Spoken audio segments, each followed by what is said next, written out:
Right, so I work. Yeah, I don't know why. It's OBS. I wish they wouldn't actually change things with it. It's whatever they've done to it. What they've done updates, which is yeah fair enough for security and everything else.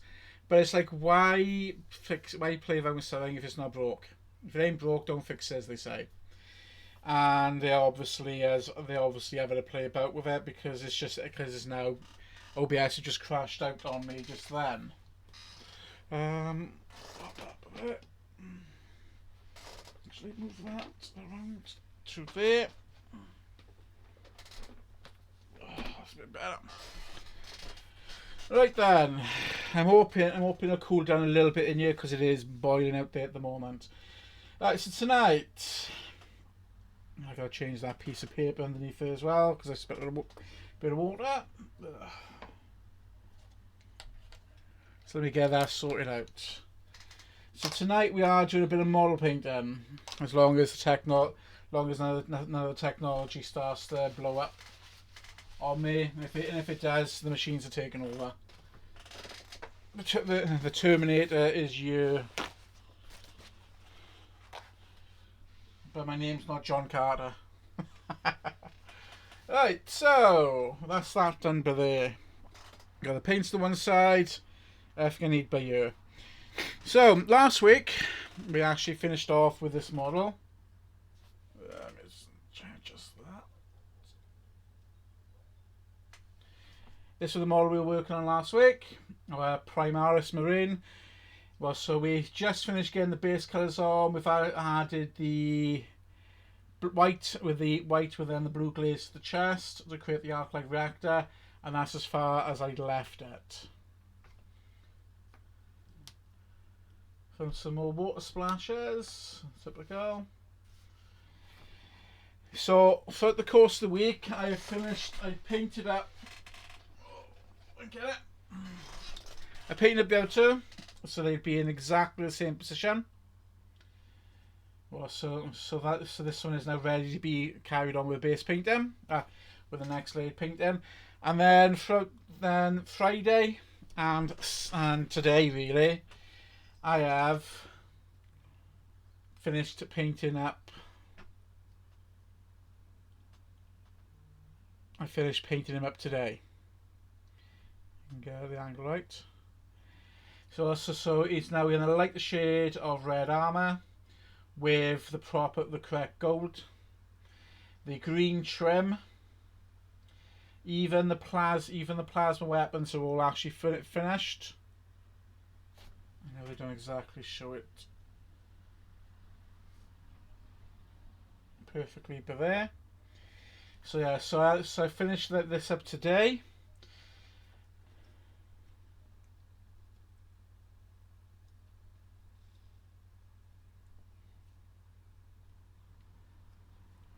So we can see what he looks like, and this is the one we're going to be working on and start painting up.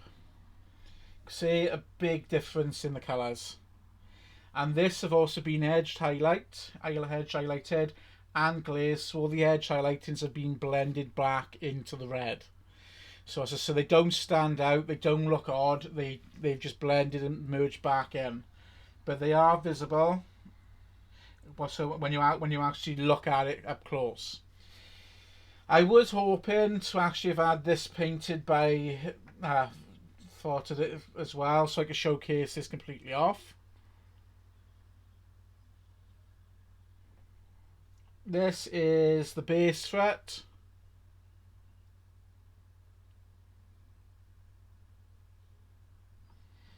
It's textured paint.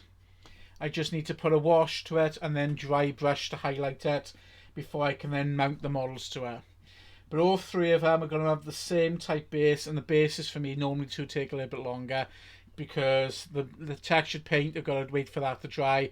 Then you've got to put a heavy wash over it, wait for that to dry before you can then finish off dry brushing.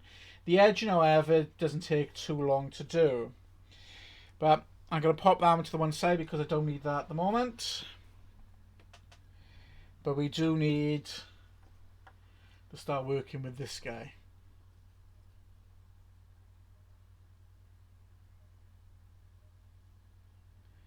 Hopefully I'm hoping I'll be able to get this to work right whilst I'm actually painting. So last time we used our base colours. Today we're going to be using now our layer paints. Now the Citadel paint system as a base has the following paint types. Your base colours, which is your solid, usually darker solid colours, followed by then your washes, which they've got quite a few washes there that, or shades as they're called, that complement those colours, and they are used to darken your base colours. They are very, very, very wet paint that blends, that can be pushed and flow into all the recesses of a model. So it's great for creating light and dark shadows. They then do a layer paint, which is a more brighter colours to the base, and these colours actually tend to have a little bit of opaqueness to it, so they are slightly see-through, which it works out great for when we are painting, because you can start layering. I'm surprised I haven't actually. Just wondering if any of them. If I might be joined with anybody else. But they allow us to actually create our paint. When you paint it on, it sits on top of the base colour, and allows that base colour to start showing through. The more you the more you play with the layer paint, the more stronger it becomes. So if you good example is you were painting skin, where a model we want to show off a lot of his skin, you could paint. You add the base colour, you get your washes on, then you add the layers, and if you want to emphasise certain elements, then you add more of that shade just to actually make it pop. You can use layer paints as a base colour paint if you wanted to, but you will need to apply several thin coats on top of each other just to get it be the exact consistency what you need. After we get the edge, after we get the base cut, the layer paints going on, because I'm not going to be painting everywhere on the red. I am going to be painting all the red, but I'm going to be missing a lot of these recessed areas because I want them to remain dark as much as possible. The last part then I would then do is use a edge highlighting paint, which is another shade lighter than the current shades you were using, which you can then apply to the edges of the model to really make them stand out. So it allows you to create that, the shade allows you to create that dark moment, while the edge highlight allows you to create that light moment, like reflecting moments for the models. Using combined together, you can create some interesting shapes and design, interesting colours and designs really. That's just generally painting. You can do what we call dry brushing, which if we do get a chance tonight, I will be using that technique. That technique has been used on the plasma coils to actually also to create that nice glow. Whereas actually then using they call it dry brushing because you normally use dry paint, and it is a really dry paint. It's like a jelly type paint, but you can use wet paint to do the same job. But you would need to, of course, remove quite a bit from your brush while you do it. You do the same with normal dry brush paint anyway, but you would need to with this type of paint as well. I'm just trying to think what other techniques I've used with this today. I can actually paint the red using a dry brush if I wanted to, rather than manually paint everything in. But then of course I need then to use the washes and the shades to blend them back in. Now I much prefer hand paint rather than dry brush the entire red piece of the armour, because it means I got to go back over gold and other areas if I accidentally make a mistake with it. Right. We grab my paint I need first of all. So excuse me while I reach down for it.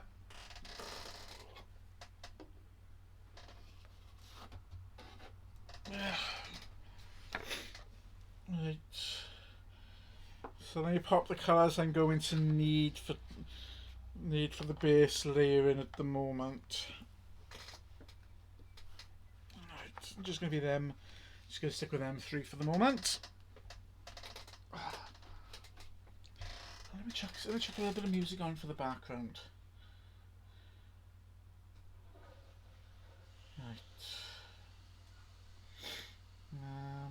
What should we have on?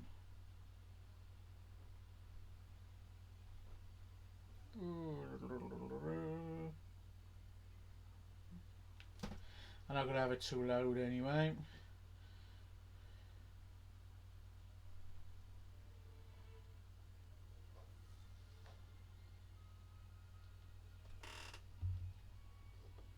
And there we go, and away we go. So let's begin with the painting. So there you go, my palette, as you can see, it's become quite messy because of course it has been used this week. Well, I have got some of that. I got some of the colours which I'm going to be using on here. The red in particular, which is there. So that's what I'm going to make it start off with. Tonight I'm going to be using the army painter brushes, and the one in particular I'm going to be using is the army painter.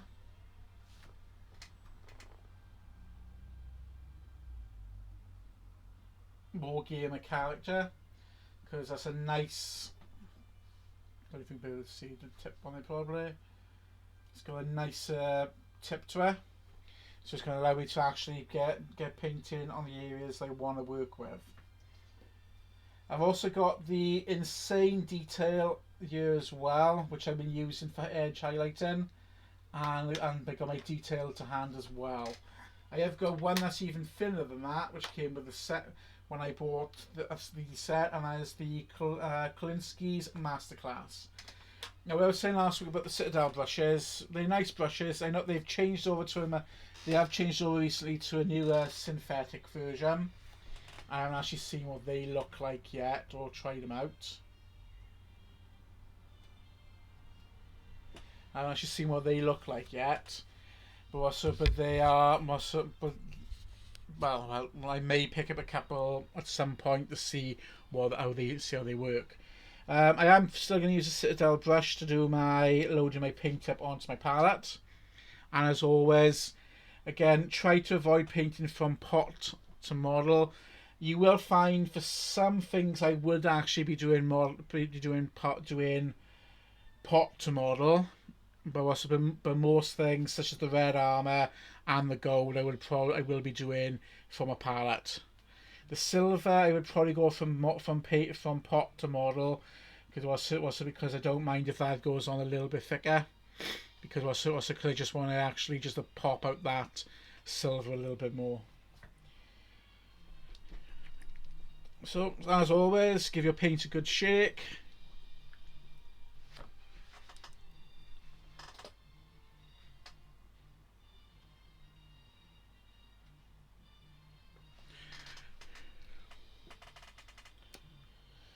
So the colour I'm going to be using for this one is called Evil Sun Scarlet. No, so I do all my shaking by hand.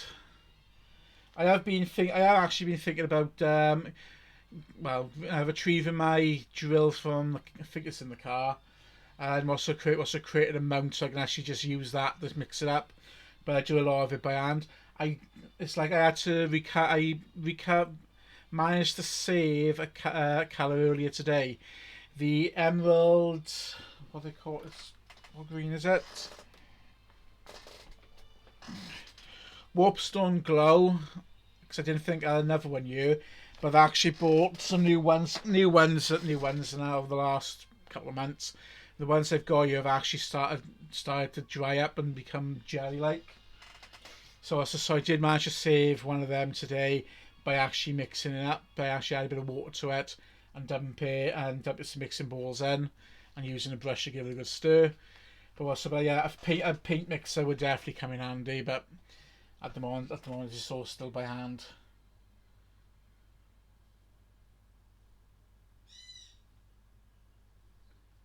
So again, I got a lot of nice dollop of this red paint, because I got a lot which needs to be painted. And as I found on Friday, the armour did take quite a bit of doing for me. Well, so I don't think also what did that was the fact I was actually watching The Untouchables, and what else did I watch? I watched two films, The Untouchables, and I watched Army of the Dead again.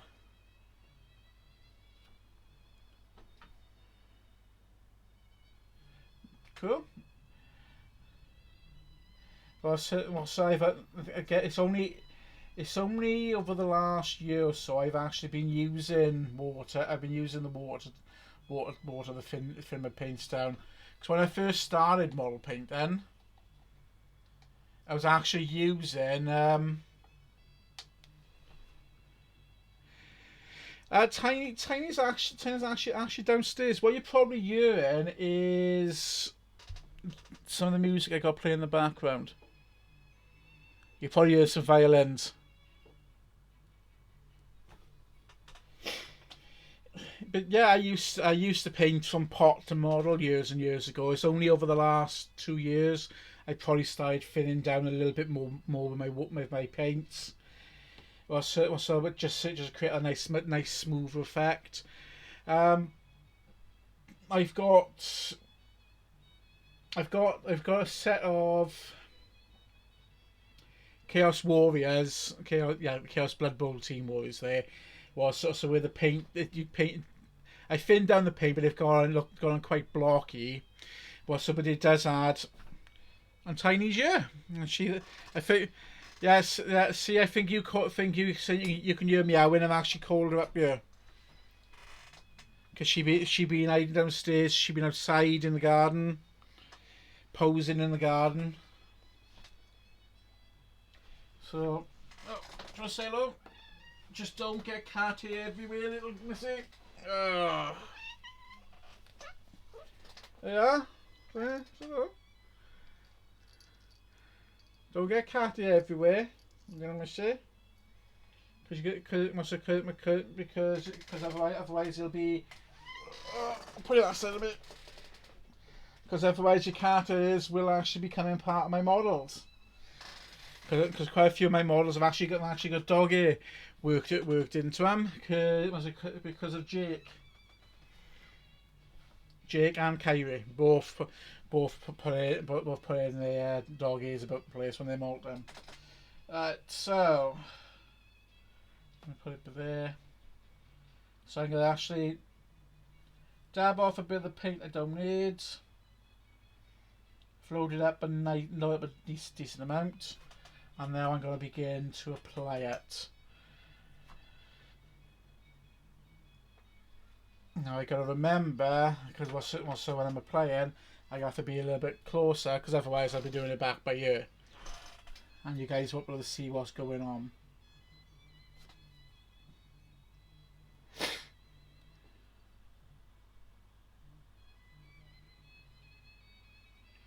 So yeah, so just got to be very gentle. Very careful because you want to cover the areas that you want to be you want in your new shade of red, but also leave areas that you want to keep that darkness there.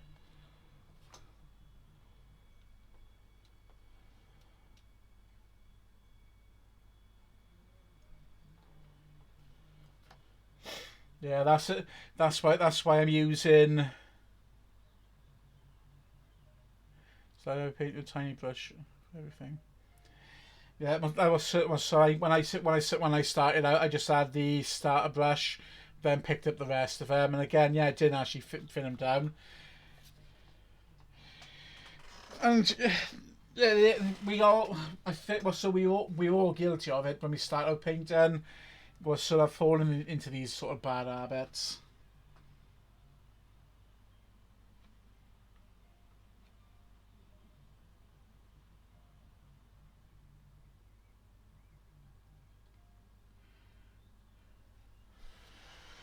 It's gone really warm this afternoon. Really warm out there.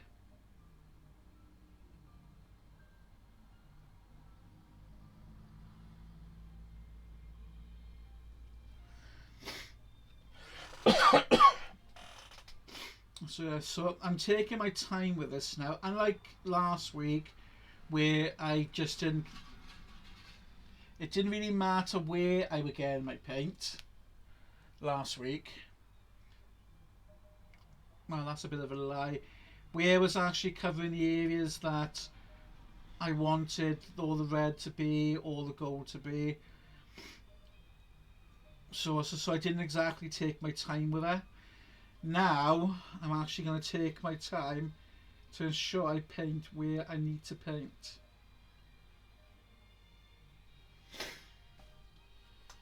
It's because I don't want to have to re-go back for everything again. Just to let you know. That's alright.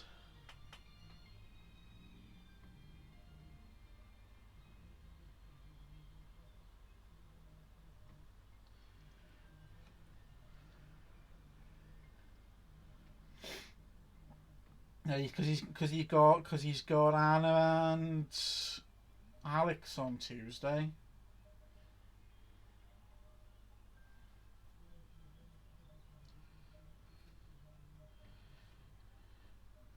Clear that brush a bit. So just add a little bit more water to my paint to make it stand out a little bit more and to make it a little bit more wetter. Yeah, but you've got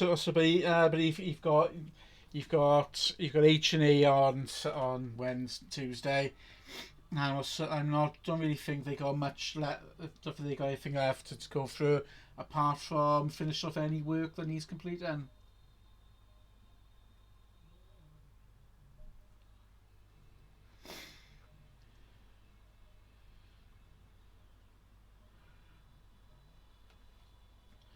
So as you can see, I'm being very, very delicate, and I'm actually leaving some parts, especially around the edge, but there, still a bit darker. So I haven't painted all the way up to the edge because I want to create that little area of a shadow there.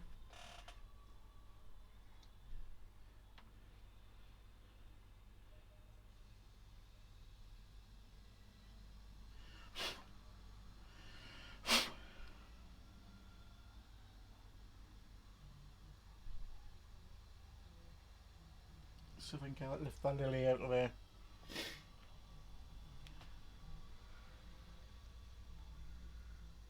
Got it. Dry brushes, they come in handy for so much. Besides painting, they're great for dusting as well. I wonder if I might actually try that main light as half.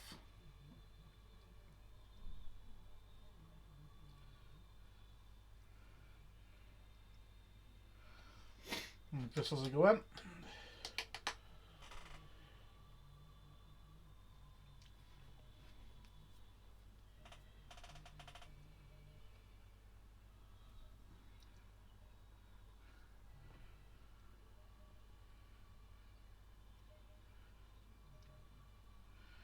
Very, very carefully do that.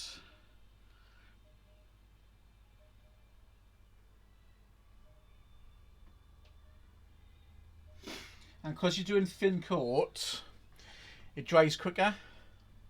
So you can actually then apply another layer over the top of the existing coat if you want to make it more vibrant. So you've seen with the red that was in the pot to the red that's on here now. Well, so it's still not as bright as it was in the pot because of it being a layered paint. But it's picked up that a little bit more vibrance, means I've had a second coat to it.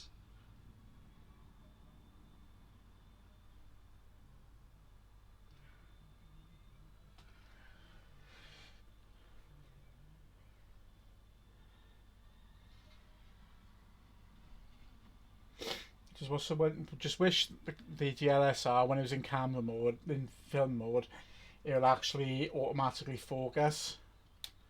Because I know if I leave it on AF, it won't actually refocus itself. Oh, it does.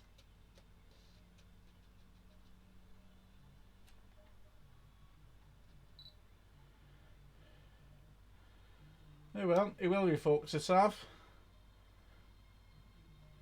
But it doesn't do it automatically. That's the only problem.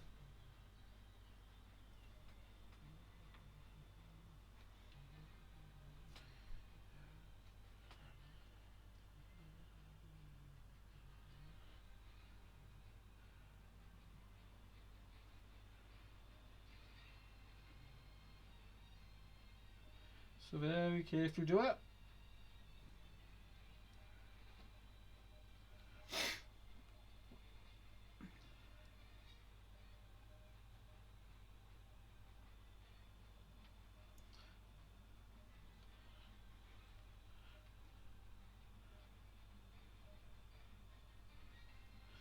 So I suppose with it, while you're actually doing this sort of paint, then painting very, very delicately.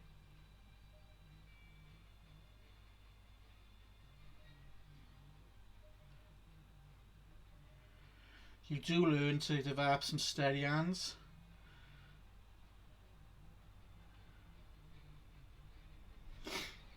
And again, if you do make mistakes, guys, it's alright. It is frustrating when you've got to repaint over the areas you've just painted again. But also, luckily, there won't be as much of a... It won't be as much work to actually get it back to the state it was in the first place. And there are a couple of techniques you can use, such as blending.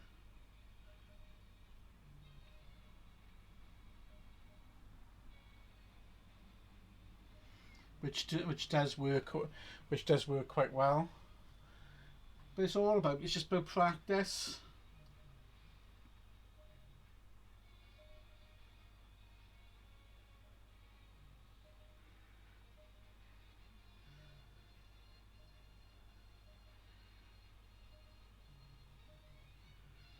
And a lot of the stuff with a lot of the things with this sort of painting, you actually develop.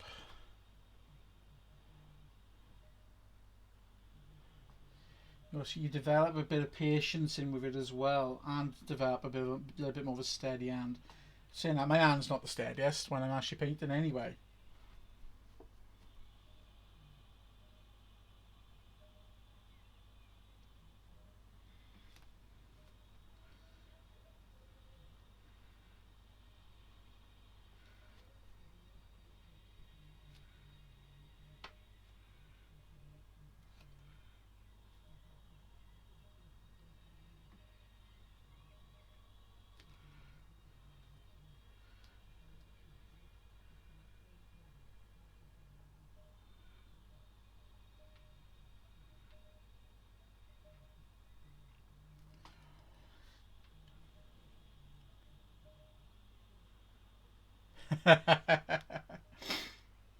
Well, so I think it's something that we all do. When we try to paint so delicately, I know I've been told when I'm painting, sometimes I'm like this, as I'm doing it, tongue stuck out, and I'm trying to be very careful. So yeah, so it does become kind of funny when you do it. Hi, Miss Bevan. I don't know. I've no idea why. Welcome to the channel tonight. Thank you for joining me. Thank you for joining us. I should say during a model painting session. Play my bit a bit.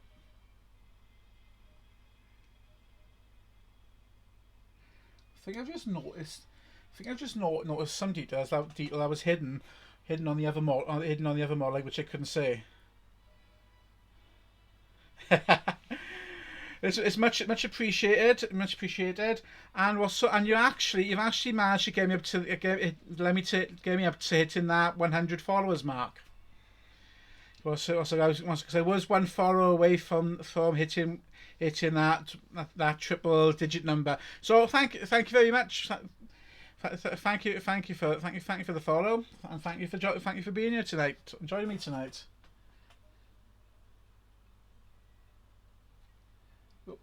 want this paint to dry. So it's only one of the only problems when you try and paint in the summer is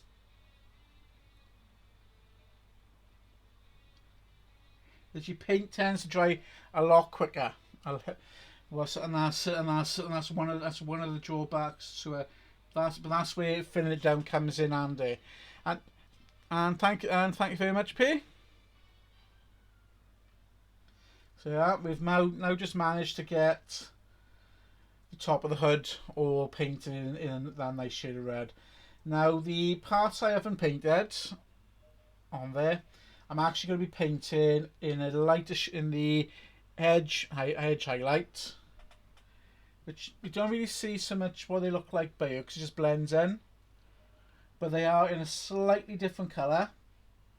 They're the same edge as the edge highlight as what goes on the edge in, but because I've used the glaze paint over the top of that, they just blend back in and become one with the red, which again does come in handy when you actually edge highlight. You do make a mistake with some glaze paints, it does allow you to actually blend those colours back in together, because while the shade is designed to darken paint, the glazes are designed to highlight and enhance the colours. With the red, it mutes it back a little bit more, but actually just makes everything work together as one, rather than being separated.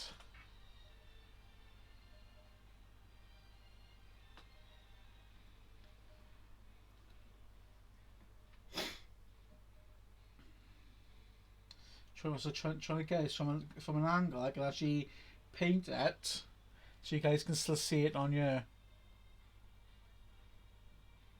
Oh, thank you. Everything's blurring into one bit. I think it's because I'm looking at this thing very closely. Thank you, sir. Thank you for the congratulations.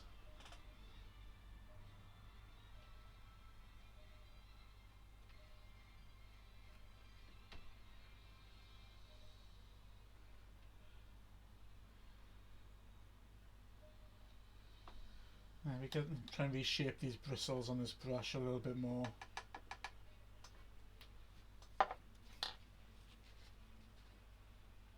Where's my other guy's bit? He's over in the corner. He's out the way. What's that? As I said last stream, what's those old paint is a bad habit that most painters get into with your own paint brushes, actually reshaping them using, as I've just done by there, which is why when I've had scouts and cubs painting and they want to borrow one of my brushes, I really let them have it.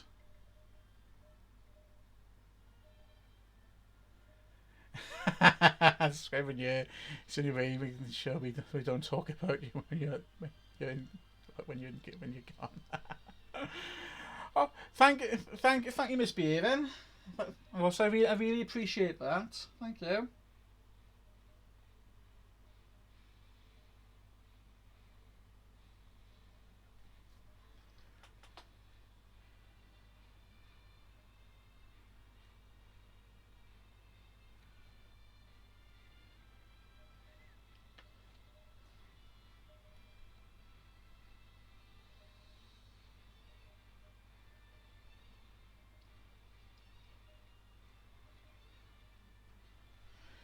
I don't know which of the models are the worst to work on, whether it's the small ones like this or the really big ones.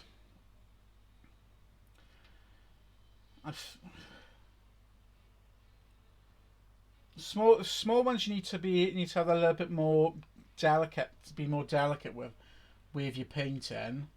But with some of the big ones, you've got such large areas of the same colour, or you've got to replicate the same effect across large areas, then it becomes quite a bit tedious.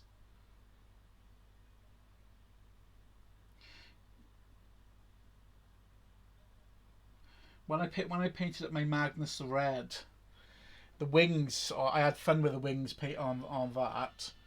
Because that was just all dry brushing.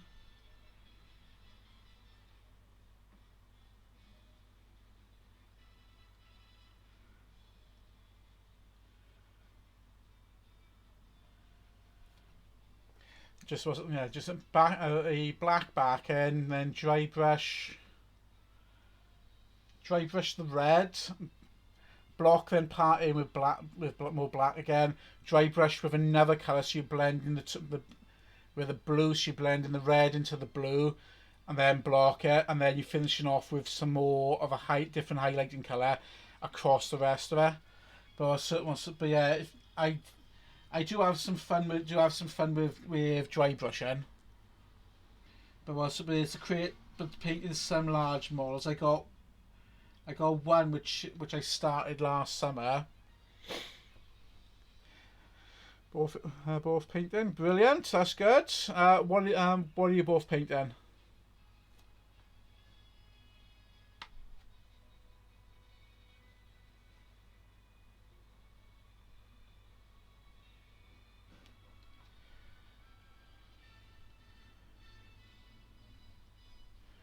That's good.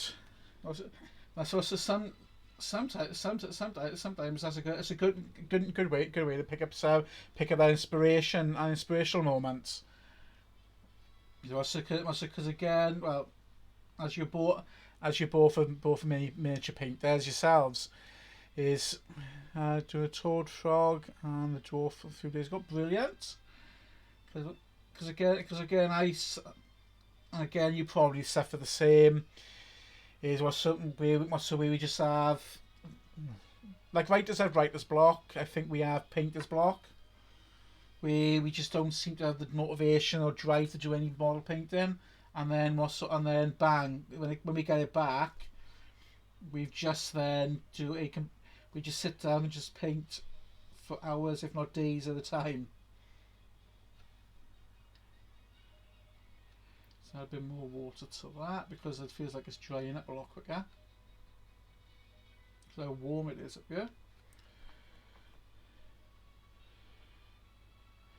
So that's brilliant.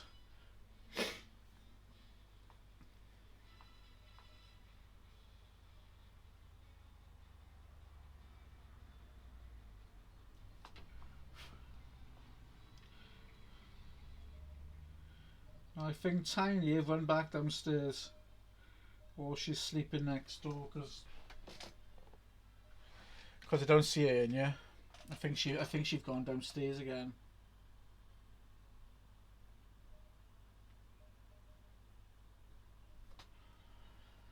So yeah, it's starting to come along nicely. As I did say, it is going to feel like it's taking forever because you just want to make sure I get as much of this detailing done as right as possible without having to re-go over everything again.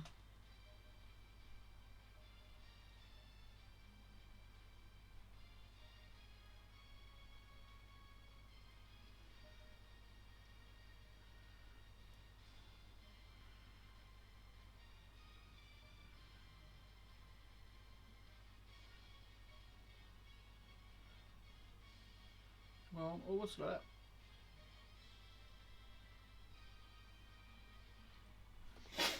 Yeah, perfect.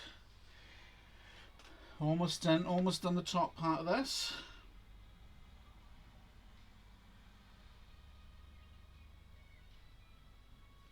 I think I might have to reapply in the shade back again because I think I might have actually filled in some of the areas I should not have touched. But if I have, it's fine.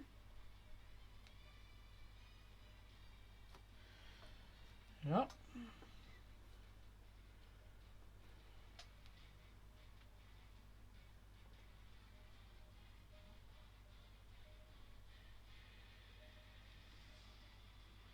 It's coming along slowly.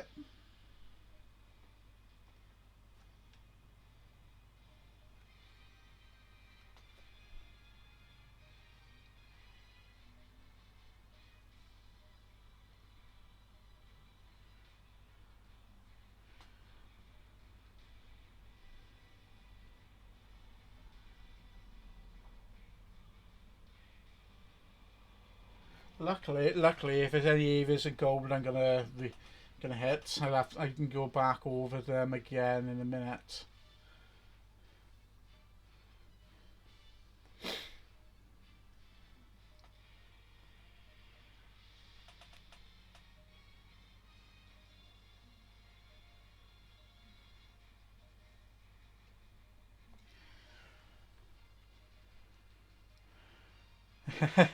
Oh yeah, it is definitely going to be the Iron Man colors Gizmo good. That is.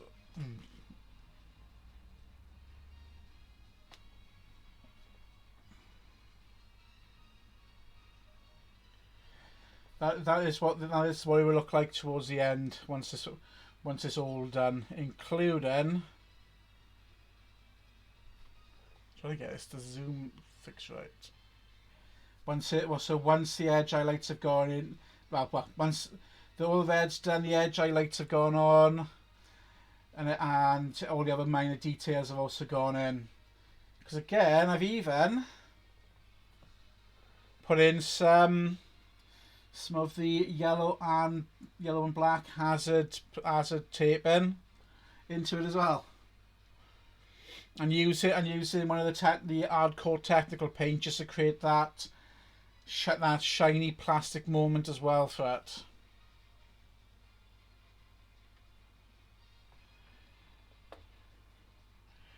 And of course we've got the base. I just got to do a little bit more work with the base. I got to put a wash onto it. Once the wash is dry, they can then highlight it. I think I might apply the wash whilst I'm actually doing this now.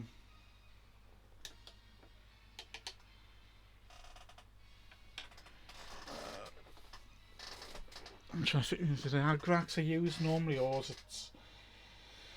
I gotta double check back on my what's on my reference stuff. Yes, Agrax I use. Thank you. Thank you very much. Right, here's my Agrax.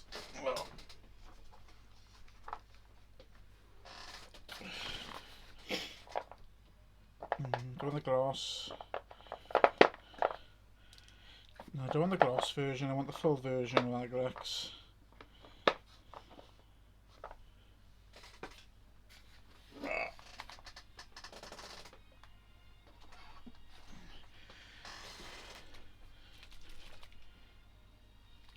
Yeah, that feels dry. That does feel dry, I've got to say that for it. So what I'm going to do, I'm going to apply a nice wash of Agrax Earthshade to that actual base. So what? I want a wash brush.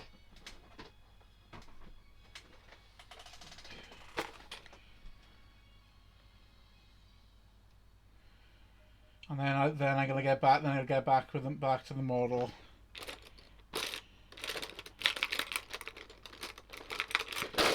Purple handle with a purple handle. Yeah, brush.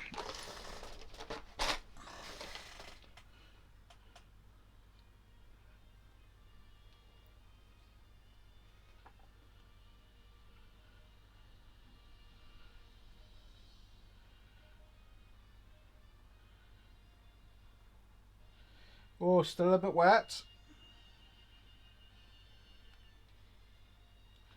It's alright if it's still a bit wet, because I'm just gonna put a thick layer of this stuff over it.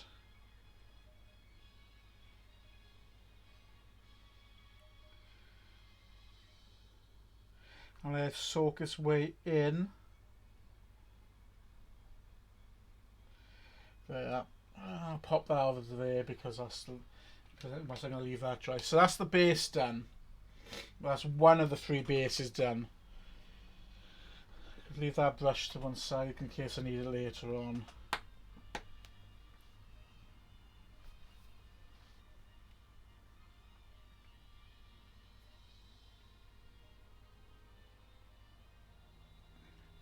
Now when it comes to using shade paints, that's probably about one of the only times I would say you can really slap it on really thick and really wet, and that's when you're actually doing some of your base because you really want that colour.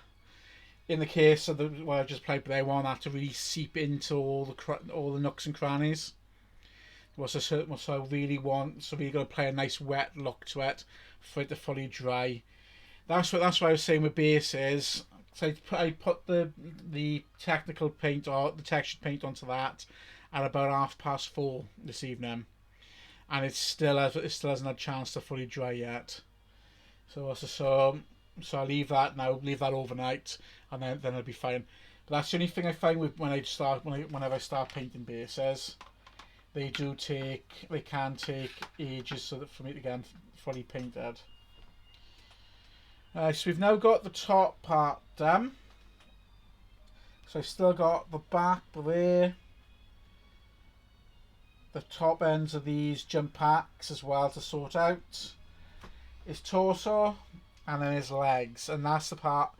His legs again can take a little bit longer to do because of the amount of smaller intricate pieces you've got there. So this is why this took me on Friday a little while to get done on Friday. Like I did say, I was watching The Untouchables, and I haven't watched. The last time I watched The Untouchables was back when I was back in secondary school as part of history. So you're talking.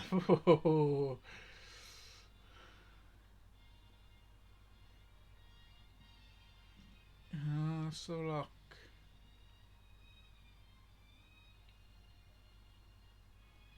23 years ago. 24 years ago was the last time I watched The Untouchables. And I watched it as part of the GCSE history about the Americanist prohibition.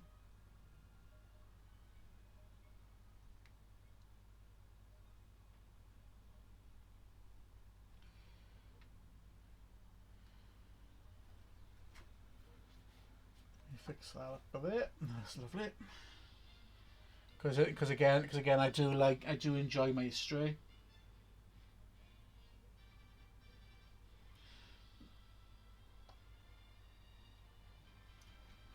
But I much prefer world history to history in this country. Strange enough.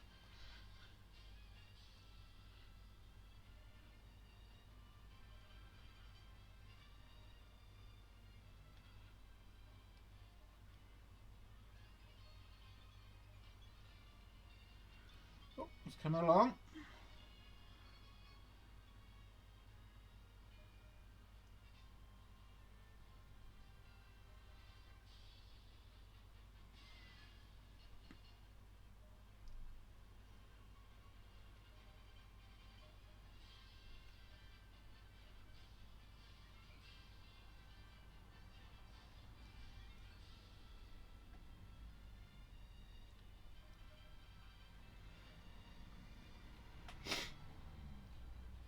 Yeah, I think this is how Tony Stark cheated when he made the Mark II Iron Man suit.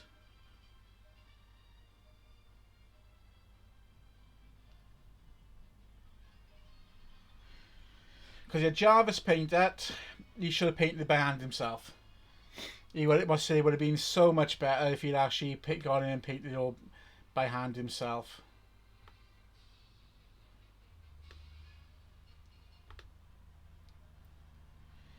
So well, I know both P and C are working on models. So is anybody else in the stream working on models at the working on any sort of models at the moment?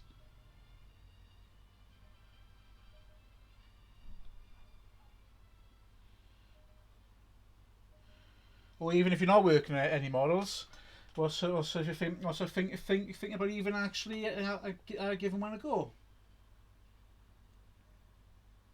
Because again, you don't have to be a Picasso when it comes to model painting.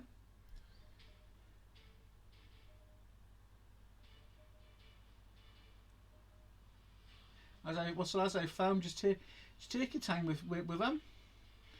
But whatever you finish off at the end, whatever you've created and whatever you've painted, it is unique because of course you've put your heart and soul into actually painting it, into creating something.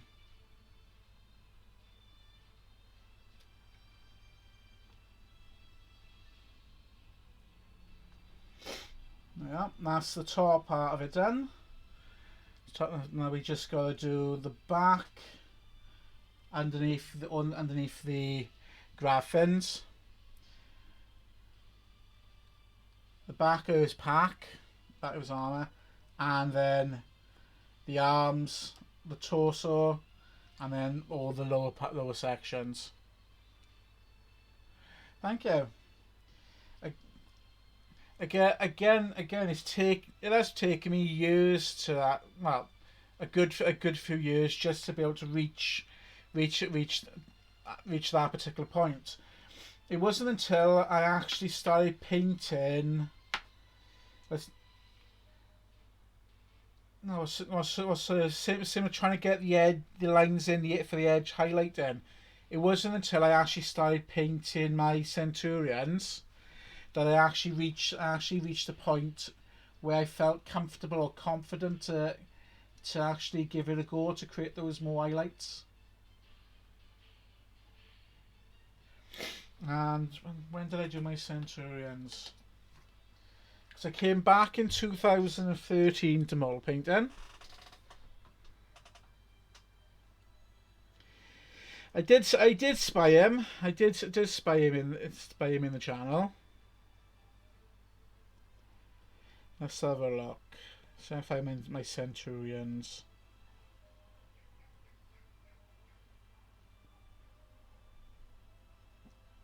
Now, where are you, Centurions?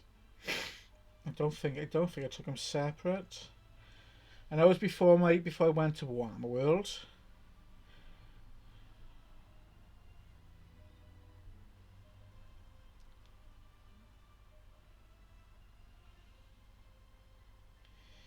Right.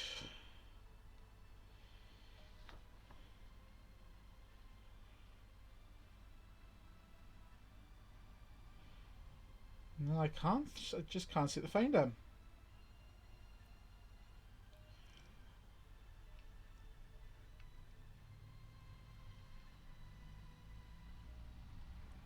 Yeah, it would have been, but because the earliest picture I got of my Centurions was back in 2016.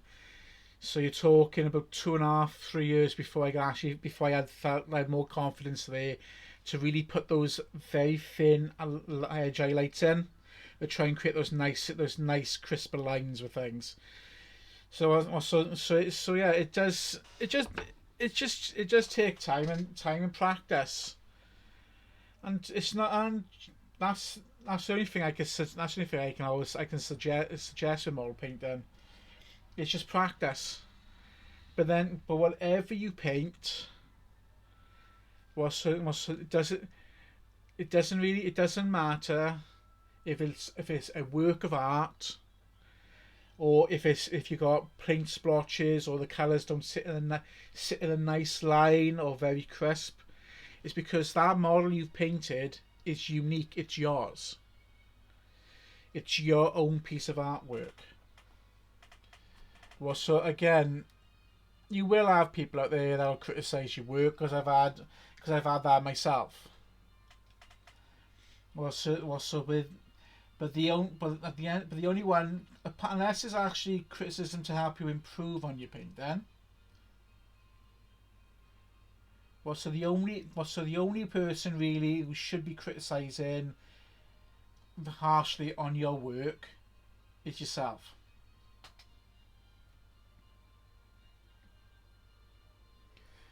And that's the best advice I'm giving anyone, especially when you're starting out painting. Don't you can ask for a critique of people.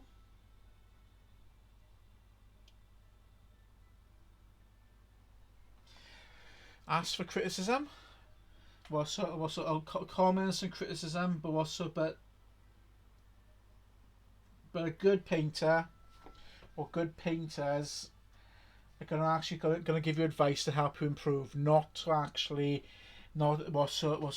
put your work down.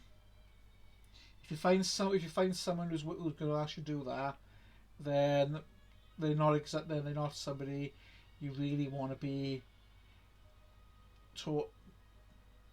taking advice from.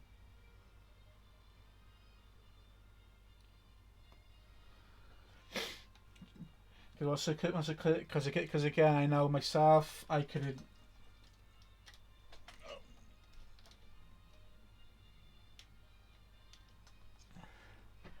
I know with myself again. I'm always looking to improve. And again, when I do post artwork up, I do ask for people for comments and critique with it, so I can actually improve myself.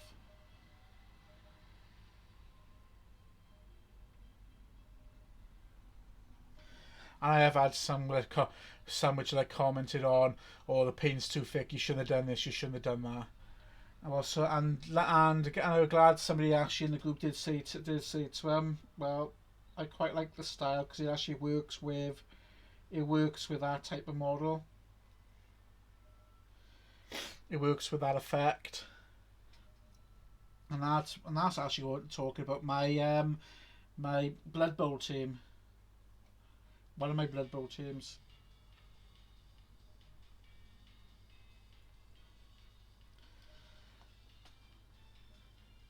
Some of these areas are very, very fiddly to get into.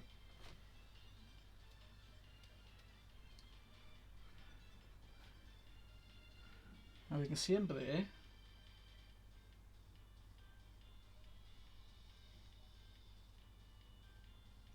Hey, that managed to get it done. Just very, very fiddly. Some of them are, and I do mean really fiddly.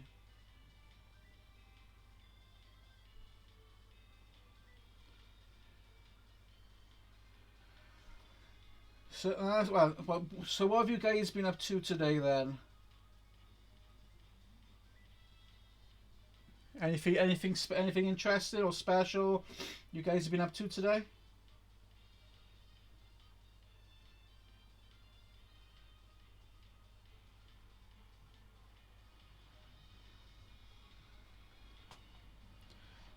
As you can see, I'm trying to go very, very carefully by here because I want to keep.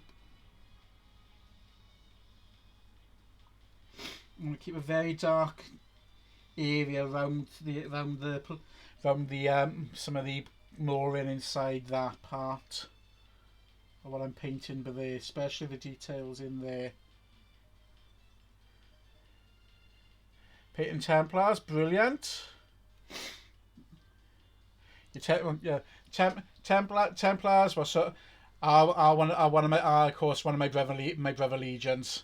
Being also again with which is great. It's great with him being a successor chapter.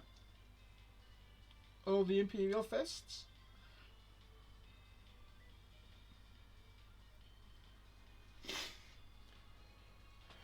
And well, have you read any of the Garrow series?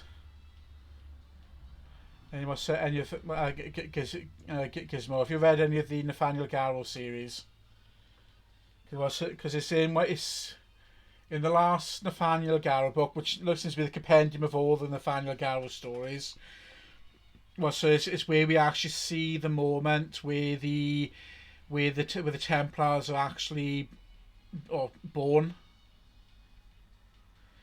Can't you build Canis Rex? Nice. I'm painting most of it, and the wash is brilliant. Whenever I've built most of my Imperial Knights, I build the metal frame, and then each individual plate. I build the framework, all the metalwork I do first of all the silver. I then each individual plate I paint individually, back and front, before I then glue them on one by one. So I could probably say whenever my Imperial Knights, they are handcrafted. And of course, and for Sunday cooking day, yeah, film, bath, supper, and then Vexen's painting for hours. So for myself, also I've done some painting today.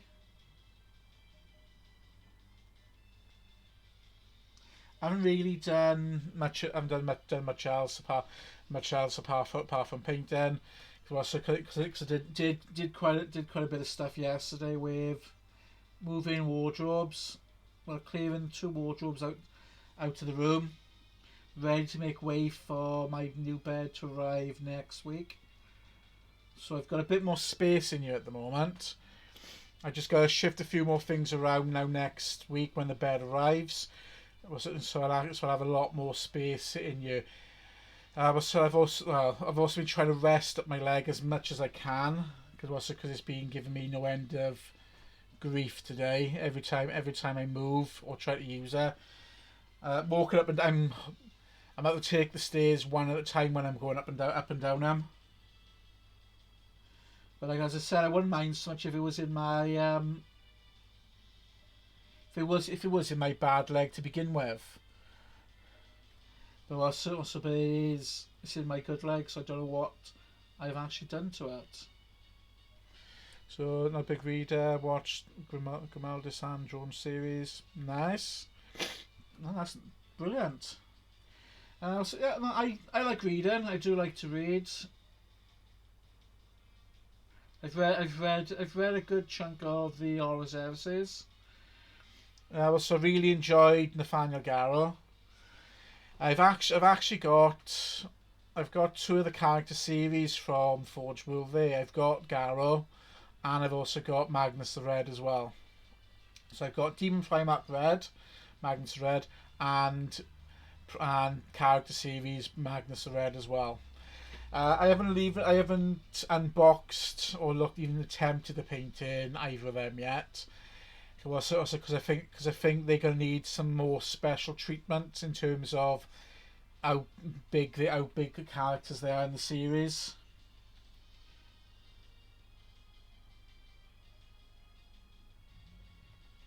But Nathaniel Garrow, I quite enjoyed when he appeared in Flight of the Eisenstein, and then the separate follow-ons from that. Nice. I haven't bought anything new with Blood Bowl for a while yet. Trying to get. I've lost him.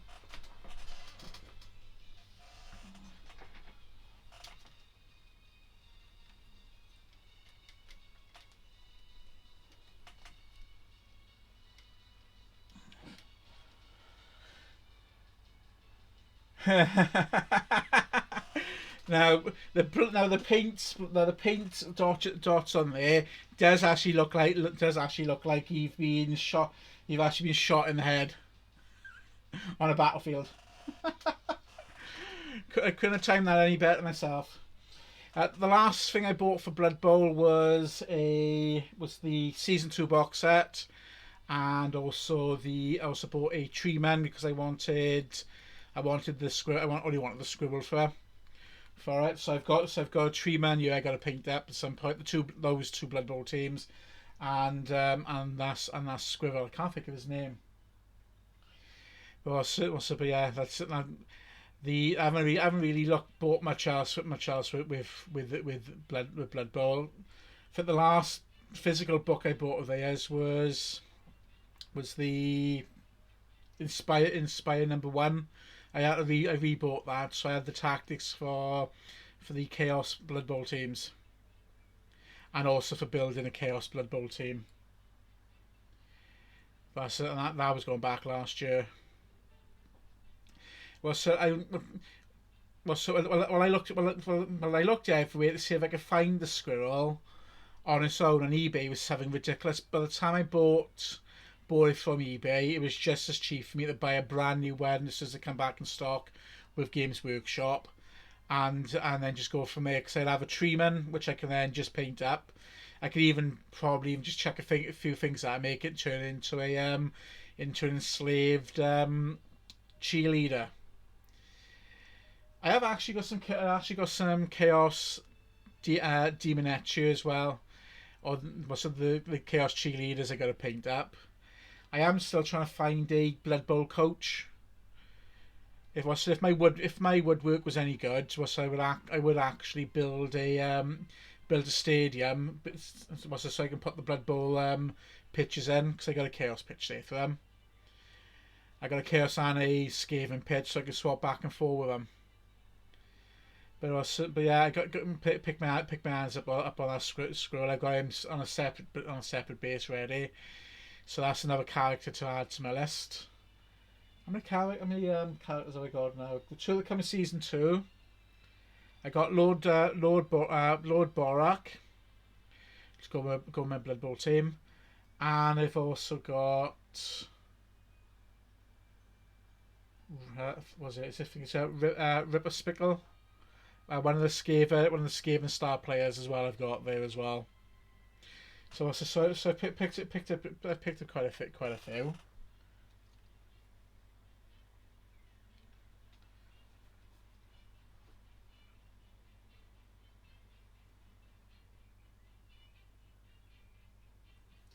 Just need to see about sorting out my membership to the NAF.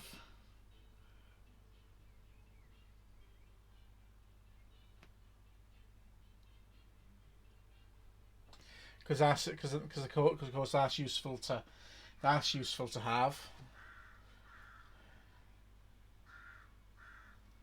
What's it? Because they give you specialist dice for every year you renew.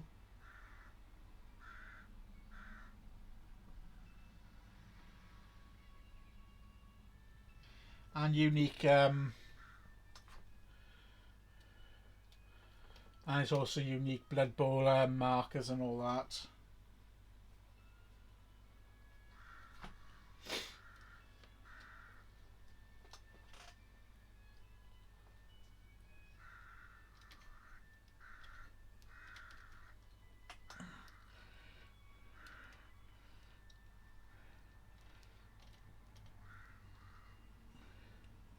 So guys, I'm trying to get this to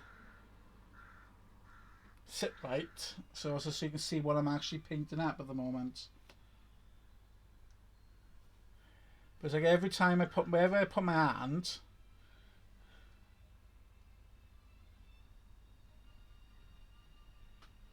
it just seems to be putting off screen at the moment.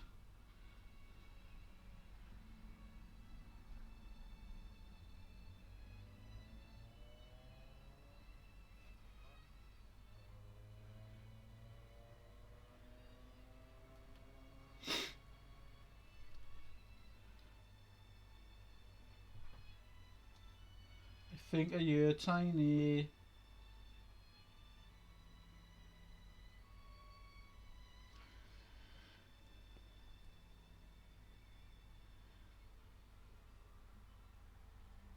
And she would come back in the room after I've actually means I haven't got my Stream Deck plugged in.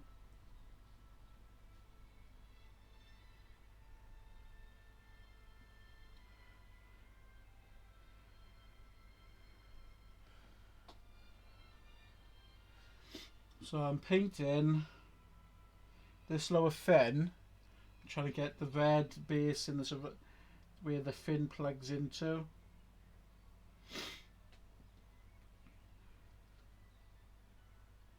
Trying to get the both of them done, but they're so fiddly.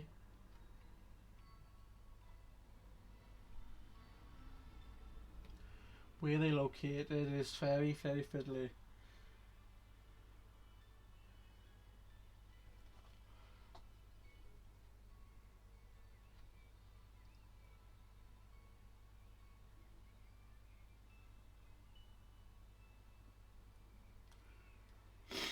That's it. Got them. Managed to get them done. We get the undersides of they done while I'm at it.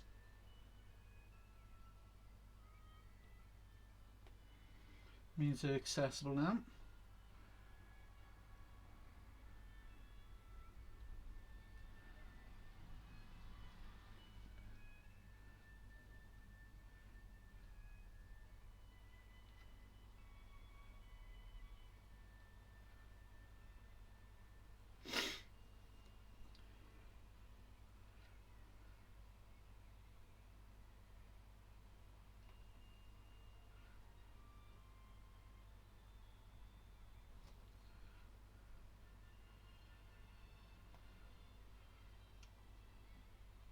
Almost done it. Just then get the torso at the door. But I'm going to be careful of the Aquila, because I don't want to actually have to repaint that in white again. Oh. Yeah, put them back there.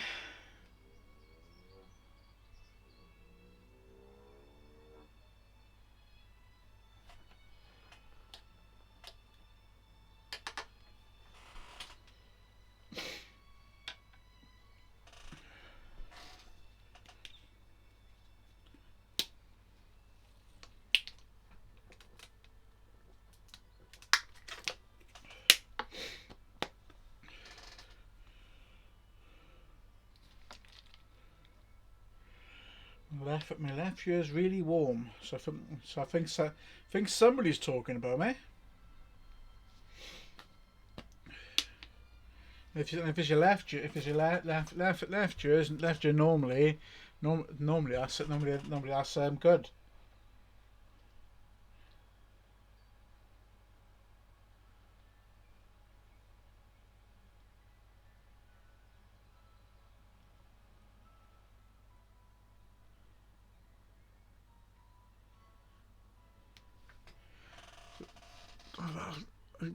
Yeah, that's one of my centurions, but there. I've always said I might pick up another set of them, load them up with the las cannons. So the three of them got las cannons. I just got to find some way of putting wings onto them, but paint them in the colours of the Seekers from the Transformers. So it'll be red for Starscream, blue for Thundercracker, and purple for Skywarp. Was it that would be quite fun. Get a few more sets. I can then have Acid Storm, Sunburst as well, and try to figure some more of the Seekers' names. You could probably make up some Seekers' names just based on the colour onto them, because that's how most of the Transformers were named. When the Transformers came over, well, when America had the toy lines, somebody had to come up with the names for them, and that's where they did. They thought of names that would match personalities of what they would look like.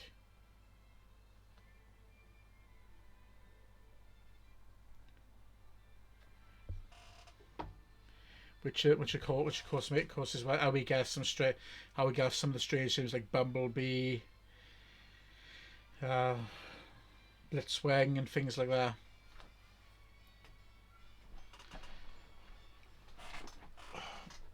Oh my leg.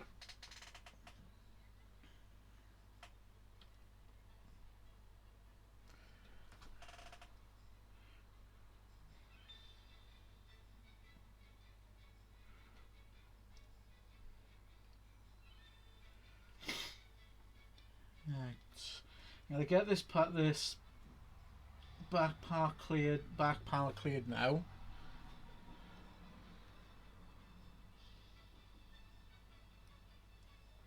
I'll get this back panel cleared now.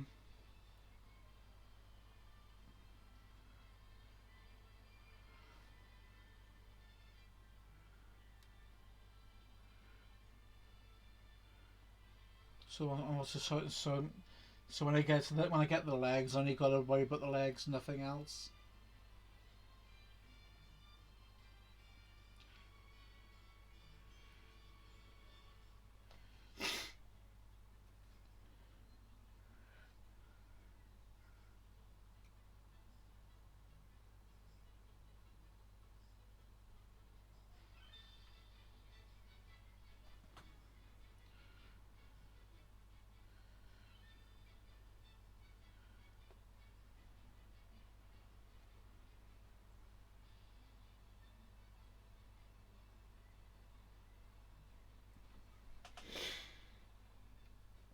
So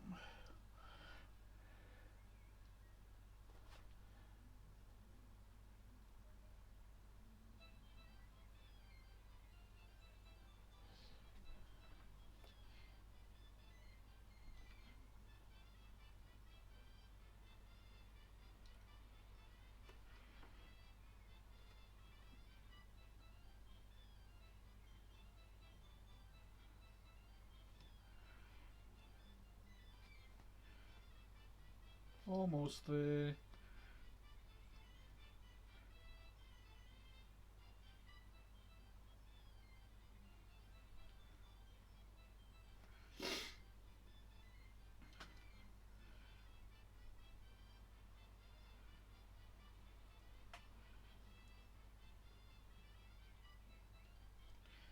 Yeah, perfect.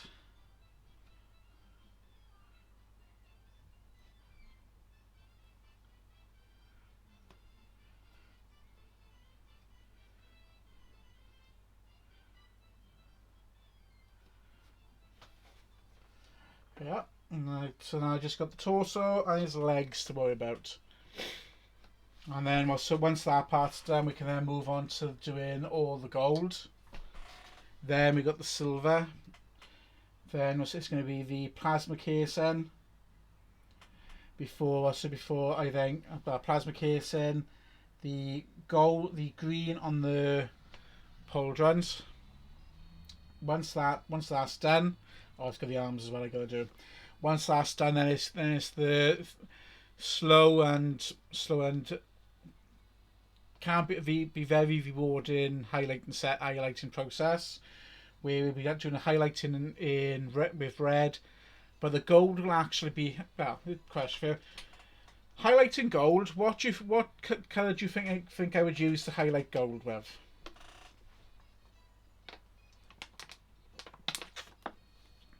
What colour? I know. So if I had Twitch open, I would actually pop that there for a poll. What colour would you say I use to highlight? I would use to highlight or edge gold with.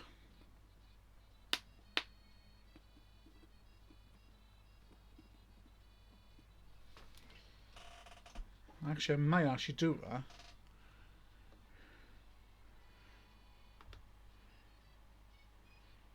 Right. Come on. Yeah, exactly right. Yeah, I would use Jeff. I would use silver. So any with gold, I like with silver, and it works well. The silver I use because I used to use a lighter shade of Ironbreaker. Used to be another shade for Ironbreaker that was terrible. But the new silver that they use.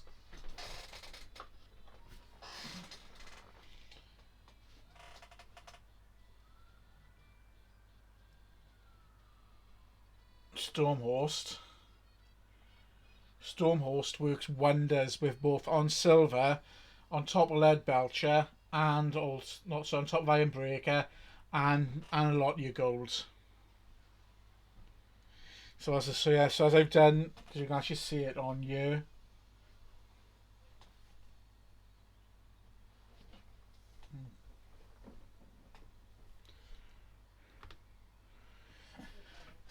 So you can actually see it being caught and catching the light off in there.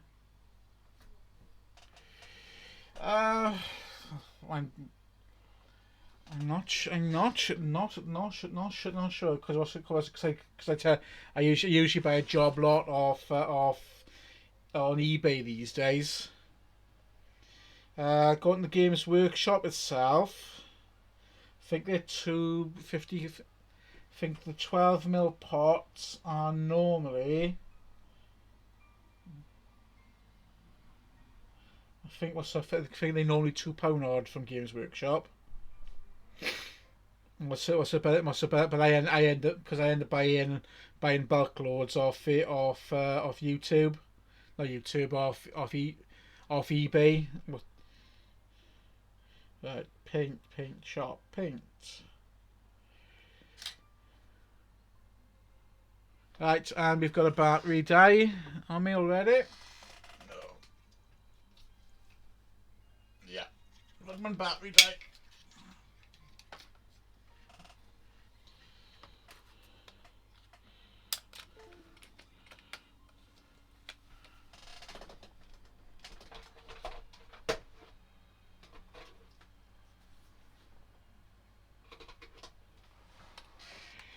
I'm going to have to invest in a couple of batteries, or see if I can find a double life battery to go on my camera.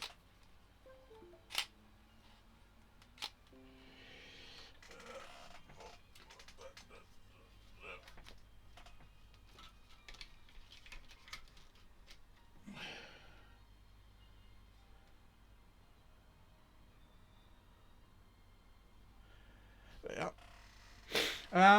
Most of my paints are Citadel. I have got, as I did say last week, I got a couple of the Vajanlio.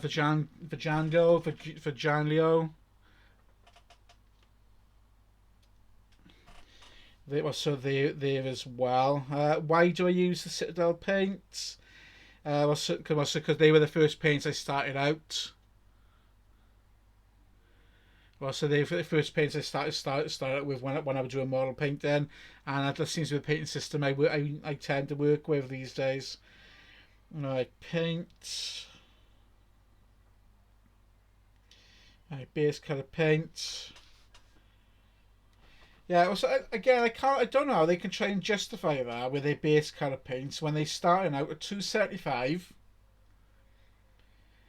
But also, they also got some which then go at £3.70. So how can the new colours or the newest colours cost more than the earlier colours? Yeah, that's right. I thought from the camera we were working on. Well, so but yeah, they £2.75. Some of them starting out at. Let me find that. Get rid of the base. Well, so if I buy them from Games Workshop, I'd be getting them for they'd be kicking on at £2.75. But I tend to buy them off the internet. Well, so but yeah, so it's usually like for myself when I come with the paint, it's usually looking for certain colours. Is well, so cause I'm trying to find, like as I said, I'm trying to find some clear red paint. Well, so for my 40k Thousand Suns. Oh yeah, they do pay ridiculously. Well, so Games Workshop well, so are overpriced. That's why I tend to look around elsewhere for them when I come to pick up paints. And if I and again as I said, if I'm going to be buying paints, I'm not going to be buying one or two. Well, so I usually end up buying a job lot, and also usually end up get them cheap, trying to get them a little bit cheaper because they end up buying them in bulk prices. Well, so it's very rare I actually buy one pot of paint.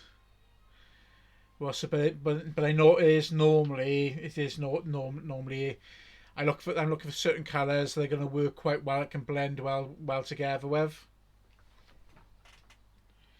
But but again, I've always used the Citadel paints.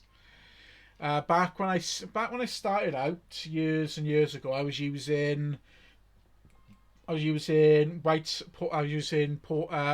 poster paints as well as any other paints I could get my hands on, and then just mix them together. Which seemed to work well. As long as the paint does the job, you can create the desired effects you're looking for. That's the main thing with them.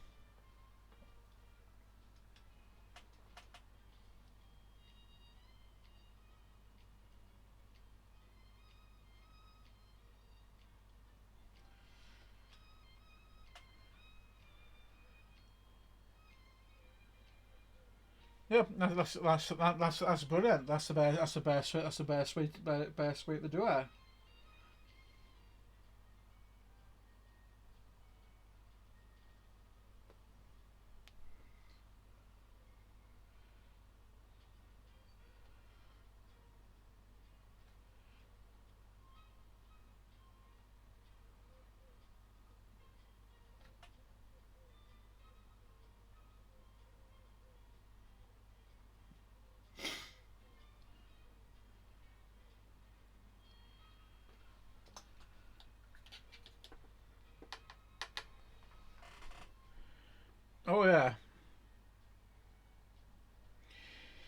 Possibly, and that's it.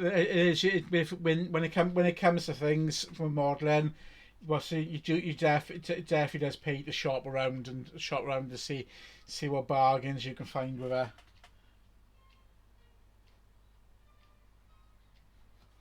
But all the paint I had from when I was doing model painting years and years ago, back when I was 17, 18, none of them actually survived when I came back into model painting, because I also had I had a modeling tool set, a polystyrene saw, heat saw, and I can't remember what else I had there. I had a mountain of paints. Including a modeling tray, and when I came back into it, none of it actually survived. It all been thrown out.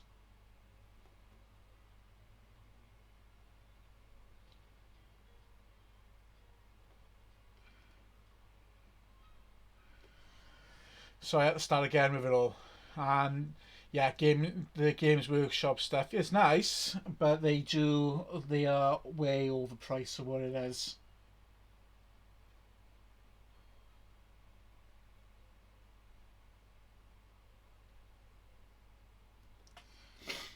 But it's the same as I'm finding, or as I found with the brushes, the quality of them have gone downhill.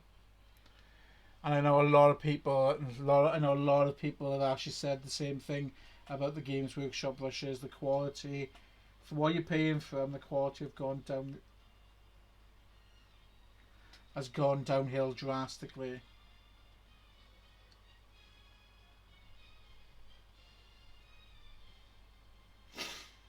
That's why I swapped over to the army painted brushes, because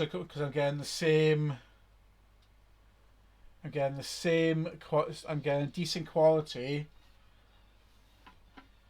at cheaper the price, if not about the same.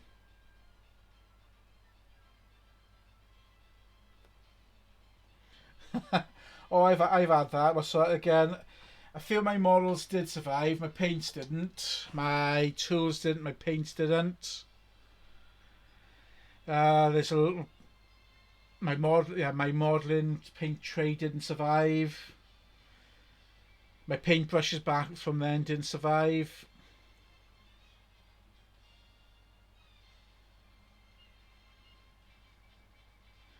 Oh yeah. Oh yeah. Well, so the was I think I've actually still got my starter brush here from when I came back into it. Came back into it. The set out there. Oh, yeah. And I think in the end, after a while, I actually used that to create the camo effects on my sniper squad. But the army painted wet palette brush, yeah, I found, yeah, because I'm using one of them. I picked that up at a bit of a bargain when I looked on the internet. Because I did buy three of the starter paint brushes, and also I quite like the use of them. So I invested in the set and went from there with it. And as I say, I've still got all my Citadel brushes. The the current set, not the new synthetic set they're doing, but the set before that and the set before that one I've still got there. But I swapped over to these ones, and I certain ones I use from Citadel, but the rest of my work now I just use the army painter ones. Well, so I think, and I've had these for a good 6 months, I think, if not a little bit longer, and they're still in good nick. But if it had been a Citadel brush, I would have actually been having to buy a new set before I even finished one model.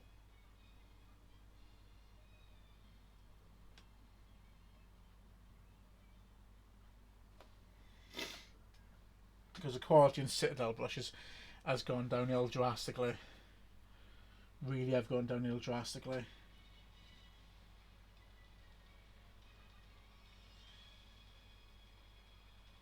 But what really annoys me is the fact that they keep hiking their prices. Well, we've had this conversation before with their models, because they do fantastic models, but they are way overpriced.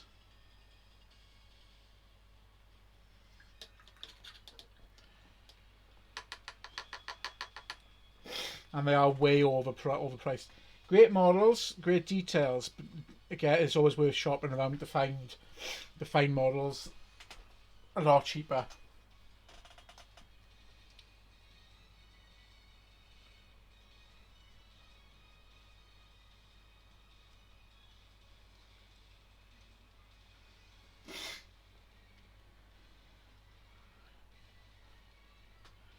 Right, so I'm going to start now on the torso.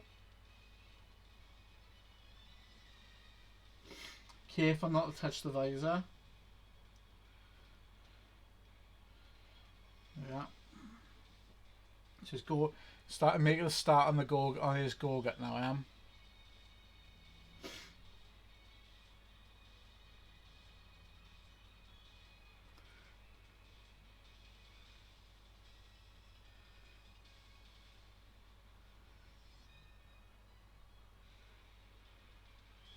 I'm just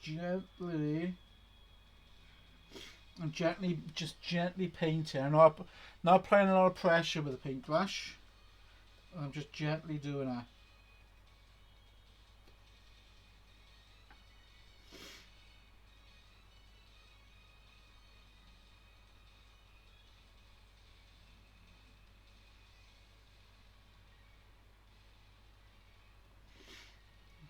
Yeah.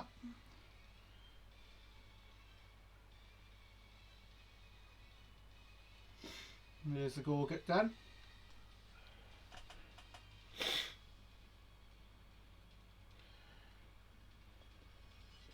Well, myself, I have got other models here. I've painted. I've done some stuff from Drop Fleet. Because I did actually have a mounted of stuff there for Drop Fleet.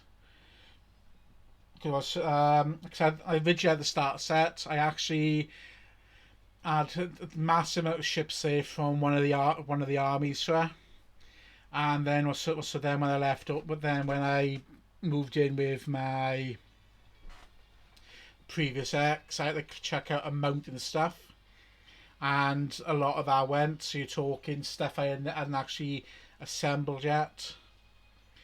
And trying to get hold of the Drop Fleet starter is like they are like gold dust. So they just haven't produced the developers haven't actually produced enough of them. I've got Fallout.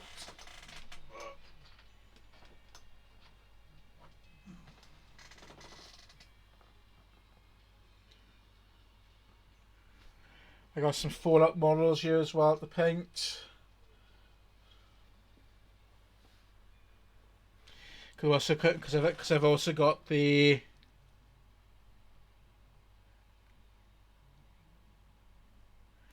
Gizmo be good. Because I've picked up again some of the Fallout models. They like gold dust again as well. Because I've got the Fallout Wasteland Warfare, but start a game year again. It's year, but I've never actually played it. I'm gonna pick the AVP. Harry Potter. Same like me, but I've not painted them yet. I've got my D&D models which I got to paint up. My character models. I've actually got the Kingdom Hearts Talisman game, which I got the characters in there that I can paint up. So all my Keyblade masters in there I can paint up. So it seems really, if I like the look of a model, I then actually start painting it. I'll pick it up and start going from there with it. The biggest chunk of my stuff is from from Games Workshop, and I got some stuff from Forge World. Now, if I could afford it, there's definitely quite a few pieces I would love to pick up. Well, if I could afford it. Well, so what I've got here with savings at the moment, I could, because I was a bit tempted to go up to Nottingham during last week. I know for a while I'd be skint. From the moment I walk in, I'd be skint. Because again, I could easily spend money in Forge World. If you guys see some of the stuff up there, I'm missing one model from for my flying set for my Space Marine army. I'm missing one a couple of flying models, but there's one in particular I need. The flying one I want for Forge World is a Thunderhawk. Also I wouldn't mind some of the Warlords and the Warlords and the Titans. I'd love to put a pole out with them. It like something like £1,200. Jeez, it's ridiculous. It would be nice though, because Games Workshop could make a plastic Thunderhawk. Easily make one. Because all they're doing is taking a...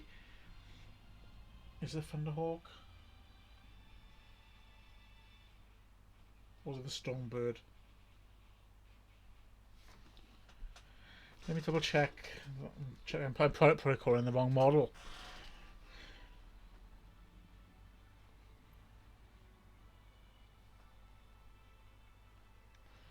Go Forge World. Because I wouldn't mind some of the tanks from Forge World as well. I don't know, it's a much...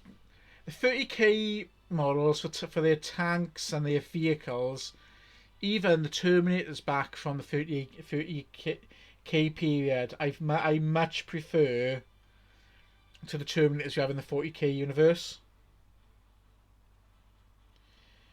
They're smoother, they're cleaner, they're far more...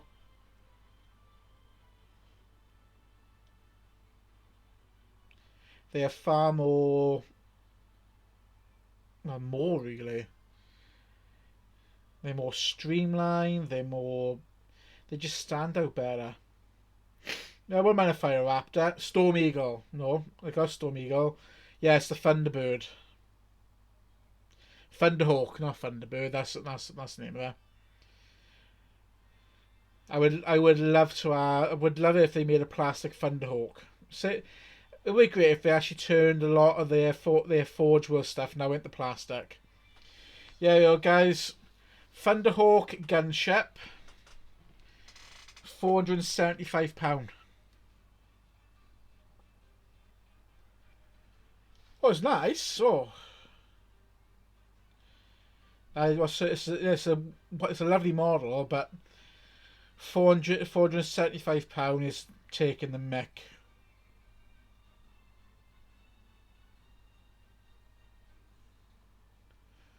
It is really taking the mick. £475.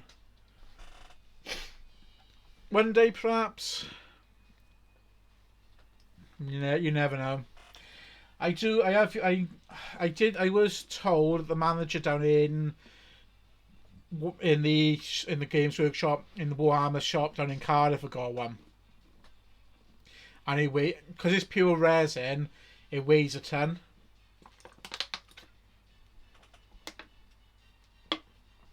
But one day, perhaps. You never know. Right, let's try to get this torso done.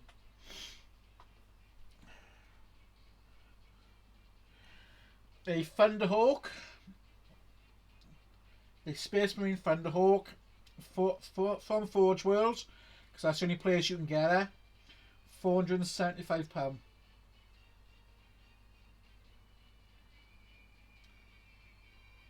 It's about the only flying model.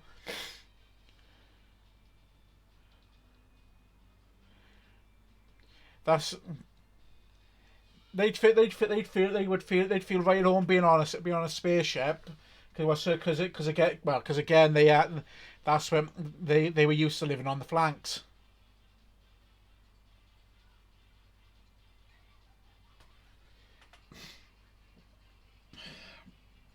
Well, that Thunderhawk, I think they've actually updated what the one they sell on there,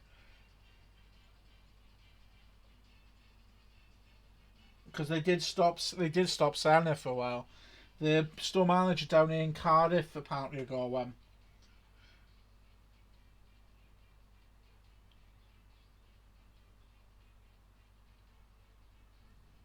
Now I've seen them up close, what they look like, when I've been up to Warhammer World.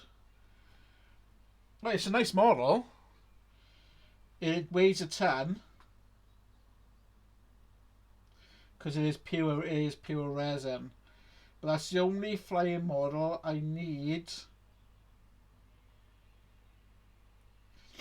for my Space Marine army set. Because I got a Storm Talon, I got a Storm Eagle.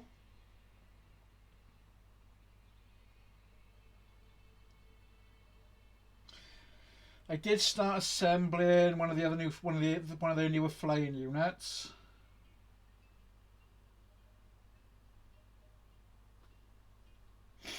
But I never really got around to finishing it off.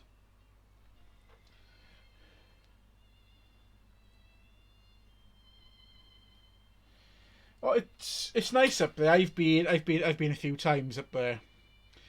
Um, it takes me about 3-4 hours drive up there. Normally, I used to be with my old C2. My first C2 I had used to take me about a just over a full tank just to get up and back. Because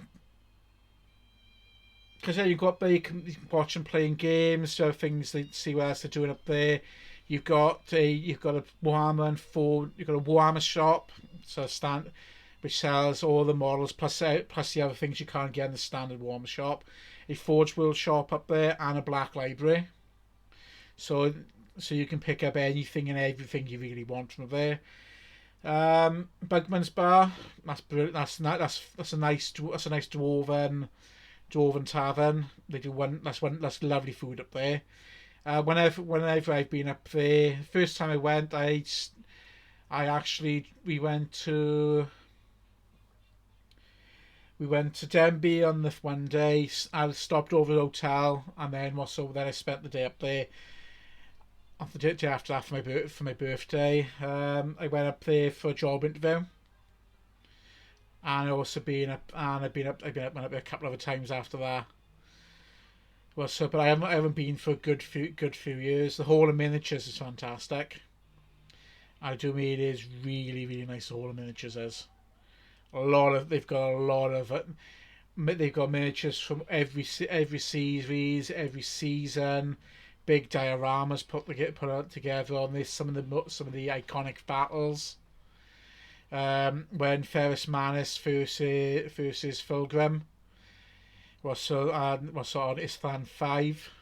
They've got that battle scene on there. Surprised they didn't have the one from Isthlan 3. Now that would have made sense because that was a pinnacle battle. But yeah, they got loads there, and it wouldn't be surprised they probably added more since. Means they're now moving towards the end of the services.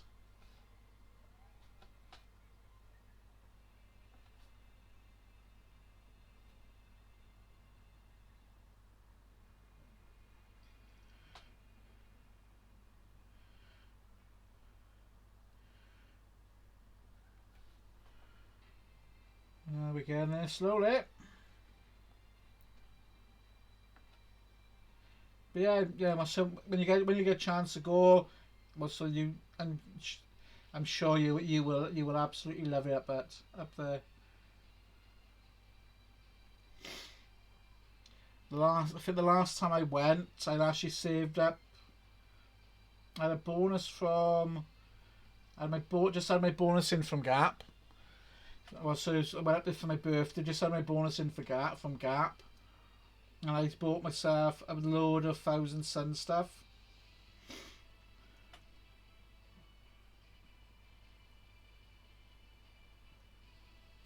That when I moved house, my ex had packed it up, so it was actually. Well, she packed it up, so she and they were damaged. They become damaged when I got hold of them.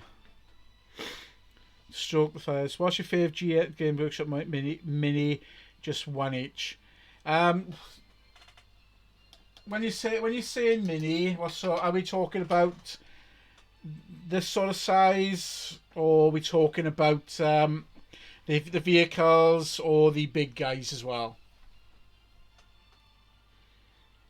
Okay, what's occurs? I'm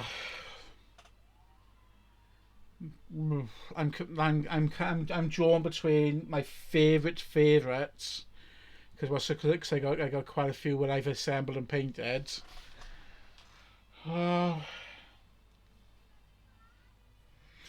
Size not relevant, right?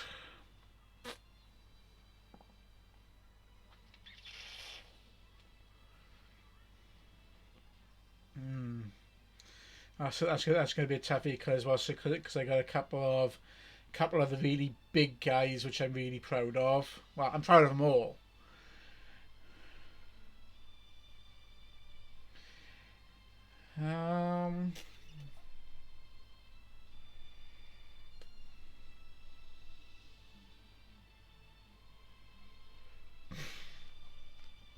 Mine's going to be a toss-up between my Magnus the Red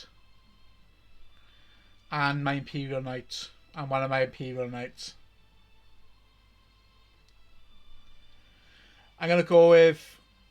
Oh, could it be one of my Thousand Suns?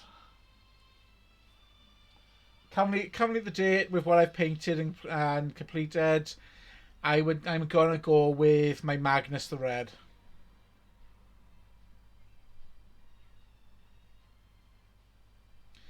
I'm gonna go with my Magnus the Red. Well, so again, even though my Imperial Knights have taken a little bit longer to paint, and I am a big Thousand Suns fan, and again, I do feel kind of feel sorry for what happened to Magnus and the Thousand Suns. So yeah, so I'm gonna go with Magnus.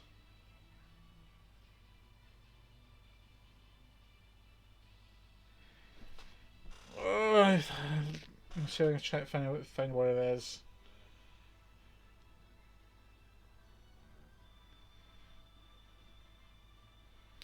Gonna go back to Games Workshop. So it's going to be an Age of Sigma, and I think it's the.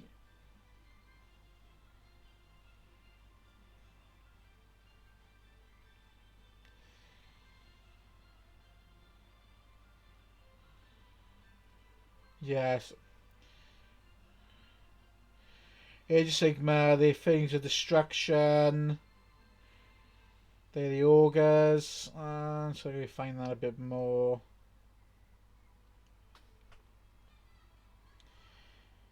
Also, they're the ogre beast claw riders.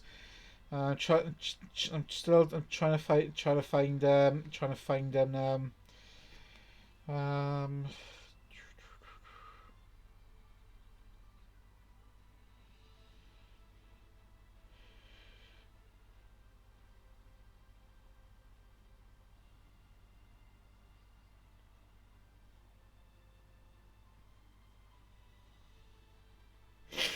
It could be a Frost Lord on a Thunder Tusk, or the Ascard on a Thunder Tusk. They're £37.50.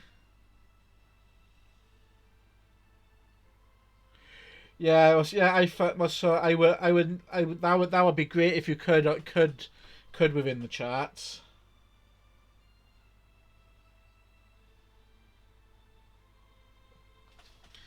Is it that one? Something like, is it something like that one? Hi X-Brawn, and thank you for the follow.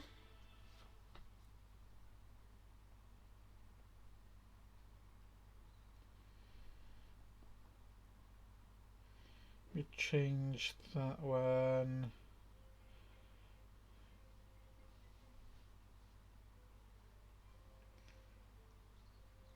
Or it could be that one.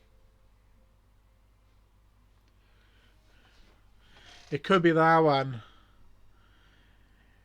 That one is a. I'm guessing it's all the same. They're all the same set. The stone. That one's a Stonehorn Beast Riders. £37.50 from Games Workshop. And thank you, X-Brawn. Thank you very much. That was the last one I'm counting. That's the one that we're working our way through. This is what it would look like at the once I finished everything, including the edge highlights, and playing the glaze so it actually blends all the red and the highlights back together, and the plasma weapon sorted out as well. Well, so because I was hoping his base would have been ready because I'm waiting for that to dry up because I would have had him on his base.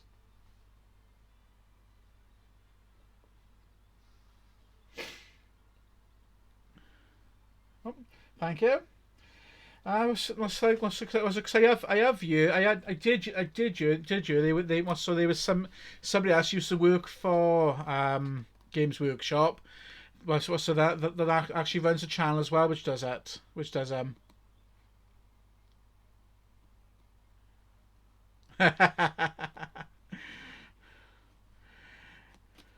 you beat the.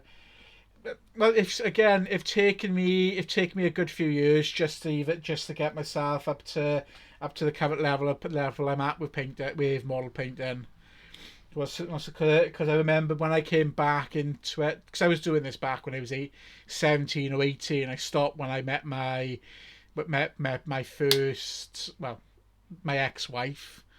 Well, so I stopped when I started dating her and courting her. And I lost all my stuff and everything. I then came back in 2013, and when I came back into it, I remember she would go into me, "Oh, it's just a fad. It's one of those fads. You're doing all this. It's like with astronomy and calligraphy. It's just a fad." I'm thinking, well, not really, because I've got my calligraphy stuff there, and I can do that well. So I haven't used it for a while, but I've got all my pens there, my inks. So I can jump into that. So I've got my golf again. That wasn't a fad. It's having people to play with. And then back at the time was finding the time to do it.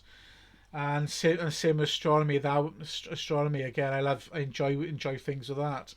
She's saying now it's a fad to me, where some of her hobbies were a fad. Making clothes and sewing on. She got interest now because of the Great Sewing Bee, but never did anything with it. And like I was saying to the guys earlier in the chat earlier, it took me. I came back in 2013, and within about 2-3 years, I then felt a little bit more comfortable at being able to put edge highlights into model painting. So and the first model I worked that with was a Centurion, and I started doing each individual plate one by one. And it's the same when I paint now. Some of the bigger models like an Imperial Knight, every plate of a piece on the Imperial Knight's body, the armor, each plate is all actually individually painted before it gets stuck onto the body. And that also includes the shade and putting some edge in and doubling the edge, highlighting onto it as well. But but it just takes it's just about practice, taking time and a bit, and just a bit of practice. And again, when you could, as I've said, as I keep saying, as I said quite a lot last week and this week when I'm in the channel, is no matter what it comes out like, So the model is unique because it's what you have painted.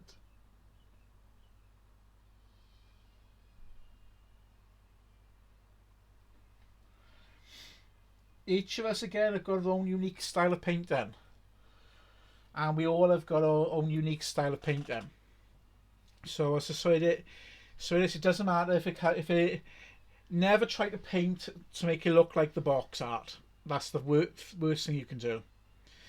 Is use the box art for a bit of an idea, a bit of an inspiration, but never actually try to make yours look exact like the box art, because again, what you got to think of, the what's on the box art, they've actually paid somebody to take the time to paint them exactly that way.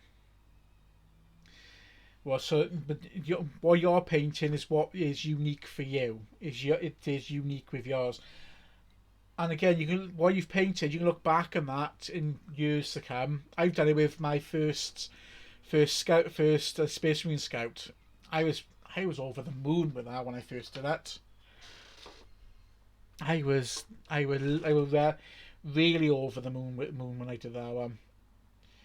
And then and then years later, I pulled it back out the box to have a look at it, because I wanted to use it for a reference, and I was like, what a load of crap.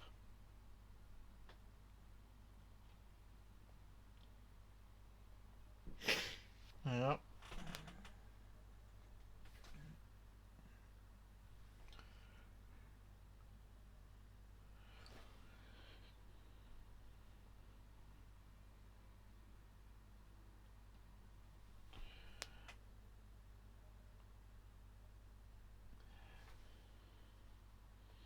Because I used it as a way to reference the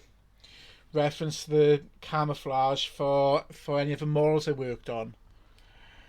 And I remember I was over the moon. I was proud of it, and I then looked, after seeing how much I improved, I looked at it as a reference, and I went, "My God, it looks terrible." But it also shows really how much you've grown as a painter. And it's like I said to the guys earlier. Whatever you paint, yeah, you're going to show people, especially other painters, what you've created. You are going to ask for comments and critique, but don't let them say your work is terrible, your work is rubbish.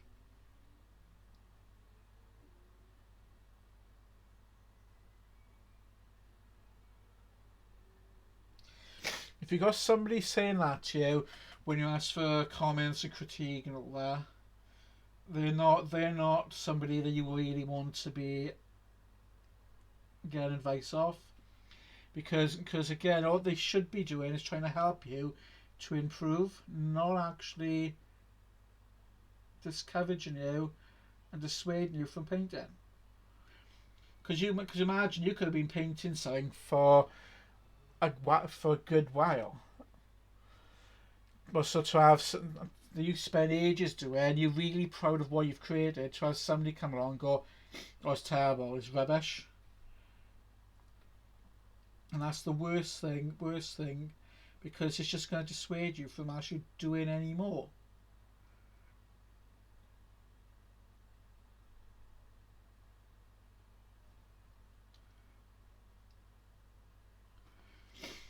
But again, like I said, practice is one of the good things with it.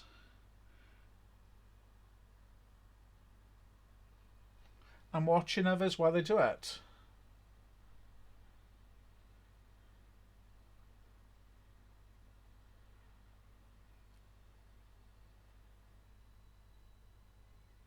Yeah, that's brilliant, Gizmo. And that's the best way forward with it.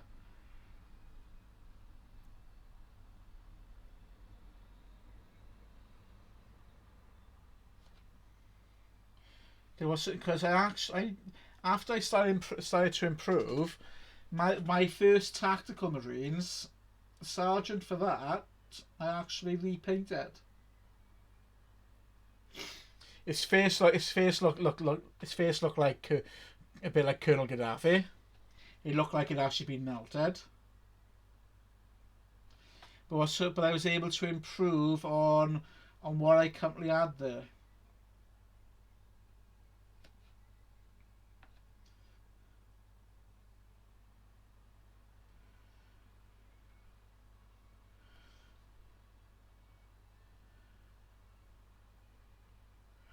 I remember the one day when I worked in Gap. I know one day, I painted. I would take my painting stuff to work with me in one of the carry cases. I had loaded them up with paints. There's some models in there, paints, a couple of paintbrushes, and a bunch of pink horrors. And I just assembled them whilst on my dinner break, painted them up, and they've just been in storage since. But I recently, last summer, I did, in during the summer months, I painted up a bunch of blue, besides Warhammer, Blood Bowl stuff. I painted up the blue horrors, the brimstone horrors, and everything else, and went from there. And I was surprised when I looked at them to my pink horrors, the differences between how I approached both models. That's okay, Gizmo. Well, if I'm gonna see how far I get with this one tonight. If I have an actual chance of the edge highlights, I'll then be doing that next week. So well, I don't think I'm probably gonna get it all finished tonight. So I'll probably carry on with it next Sunday. So it would be next Sunday night when I'll be actually carrying on with some of the model painting. Because besides, because I probably gonna have to. I might have to. Besides my 40k stuff, I might raid my storage boxes over that I got in storage for some of my Thousand Sun stuff, or I've got some Age of Sigma stuff here I could get painted up as well. Because I have actually got some ghosts I can paint up, as well as my Hallowed Knights. So good. Have a good evening, Gizmo, and thank you for calling in tonight and joining with us tonight. It's been a pleasure having you here.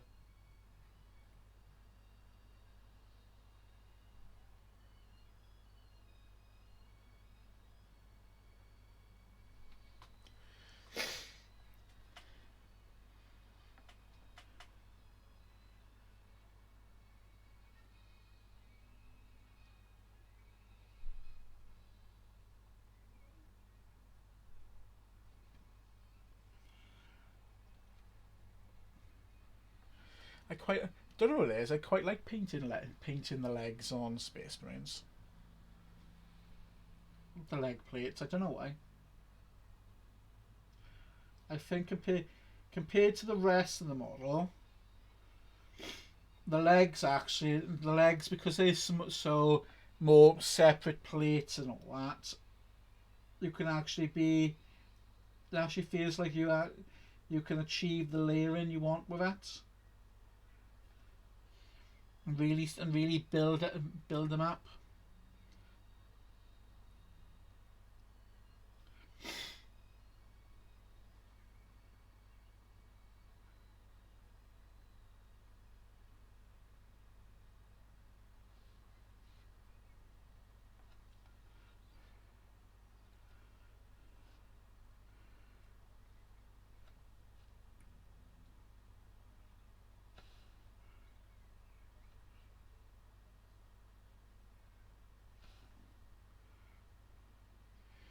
Mix some of that paint in there because it looks like what's in the lid is starting to dry up as well.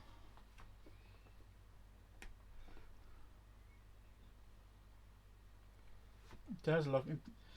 That's how warm it is. It's actually drying the big clump of paint in the lead.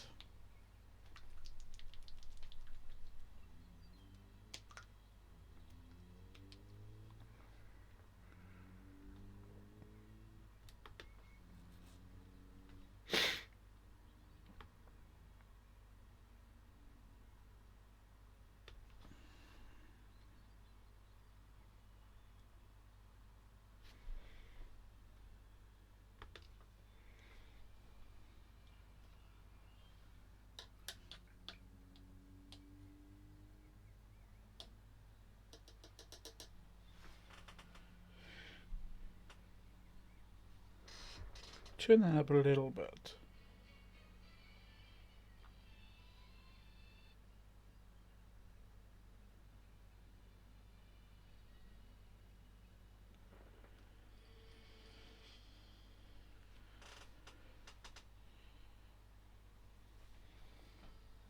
Right then, let's get some more of this done.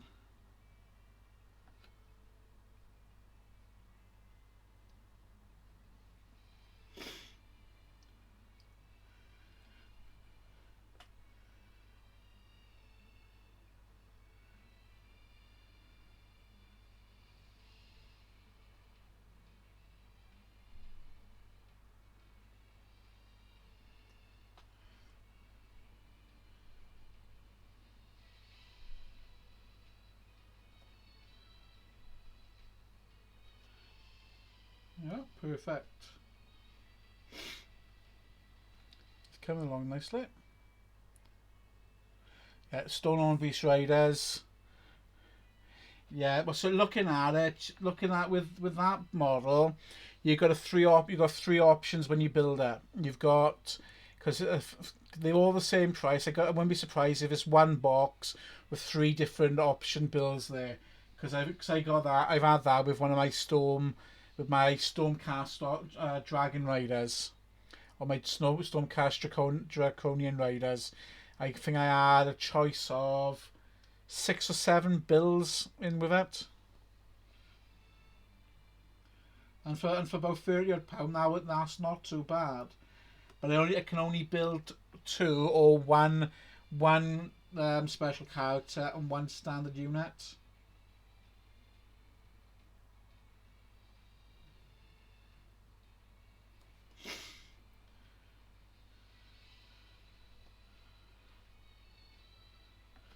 Now, when it comes to if anybody's watching a rerun of this painting, what I'm doing, but now when you start out model painting, especially going to the Games Workshop stuff, if you're going to do the Games Workshop stuff, you're better off. Well, find out what series you're going to look at, whether you're going to go 30k, 40k, or Age of Sigma. Because you may decide to actually go Necromunda, Kill Team, or Silver Tower, or something like that. Because they've got so many different game options there.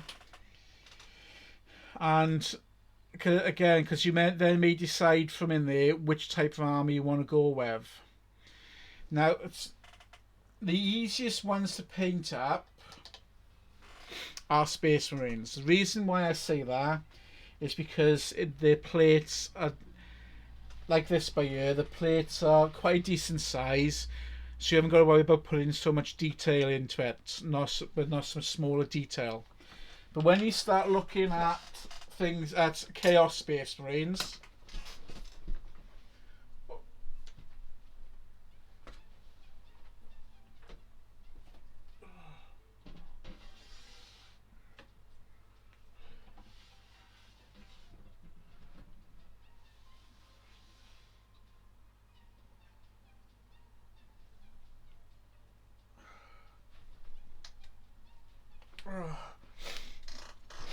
sorry about that, guys. So when we start looking at things like Chaos Space Marines,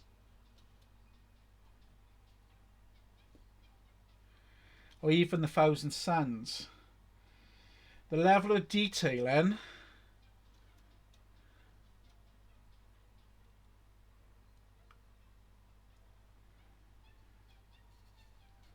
as you can see with the level of detailing on this one is a lot more. It's a lot more detailing involved with Chaos Space Marines.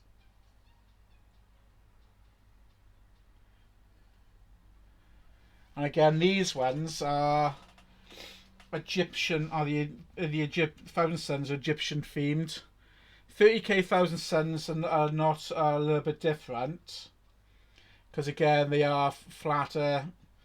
They're flatter panels for the 30k era, but with some of the, like we got the crest banding headbands on this one.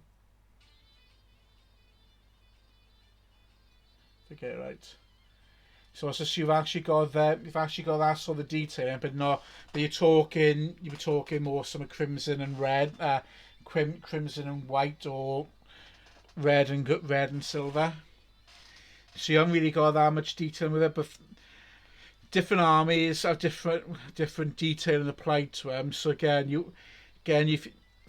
starting out, that's why they normally give you Space Marines at the starting army, or Necrons, because again, Necron's a nice easy army in 40k universe to start with, because of course they're just a silver or brass, completely head to toe, with some washes for the recessed areas for the skeletal metal look to them. Then you can start building up from there. So they're nice flat panels to work with. But then when you start then moving on to the more trickier detailing, then like I said, Thousand Suns. I guess a nice flat panel areas work with is something like Tau. Because again they're quite flat to work with.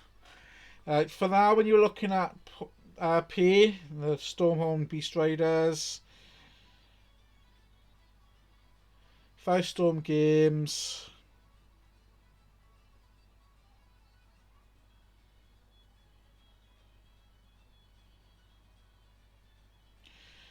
If I could spell that right, wouldn't I?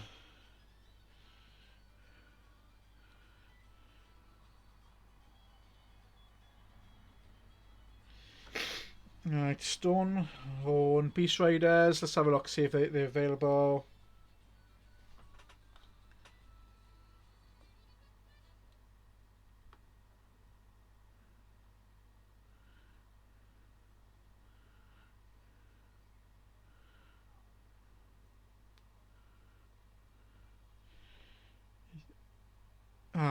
If I spell it right, when it was Stone Horn. There we are. Yeah, your Stonehorn. Yeah, they're completely out of stock with Firestorm as well, and they're £33.65 with them. And looking at it, it'll be one box set, gives you a choice of 3 models, whether you're doing the Beast Rider or the Thunder Tusk.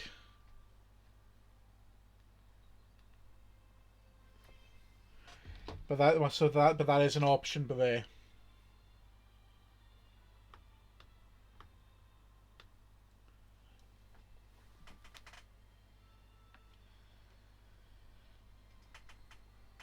Alright, come on, little booties. Let's get your booties done.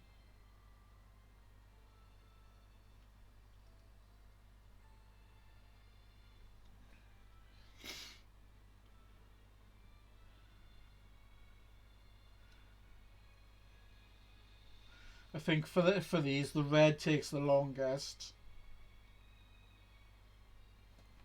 because that's the prime. That's the main colour.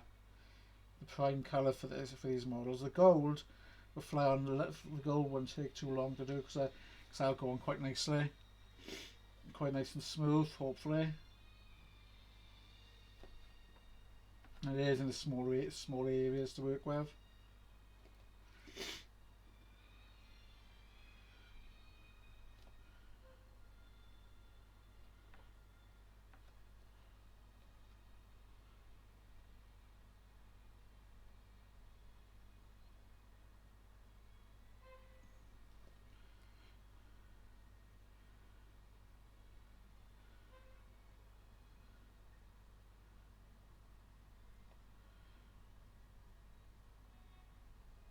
Yep.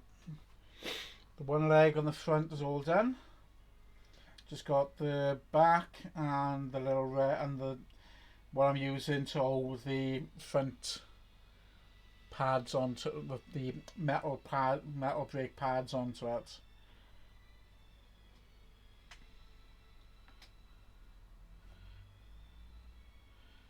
Problem is, I gotta try and see this from some strange angles because the amount of detail that's in the way.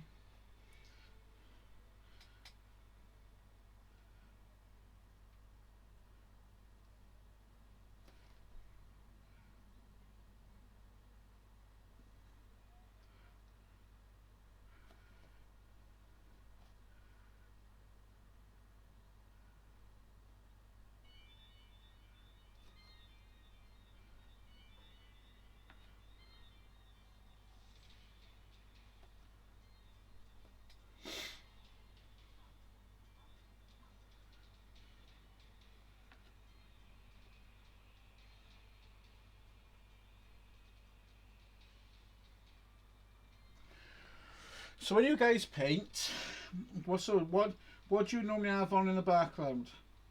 That's an interesting question. Well, besides me talking. Nice. Yeah, yes. The smallest, smallest of details can usually bring the most joy with painting.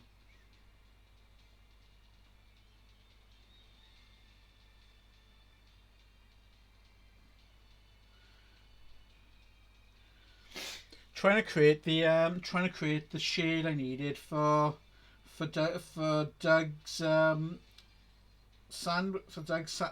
Doug's foot long. What I actually had fun doing, because I didn't have the shade there, so creating something from scratch was really interesting. And I'm surprised it actually worked, because I was actually quite impressed with the result.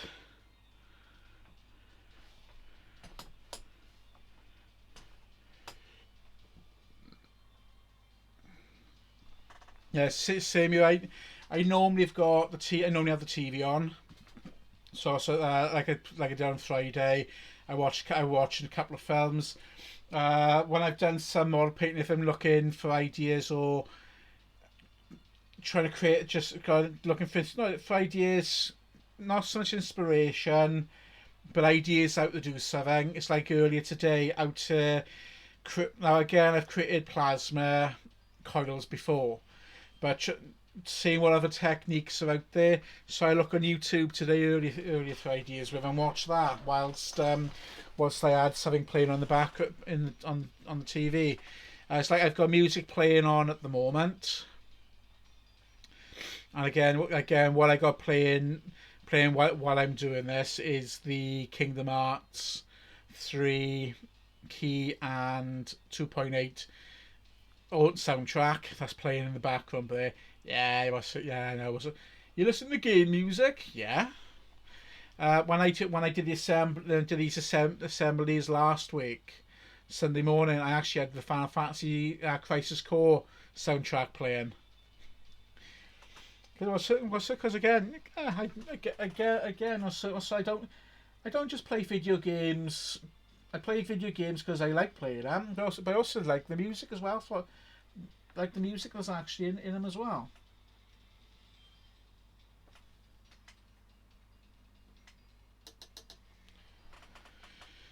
And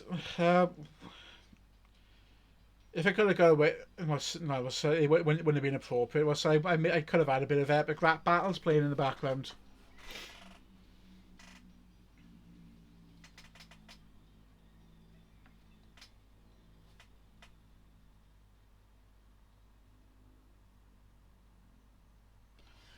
Because recently, because Mum has recently been watching Breaking Bad, and I suggested that to her a couple of back 2 years ago to have a look, check it out.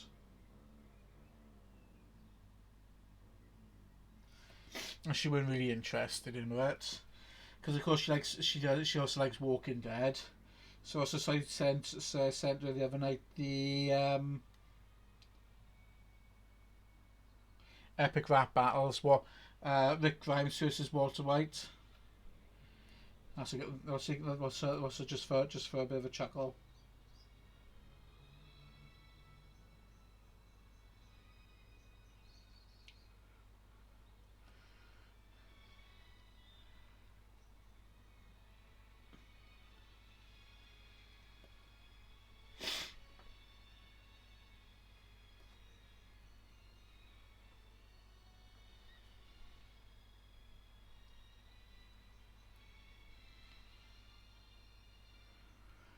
Must have sit some again. If you guys haven't seen any of the epic rap battles before, so they are quite good. They are really good because besides taking fictional characters, they do take historical characters as well for history, and have them rap battle against each other using a lot of the historical facts about them.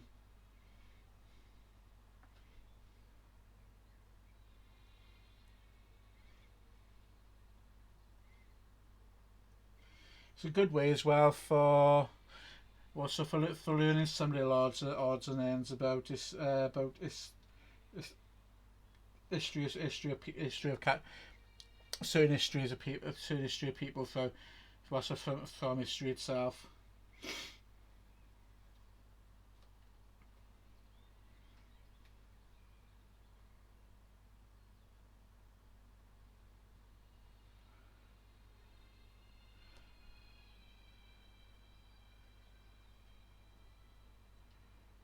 Let's get the back of this one booty done.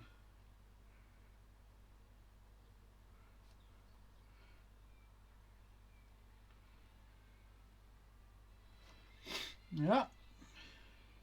Front panel of his foot done. And starting to get the back of his booty done now as well.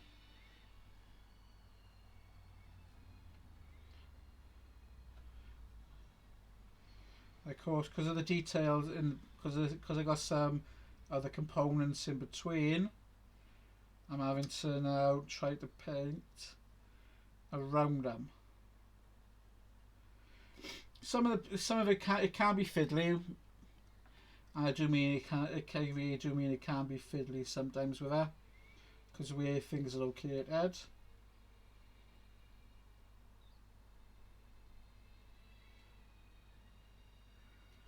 Yeah, job done.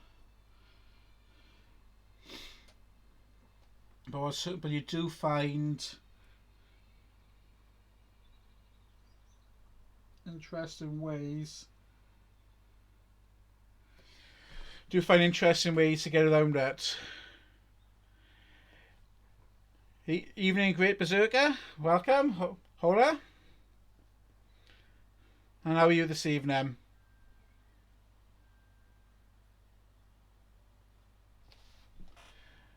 I'm hoping this evening where you are. And how are you today?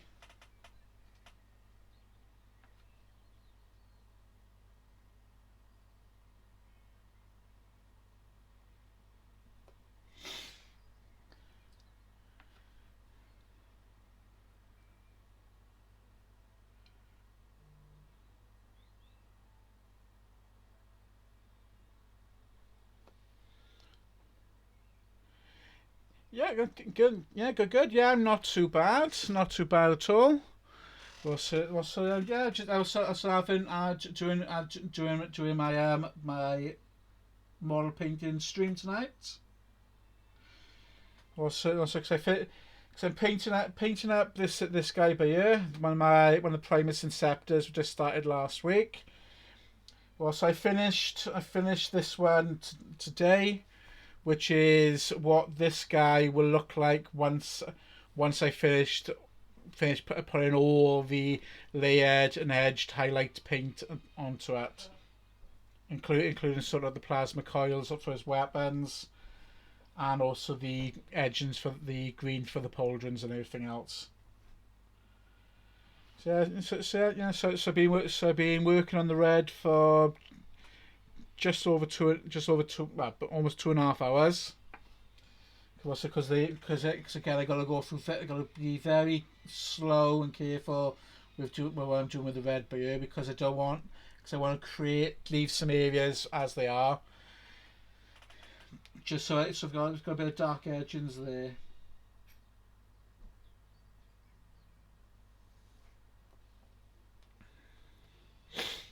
Oh, yeah, you do need some patience with it when it comes to model paint. Then, but as I do find it does actually, it can be quite relaxing, quite quite relaxing, quite quite relaxing, and it can be quite rewarding as well. And again with it, it's like when you with whatever you paint, it's when you finish it, it is unique. Will never be now like this one here. There's only one of this model in existence. Yeah, there's hundreds out there, the same shape, the same design layout, in the same color scheme, but there's only one of this model in existence. And and it's the same when if you actually paint your own, when you paint any of your own models, because it's your style of painting, they are unique. So they do make it does make unique and one of a kind. And again, it's just with a lot of it, it's practice. And if you make a mistake, don't worry about it. And that's one of the key things. Key things with model paint then is, if you make a mistake, don't worry about it, because they can easily be fixed. Some, yeah, you need some level of patience, and a steady hand does help, but you do develop that over time. Because if I still had any of the first ever models I ever painted, and you could look, I put them out here now compared to how I paint now, you could see a massive difference, even from when I painted back in 2013 to now. There was a massive difference between what I painted like then to how I paint now, and a lot of it just comes with time.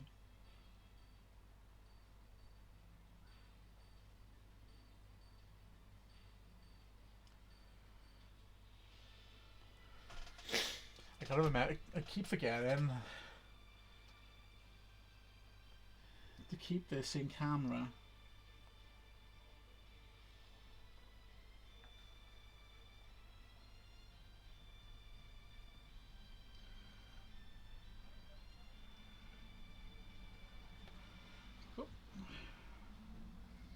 Now I gotta try and see what I'm painting. Because of the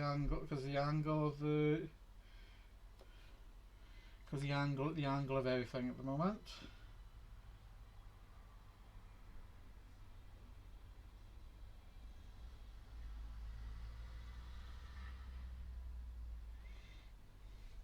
It's getting there. It is slowly getting there.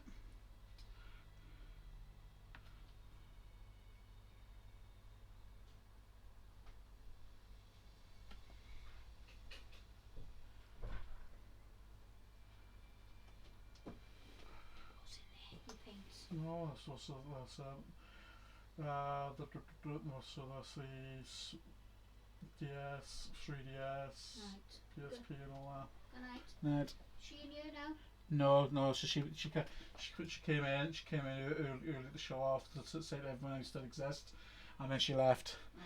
Yeah. So in case any of the guys which recently joined me wondering who I'm referring to, is little tiny. Well, so who is really the star of the show? She's she's a cat. She's the cat. She's one. I got three cats here, and she's about the only one which likes to actually come in, make herself known, and actually appear on camera. So she'll actually jump up onto my lap to have a cuddle whilst I'm streaming.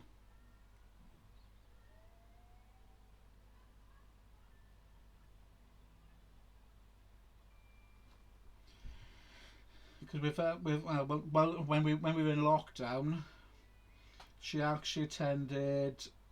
She sat in every one of my lessons. Every one of my online lessons I taught.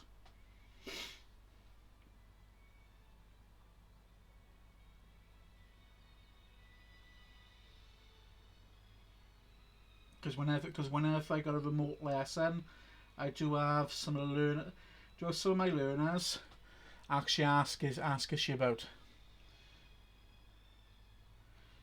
and they would even post a picture of a cat typing on the keyboard.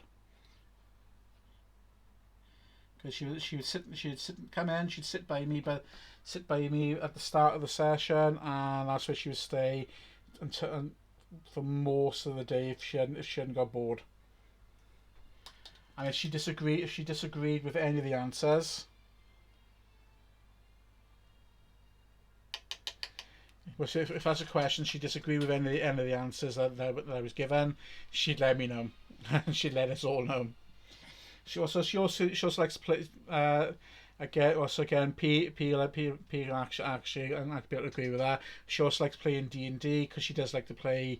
She does like to add the additional cat noises. If you've got a cat related character or cat in your game and you're playing online, she'll also chime in for that as well.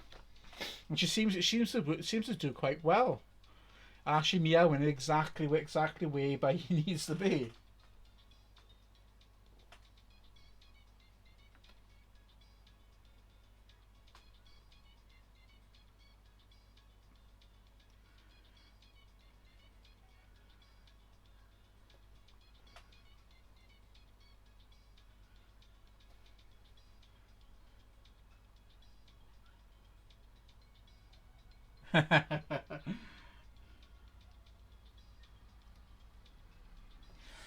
Sanya, that's where you're going wrong. You need to start bringing a cat with you to game. It's not your dice. It's not changing all your dice. You need to have all your dice to the cat before you come into the game.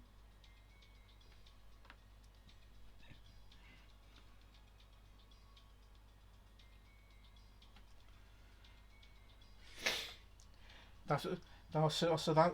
Explains that does explain how my online roles were quite good. Because it were tiny it was.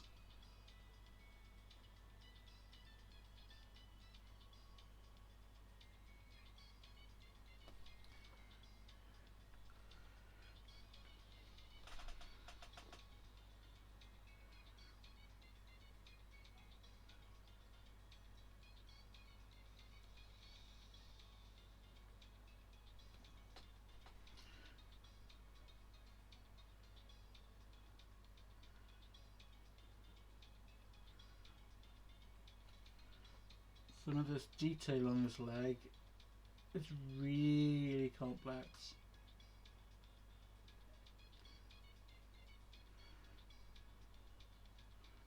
I believe.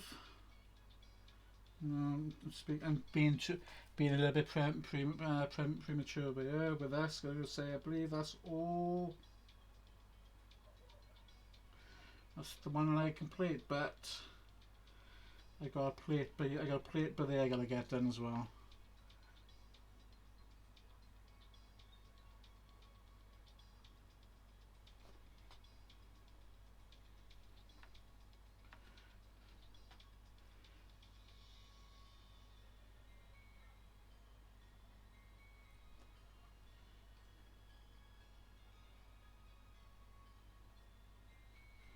Almost there.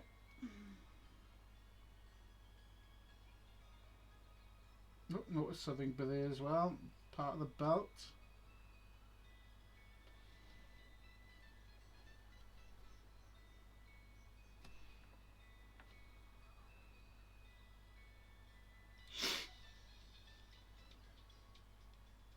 Sounds like either they're a garden party a couple of doors down, or they're over in the field.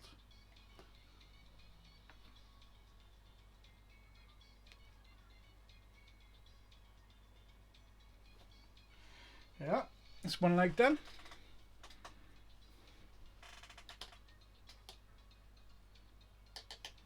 That's one leg down. I got the other leg to go. And then it's the gold. Once the gold is done, it's then built layering up for the green, the silver, the casing as well. Black for the casing, and then of course I got to put that in yellow. I then got to paint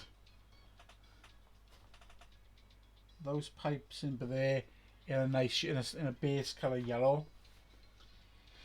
In Avalanche Sunset, I believe they call it, so I can create that nice hazard tape. Nope. So I can create the black and white hazard tape look for them as well.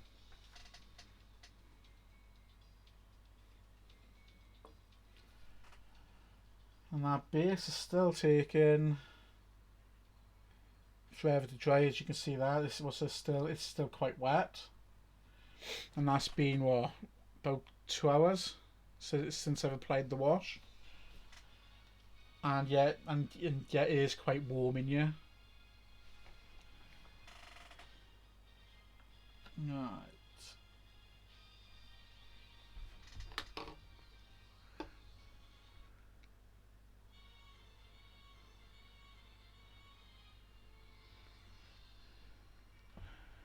The question is, have I got to be on site tomorrow?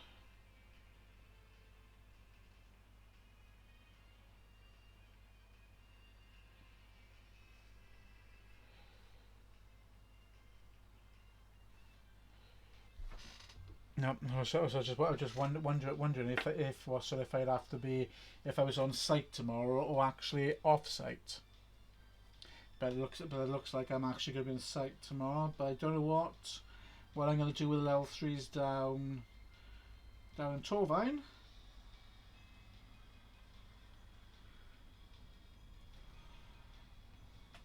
Because all their work should all be in and done. Should all now be in.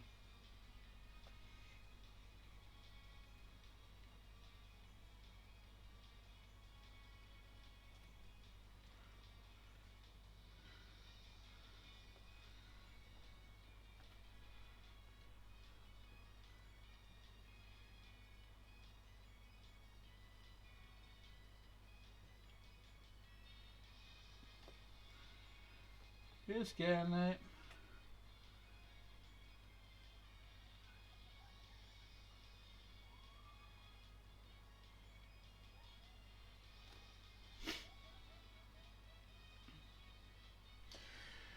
So if you could, guys, money was no object. What model would you buy first, or would you actually pick up? Be any game series, any model. It could actually even be what sort of you actually build and paint something from a movie. What would it be?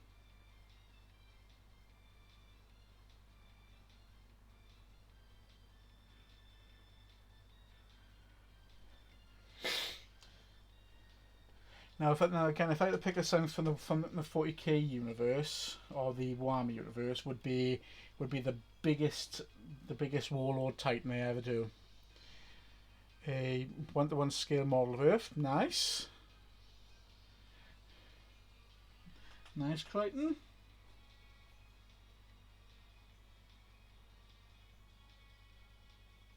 So Crichton, are you gonna rub? Are you gonna rub your dice on a cat for next game to see if they'll help improve the luck on them?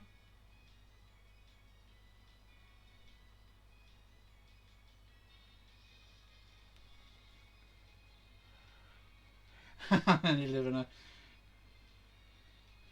If you're going to live on it, the question is, are you trying to avoid someone?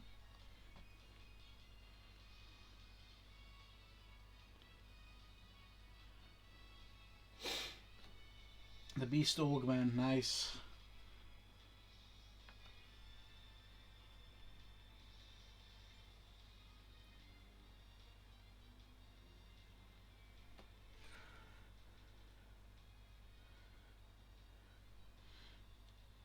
Well, good luck.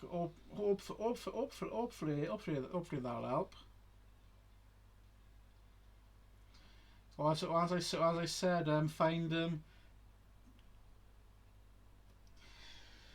that was so that either have to create some holy water, some water that's blessed by a full moon, or wait until the next full moon.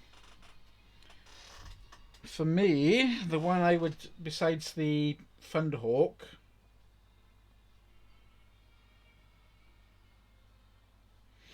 is one of the Wall of Titans.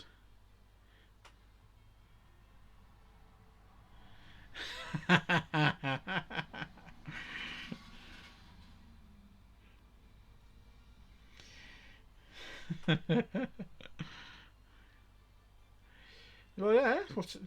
So as I said, money's no object. So I can find. Let me see if I can find that one.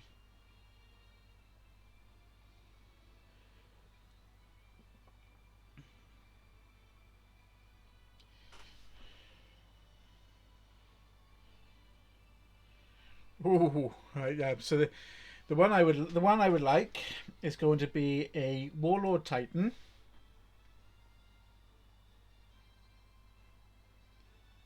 It would be, don't have that the card. It'll be a Warlord Titan.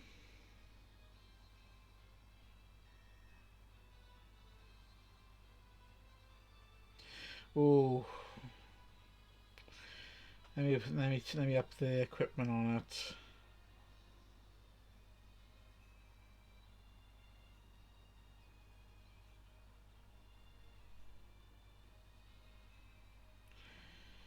Yeah. That's what I would that's what I would like. That is a Warlord Titan. Stands about. Uh, it's huge. They are huge. £1,356. The body alone.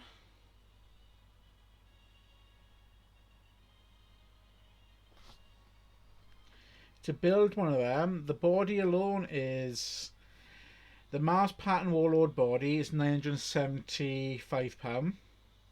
I've got the laser blasters on his shoulders, which is one additional £121.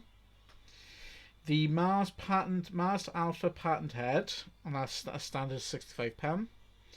I got a Power Claw coming at £103, and a Bellicosa Volcano cannon at £92. that is ridiculous price. A Warhound Titan is £430. I'm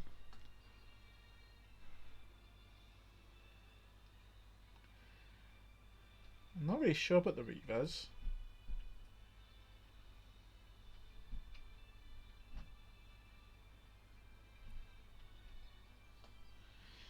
What's that one? That's the Nemesis Titan.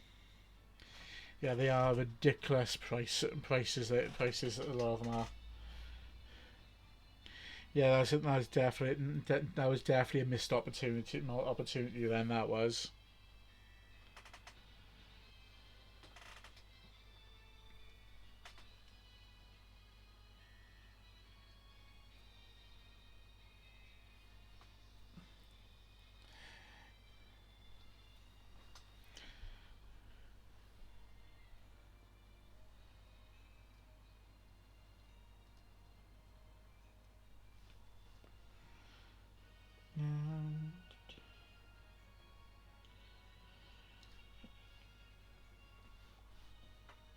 Nice.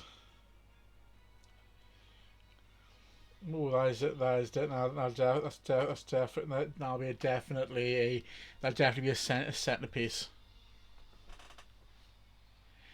Well, certainly, the big models usually are nice centerpieces in any game.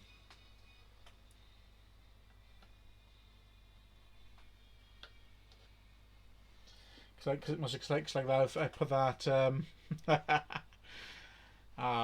What's it?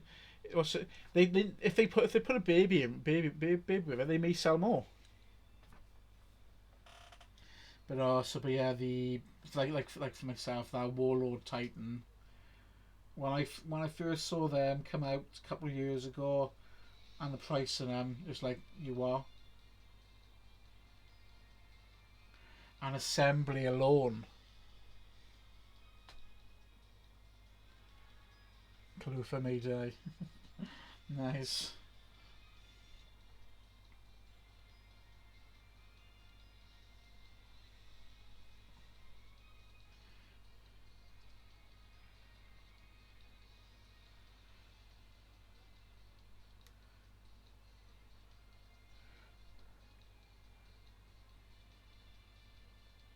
Yeah, it is. The prices are amazing. They're not. Well, so assembling one, I know someone which have actually bought one, and also and but to assemble them, because they're pure resin. To assemble it, you've actually got to underpin the arms. You've actually got to underpin all the arm. You've got to underpin the arms you're going to work with. So you're talking pins. You have to drill holes in and pins about that long, just to make sure that everything will stay in place. So you're talking assembly alone is going to be a good week just to actually make it. That's including cleaning the resin, fixing any misshapes on it,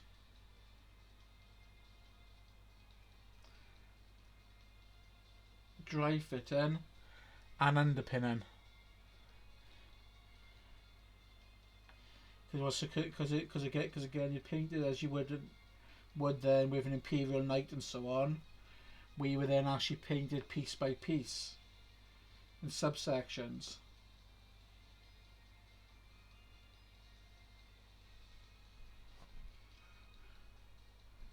Compared to plastic, yeah, resin models do give you far better detail,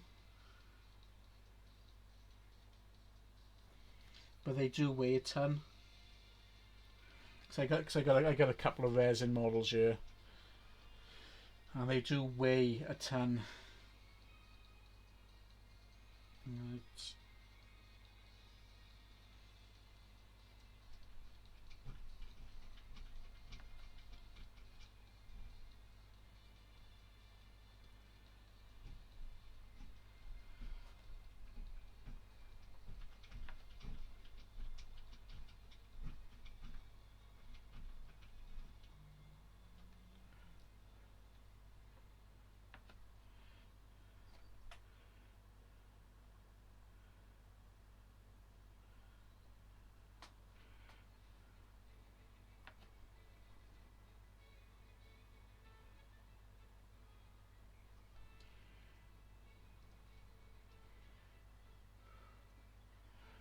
Are we getting there? Well, that would be interesting to find out. That would be actually.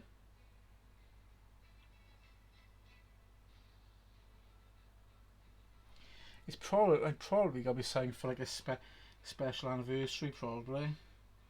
Or it's gotta be a massive size.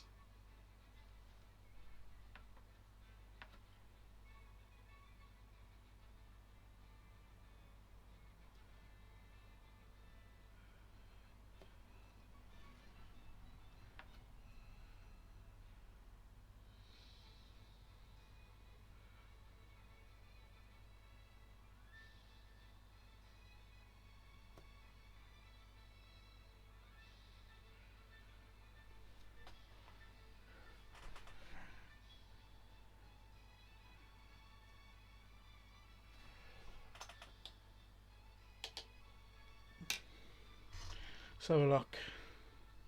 I'm curious myself now.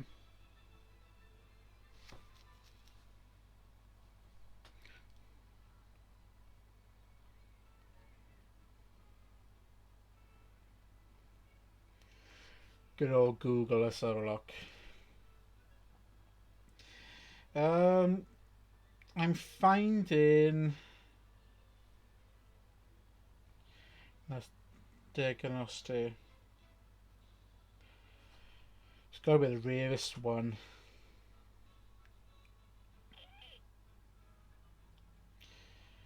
Let's have a look. See what we can find. Right, our specialist military and toy soldier auction on apparently December 11th, 2019, an expected bid of £17,000. Estimate £50 to £70 for 3 unopened Airfix models. The key was the presence of a D-Day set 1700 original bubble pack of the 1 to 72 scale attack force series models by Airfix. An aircraft carrier for 6 billion Gs. Yeah, I got one by you. Yeah, that's the same. I got by you. The back in the Daily Mail, the 4 billion Airfix model, a scale of 1 to 200 of HMS Queen Elizabeth, weighing 65,000 tons. That's a lot.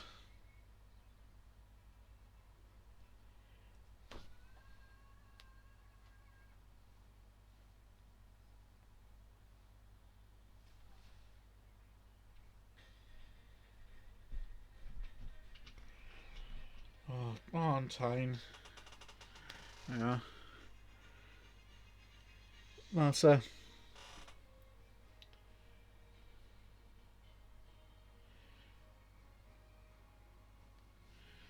lot. 6 billion. Oh, 4 billion for model.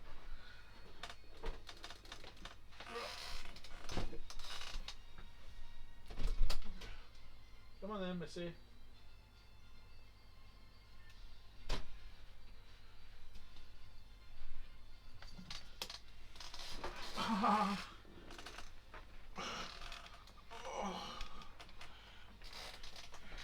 Probably. Well, that Airfix model is why they've actually sent into battle because they didn't have the money. They didn't have the money in the military in the MOD budget to buy proper equipment, so they just send models in now. But again, I wouldn't be as they've done in the past. Come on. Here she is. And she defeated a Space Marine as well. Here she is. There, little missy. You want her to come in and say hello to everybody. Took with your burly. Look at her. She's purring like mad. Purring like mad on you. Yeah. Yeah. She's curling like a little baby. But yeah, like throughout our history in the past, to confuse the enemy to make it look like we had model tanks. No, to make it look like we had tanks on a battlefield, they made a cardboard. So to confuse airplanes, that there's a lot of tanks on the battlefield, but they're flying over for surveillance. So we put a bunch of cardboard tanks. I just have people moving cardboard boxes of tanks around, just to make it look like we got a lot of heavy artillery. Oh, go on then, go over lay down. Let me move that. Don't want you damaged now.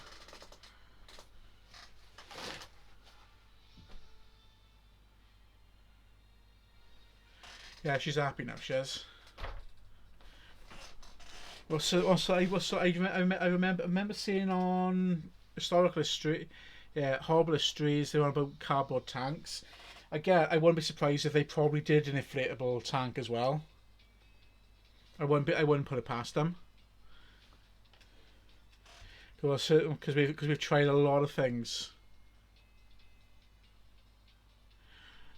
Yeah, yeah, they've tried it. They've done a lot of things just to confuse the enemy. And in most cases, it actually works. Because it was the same like painting like sharks on Spitfires. But actually painting a shark face on your Spitfire, well, the belief was it would actually make the pilots think that the sharks were actually in the sky. They weren't planes; they were actual sharks up in the air. And strangely enough, I think actually it worked to a certain degree. Psychological warfare. Do silly things like that, and it seems to work. No, no, I can't. Now I get now. It'd be interesting to see what other weird stuff and technologies we've used over the last 30 years with the wars that we've that existed in our lifetimes. Whatever war machines or weird war machines have they introduced to try to defeat the enemy? Besides the obvious drone.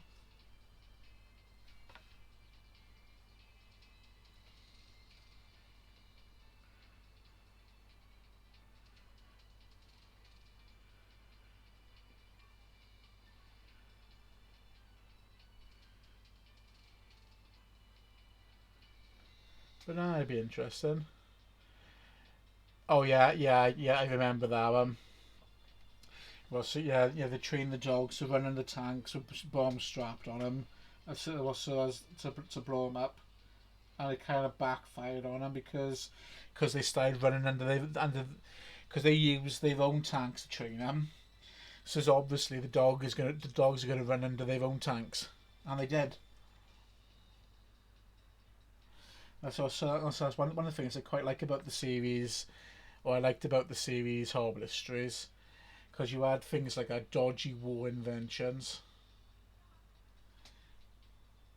and some of the stuff we've tried through history.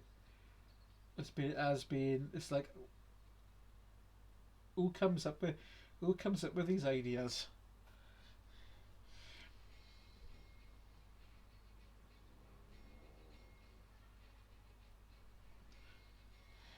Well, but that like that Russian dog fit strategy. I disagree. I disagree with it because I'm an animal lover myself. So I wouldn't want to see another animal hurt. But they come up with an idea like that, an invention like that. Who who comes up with ideas like that?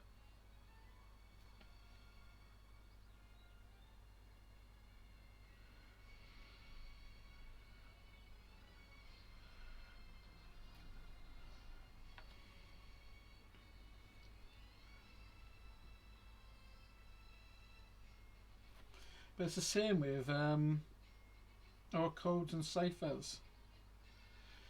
The codes and ciphers we use through war. Missions use diesel, German petrol for the other way around. Dogs didn't know. Yeah. Oh yeah. Because they actually fought because they didn't have, the Russians would have been better trying to capture a couple of German tanks and then actually having them as practice. But again, it links back to that old it looks to the old Pavlov's dog because they've done conditioning now with that dog, and so every time a dog hears the engine of one vehicle, it's going to do exactly the same.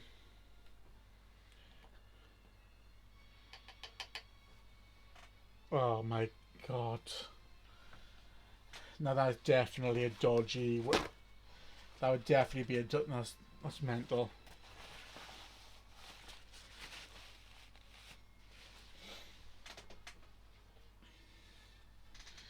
Breed women with apes. It's no one. It's like, what are they thinking? Well, they clearly weren't thinking. But saying now is the same with the Germans with their animal program. Well, so they were training animals to be spies and everything else for them.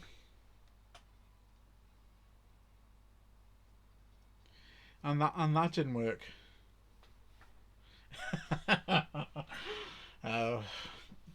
I don't want to get in trouble with it. I'm not going to say because I don't want to get any trouble.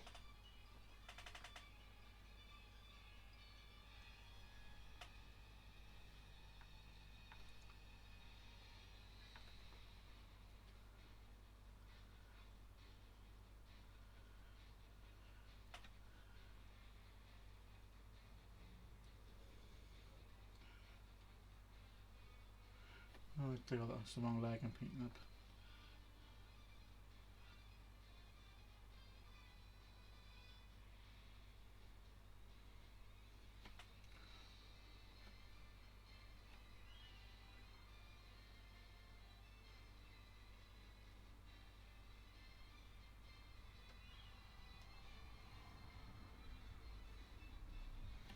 Yeah, because that was that was a bit, well, not strange, but it's like Hitler was a massive animal lover.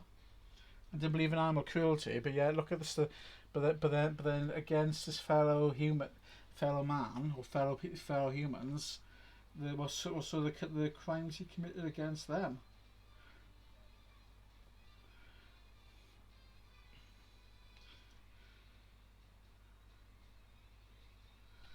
Didn't believe it. Didn't believe in animal cruelty. Was against it. But but when it comes to gassing thousands, if not millions, of Jewish people, yeah, he's all down for that.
I can't see the angle which I gotta try to paint that with.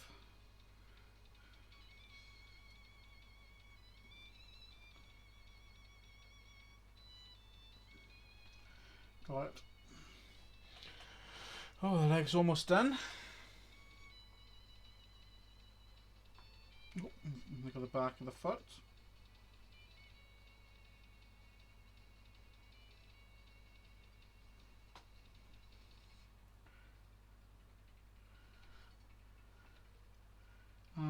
And the brace and support as well.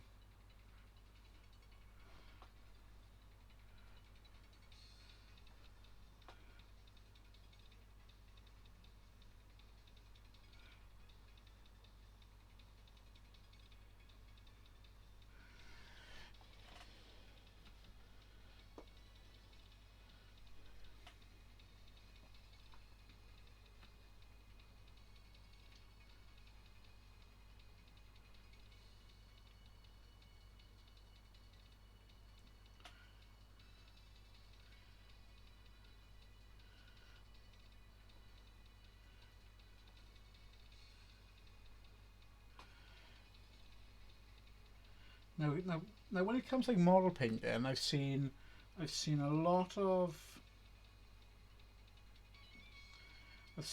men paint,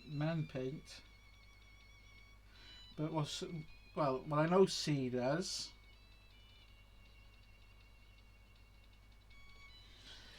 But but I don't really see many female model painters. Well, so I've seen some, but not loads. So I would love to see more more female painters.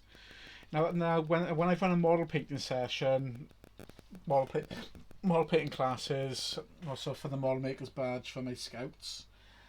Also I used to have a mix of male and female painters there. And it was good to see the differences between their paint, how they paint and everything else. But no, so I would love to see more.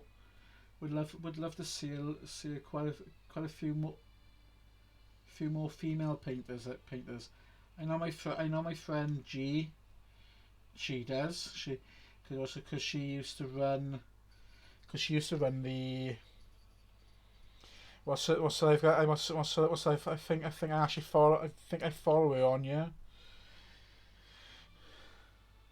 Because G used to run the D&D club for the foundation degree students that were doing the multimedia down college. Well, so like she got into it. She got into it through D&D. And no, she's really talented at it, because I think she's carried on with it while she's been in uni. But it would be nice to see a lot more female, female painters. It's because it's the same when I walk into Games Workshop, walk into Firestorm and things like that. You don't see men. You see lots and lots of male players or male collectors in those stores, but very rare do I actually see. If you see the females in there, they're either there with their partners, or they're there buy in for somebody. Now, but you really see, but you really see them actually see like collectors and painters, or you of it as often. So it would be great to see if we can get a massive drive for that.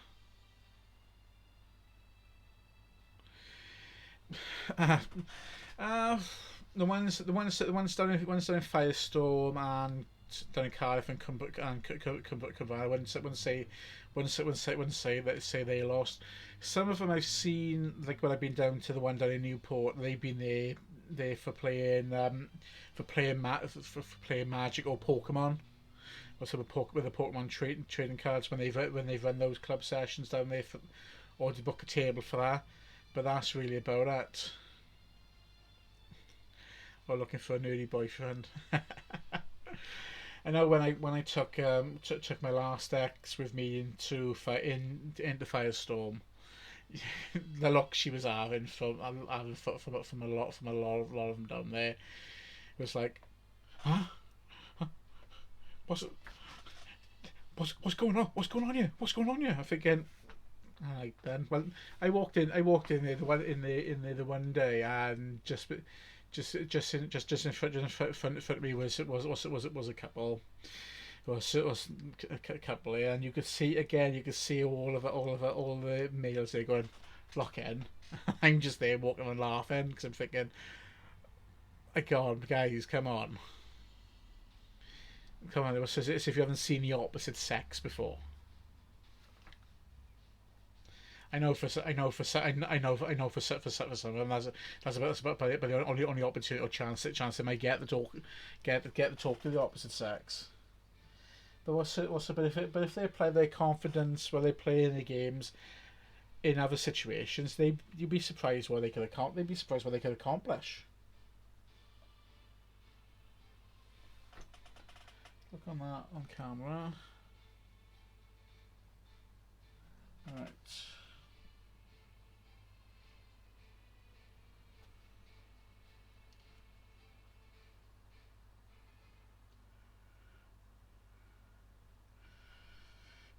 By golly, I think I've done it. Oh no, I missed a part. Missed a part.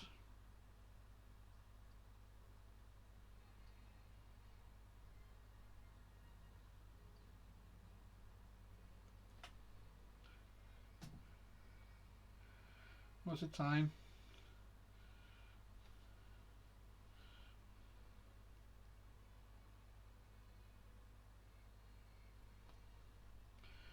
Almost done him.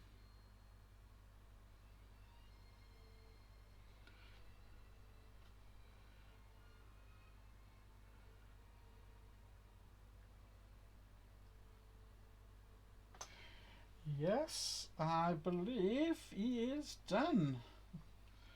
Let me do that part of it.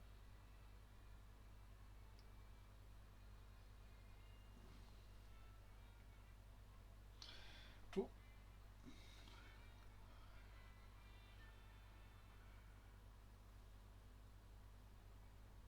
Now I've done that before. Now, once I think I've completed something, only to find I gotta go back and the hands. Go back and redo small details that I've actually missed. Oh yeah, They can't. They also they can't help themselves.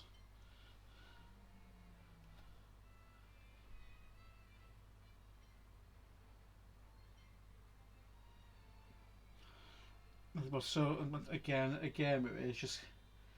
it's just confidence is what they needed.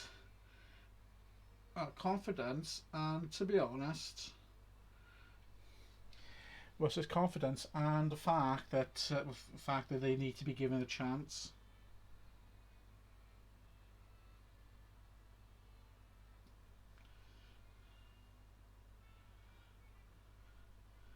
Because that's the one thing I do. Actually, it does wind me up a bit. It's where they go. It's where you I got a certain type. There's a certain type I like. And then but then you see on Facebook they're complaining about that type. Well, I like bad boys. Okay, yeah, you like bad boys, but then don't complain then on Facebook when he's treating you like crap. Because again, I see that quite often. Oh, why can't I find a nice guy? Why can't I find this, find that? You can, but yet you won't give us nice types the time of day. Well, at all.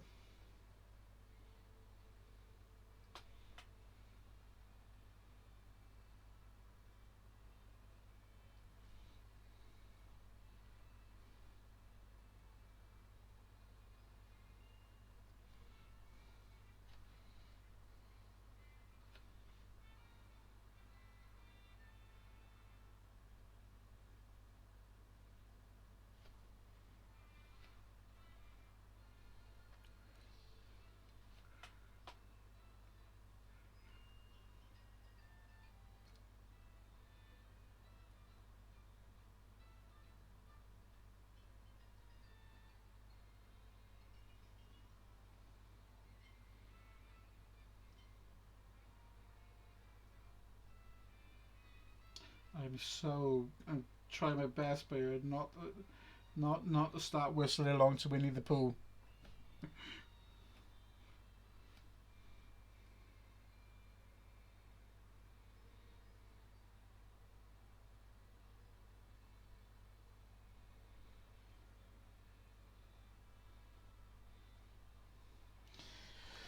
There we are. And that's the red done.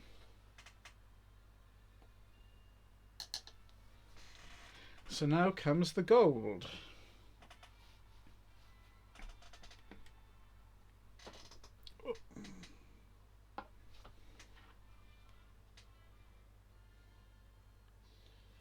trying to think where I put the gold on the originally. I have to start a new block.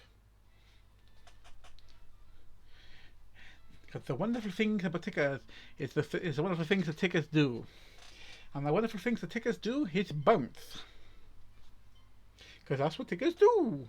Woo-hoo-hoo.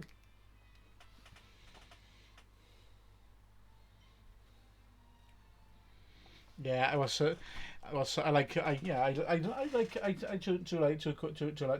quite a few things from Disney, and again it's great like seeing him in Kingdom Hearts, and again Fizz in the 100 Acre Woods in Kingdom Hearts 1, 2, 3, any of them is fantastic. I really do enjoy it.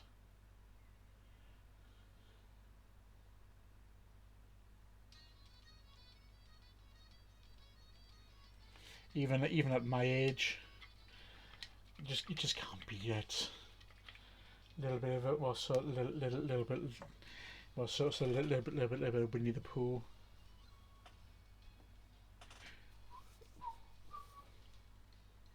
Right, we now got the gold.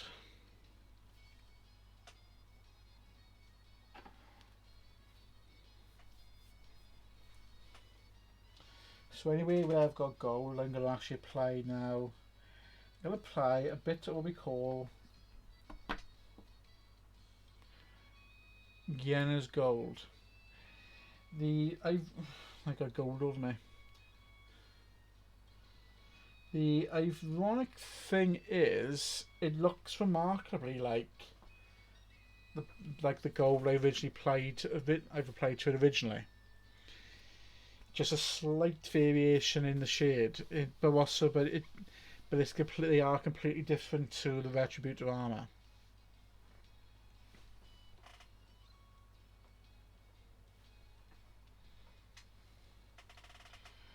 So as I've done previously, I'll start at the top.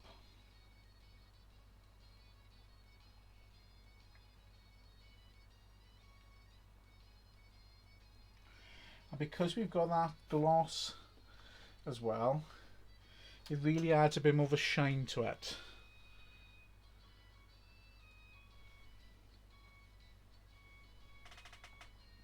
But I gotta look very carefully because I don't want to have to repaint the red if I can help it.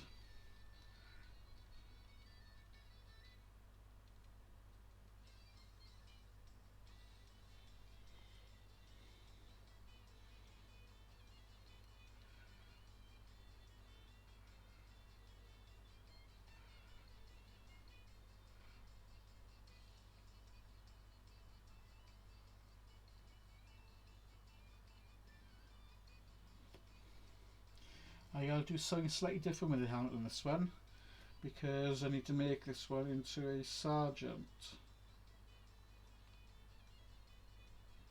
But that's minor details I can always come back to. There we are. That's his gold face plate done. We'll start now start with the jump pack.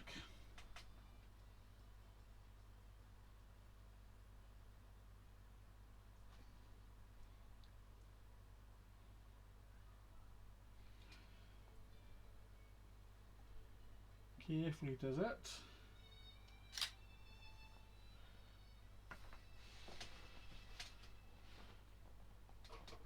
And we've got a battery shortage.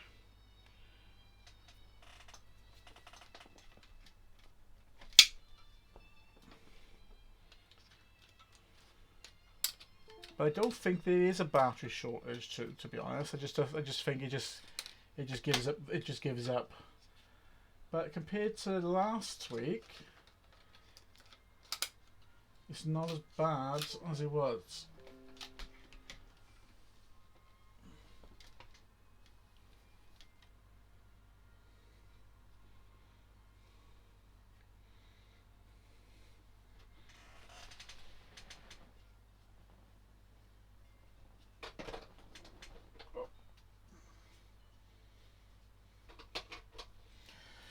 But I have been keeping my batteries nice and charged, ready for me to use my digital camera for this.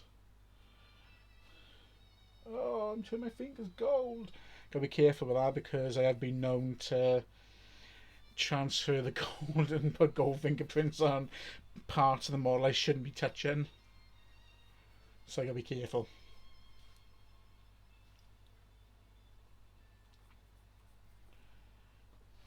Yeah, let's get back to it.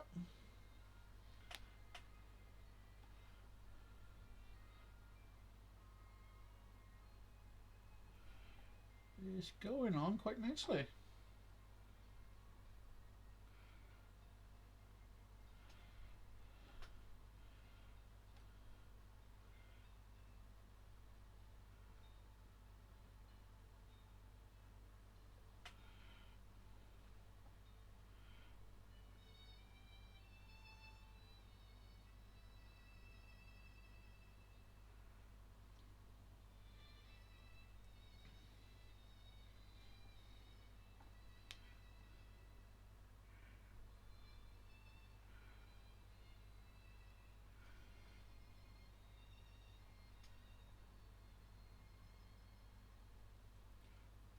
Oh.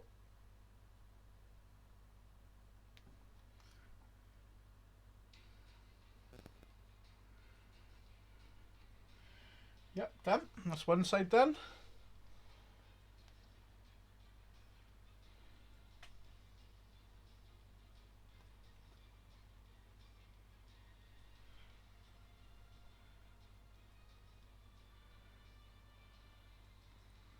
I'm going to have to reapply the gold after I put the green onto the pauldron.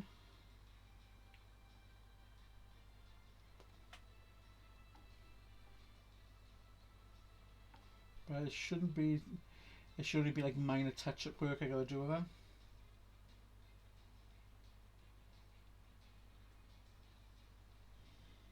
Which course will work in my favour. Well, shouldn't be. It should work in my favour because it means that I should start to develop. We should start developing some more steady.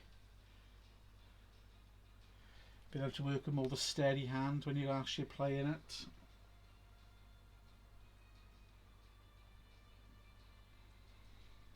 Yep. I'm gonna get the gold. I'm gonna get this gold wrist done now.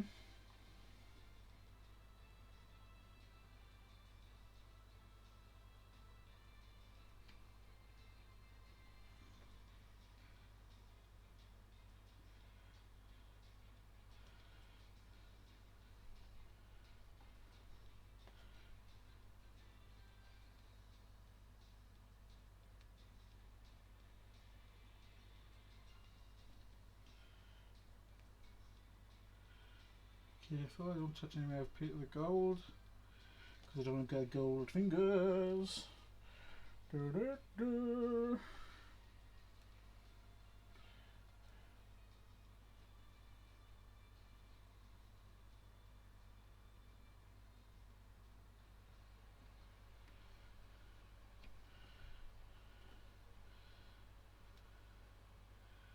Feels like my laptop's getting quite warm.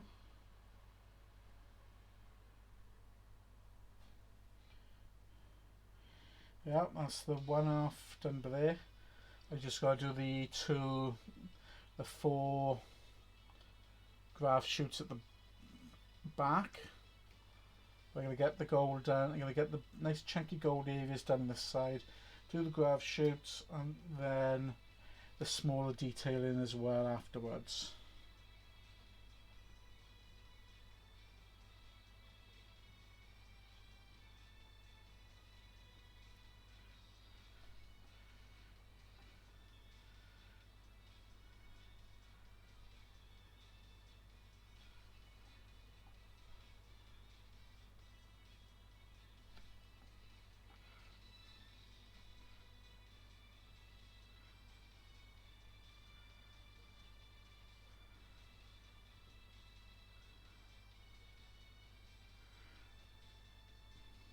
I got his belt as well to do. I forgot about that.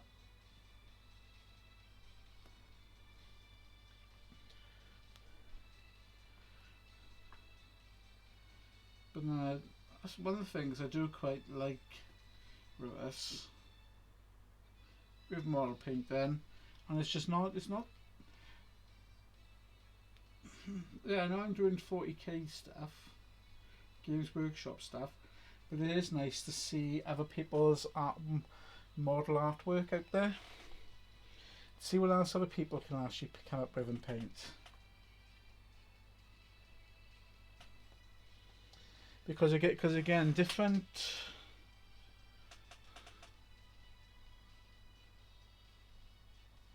Because again, different painting. Seeing how somebody paints, like for example, a 40k model, how they apply things can actually work so great because you're going to apply them to different models you work with. Because again, some of these techniques I've used with some of the Afix car models. Painting it a nice silver car or a nice red, a nice crimson red car, or even that's what this is. It's like a base. This is a claret. What type of red do the Games Workshop class this as? Painting red.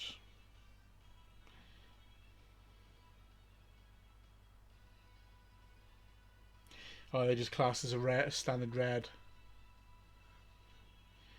But but I could easily have created a claret. I could turn this into a crimson if I wanted to, just by changing the combination of colours that work together. Duncan painting that mammoth, nice.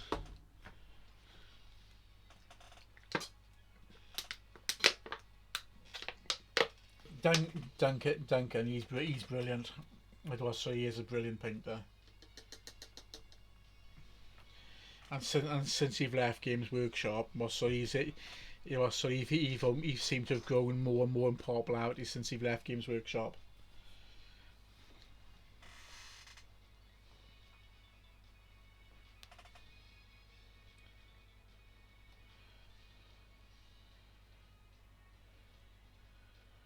But I actually followed his tutorial for painting Magnus the Red when I did it.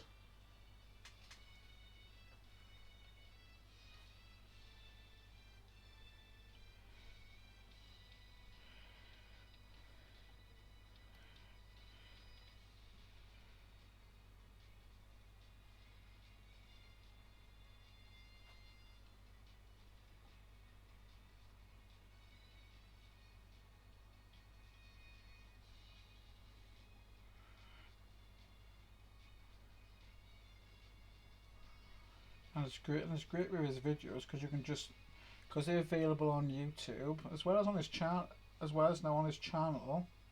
But you do need to subscribe to his channel, his website. But also you can look back on them and just re-watch them, stop them. You've always got a good options there.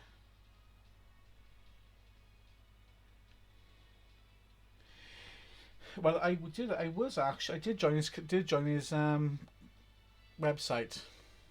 Well, I have the regular emails, but I was a member.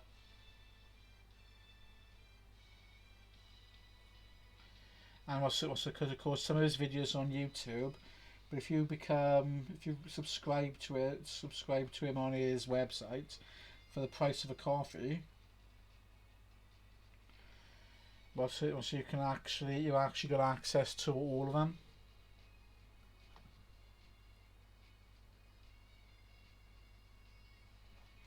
And a lot of his hints and tips as well. Because like the storage box idea, that's it using the plastic.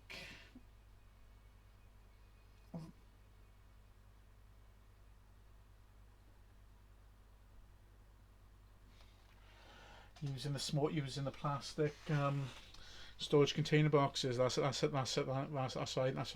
knew about that idea. Because all you need is magnetic paper, magnetic sheets, the little magnets I've got, because again I haven't actually used them to be able to swap, so I can put into the arms or legs so I can articulate them a little bit more. I think I'll have to watch a couple of tutorial videos on how to do that.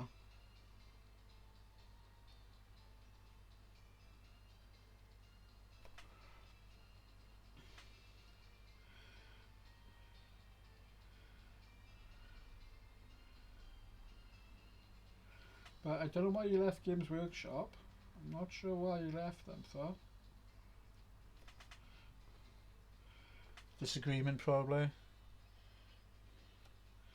Conflict of interest perhaps.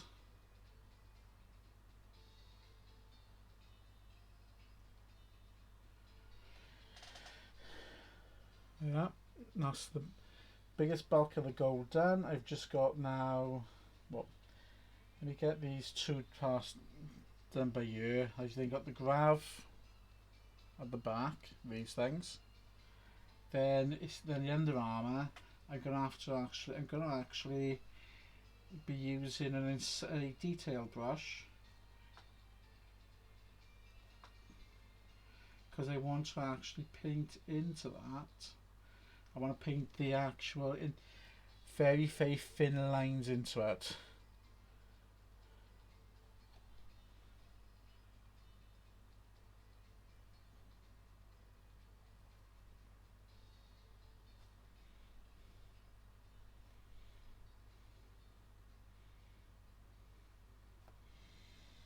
Yeah. The grav shoots now, then it's all we got left is the silver.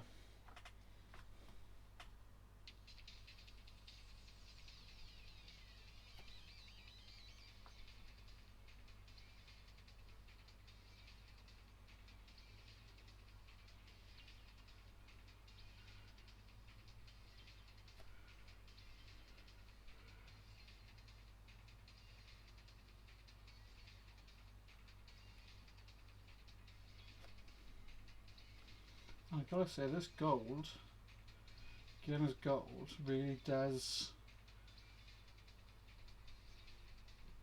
It's really making this with this undergold, with this original gold I got there. Retributor really does make it pop.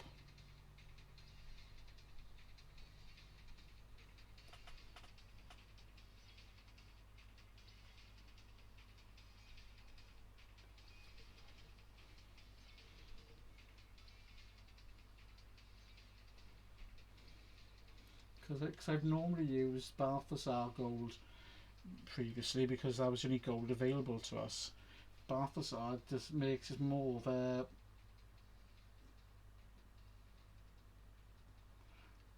bronzy type gold rather than a nice gold colour. At least this.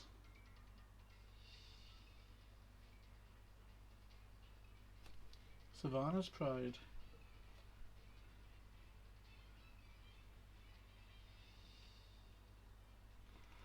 At least that gold does stand out and really shine.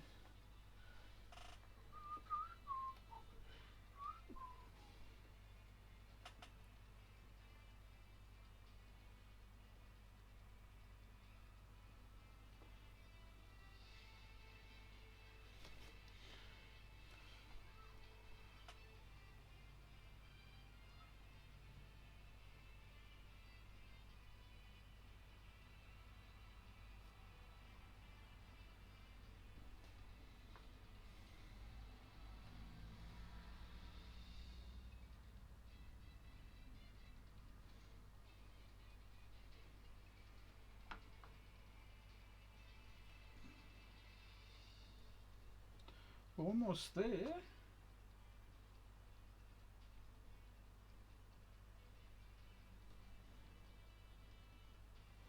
Because like so far you guys have all been watching me paint in steady colours and steady blocks.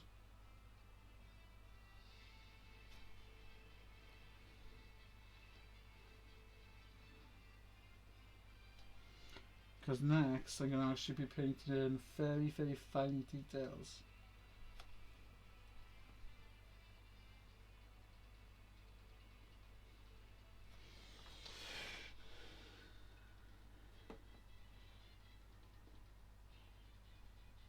And that is the gold almost done.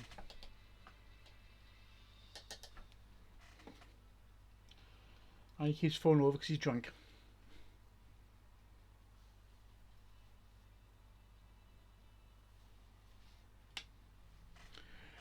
Right, for this part, I'm going to use a I'm going to use the Army Painter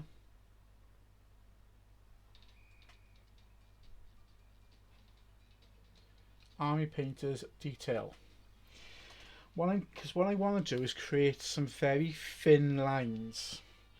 Now, if we look there,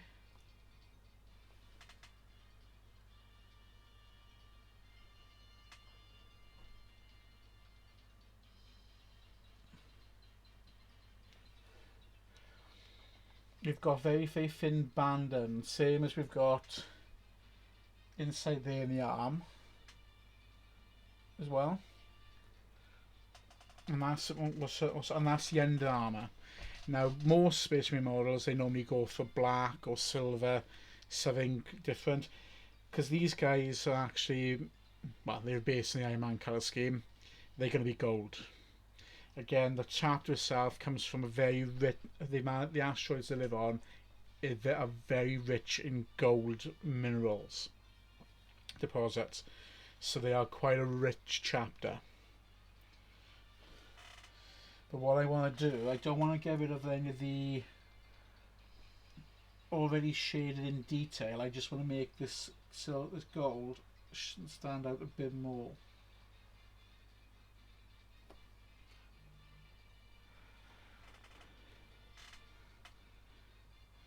So the bandings in there, I'm just going to paint along the tops of them. It may not look like it's doing anything to it, but it is actually making them a little bit more richer.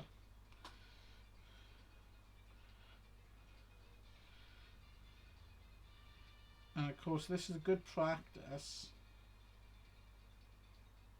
for when it comes to painting your plasma web, painting the very thin bandings on the plasma web coils. Because you're going to have to paint very, very thin stripes onto the plasma coils of white. Also gives you a good opportunity to practice that steady hand as well.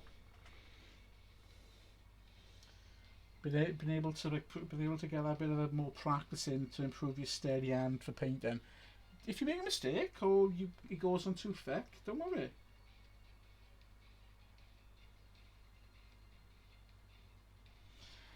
Because in all honesty, who's going to know? Apart from you, who's going to actually know? Because unless somebody is looking at your model up close,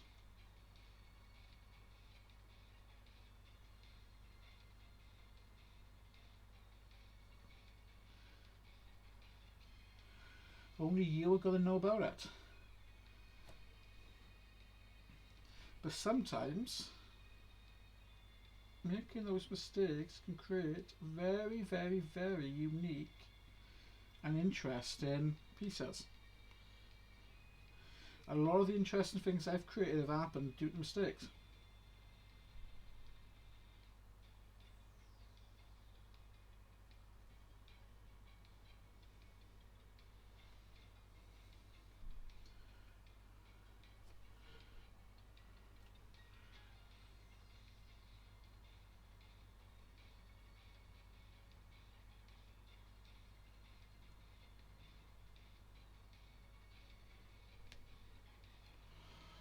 And there we go.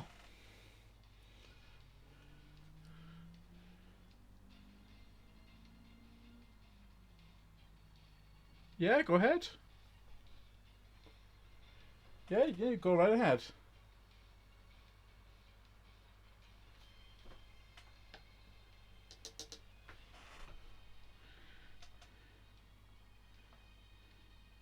Thank you. I've been well doing it for years, and I do find it quite relaxing. Where am I from? I'm from Wales. I'm from the southeast of Wales. From also from Blaenau Gwent or Blaenau Gwent, but as the rest of the world seems to pronounce it Blaenau.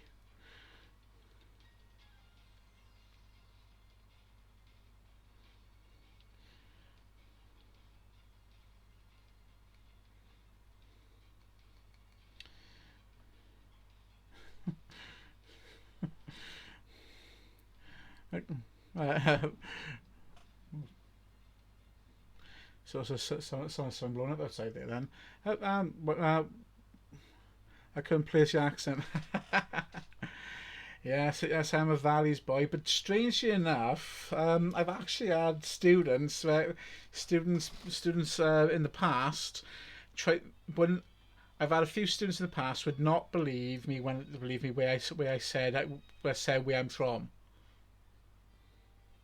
They do not believe me when I told them what town I'm from. They did not believe me. Full stop, because they actually thought I came from. They thought I was from down Cardiff way, because of my accent plus the way I speak.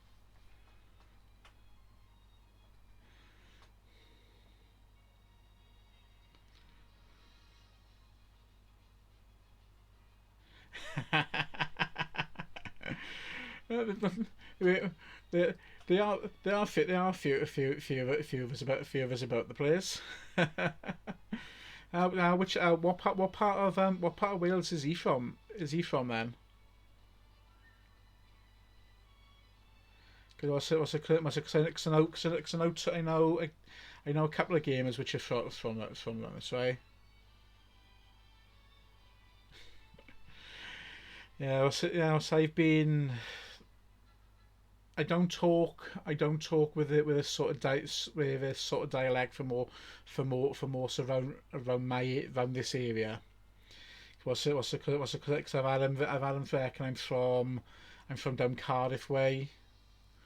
I'm definitely not from over Merthyr way, because I haven't got that sort of accent or Rumney.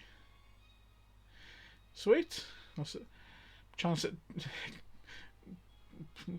Pro, pro, probably. Well, how small a word it gets down this way. Well, possibly may have even met. Because I'm surprised I haven't seen him pop in tonight.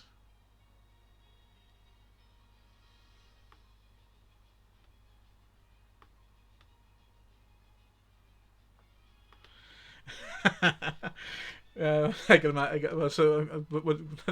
That would be funny. He's living a couple of doors down from me. Oh, well,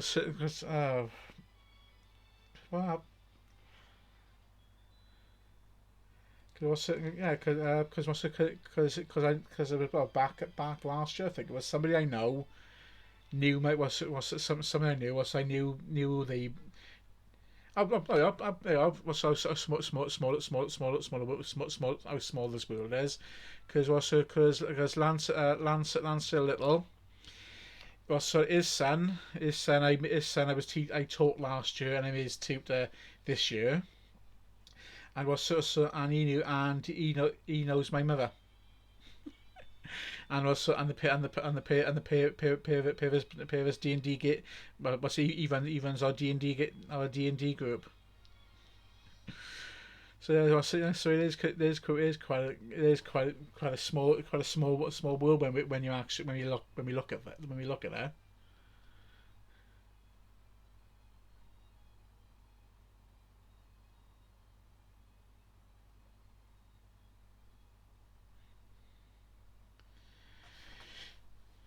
So the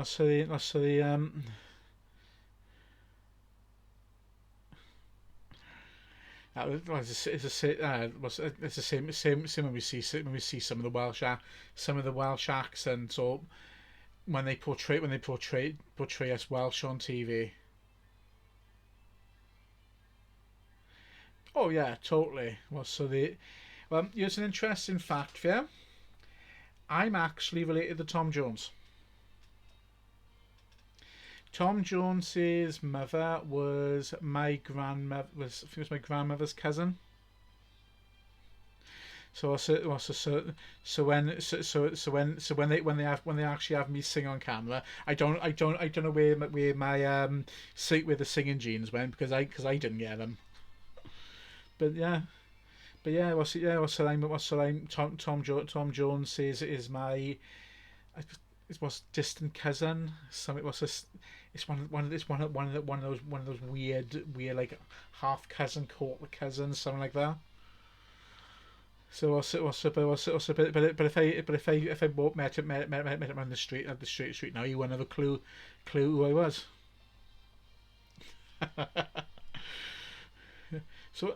So explain.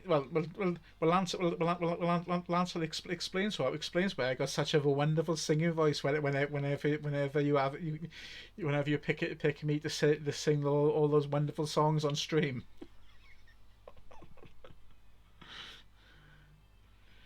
Yeah, yeah, they had me singing the other night. My Ding-a-ling. Stairway to Heaven and My Ding-a-ling. What's it? It was all in good. I had a great fun doing it.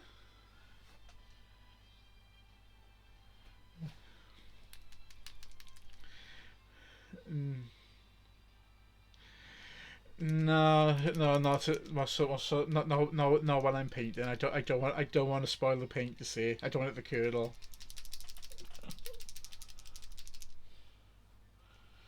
Right, I'm actually gonna break one of the rules I've said about with painting.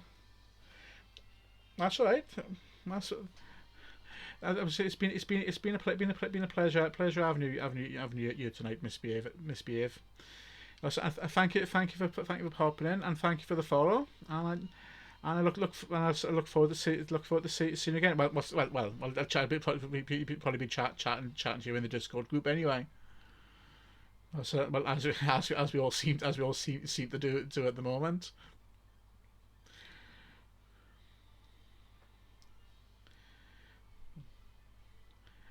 I'm gonna go finish off the silver, and then I'm gonna bring tonight's stream to an end. It's been an absolute pleasure having you here. Thank you very much, and again, thank you for the bits and the follow. And I shall speak to you later. Have a good evening. Good night.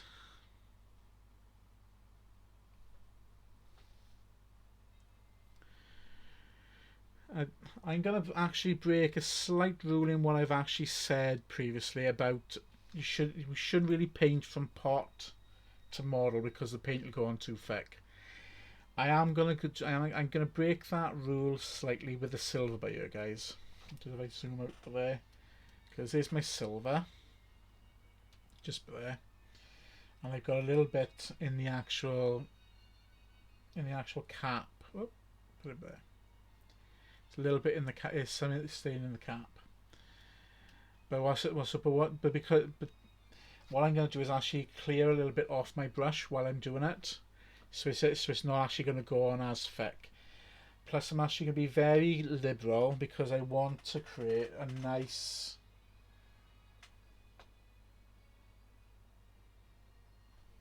so we can make that look a little bit better. Because I said I want to have that dark silver coming through for the lead belcher, but I want to actually make it. I want to actually have change the brightness of the silver, if that makes sense.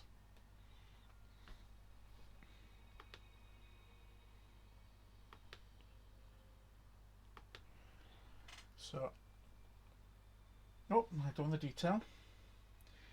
We don't want the detail brush. I want the actual base. I want the character brush. Tiny still sleeping. She's a lazy cat. She is a lazy cat. Evening, Bebo. Welcome, and hope you've had a great day today. You just want so we're painting up.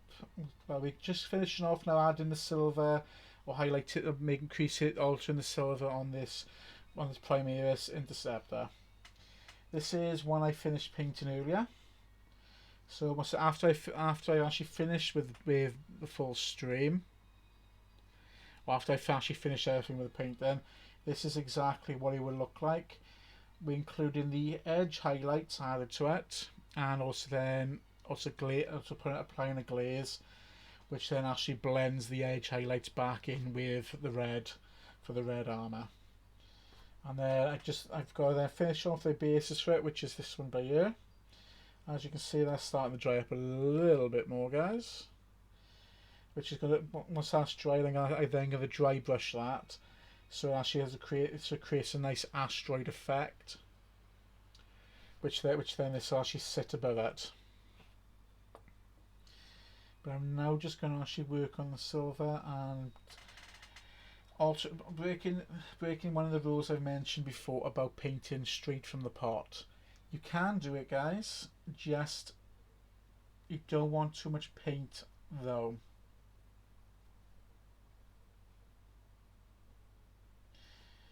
Well, so if I were going to paint this entire section of silver, for example, I'm going to paint all the red as silver, I would have actually watered down my silver. But for what I'm doing by here, I'm not going to.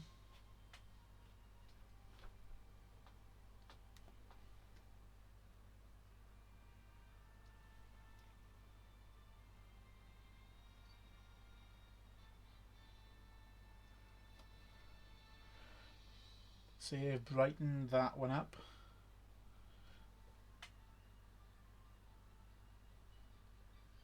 Get that to sit tidy. And of course, I'm going to go very carefully as I do it, because I don't want any spills or damages.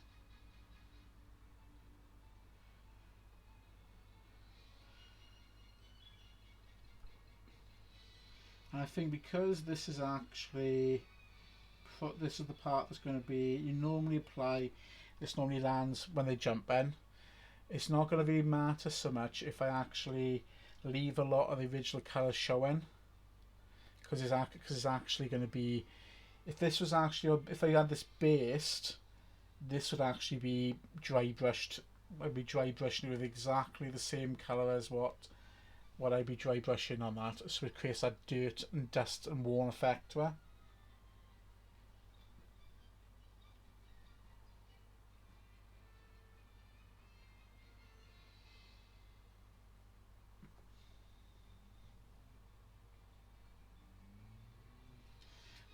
But I'm going to worry so much about that's why I'm not so much worried about how I'm going about with it. Again, some of the other things I can actually do with this when I've actually finished this. Oh, I've noticed an area of red I've missed. I've missed the couplings on the leg there, so I'm going to have to come back to that.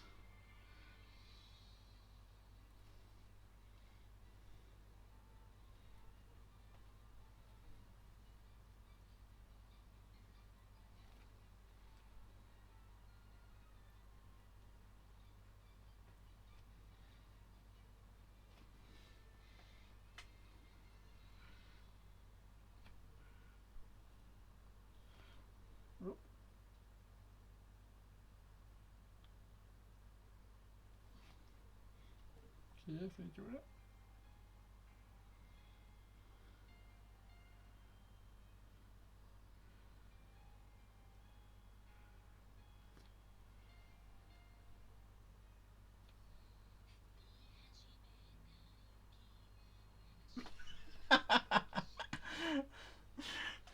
I don't know if you guys can actually hear the music playing in the background, but I've actually got, because I've said I've been playing the Kingdom Hearts 3 soundtrack. the Japanese version of Let It Go. I've just started playing. I think I could actually start hearing this. That's why I've been laughing. I didn't even realise I was on there.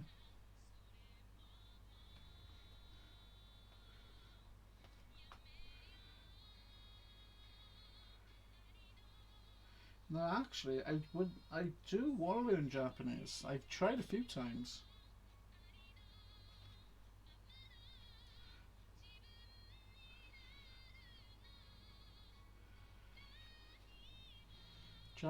So again, Japanese would be a very. Well, I'd love to, that's one place, and that would be that's one country I would love to visit. The culture, the environment.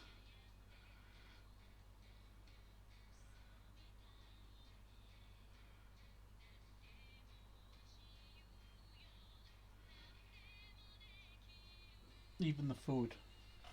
I would even love to try out the food, to be honest. Again, I do like sushi. Yeah. How are you going to there?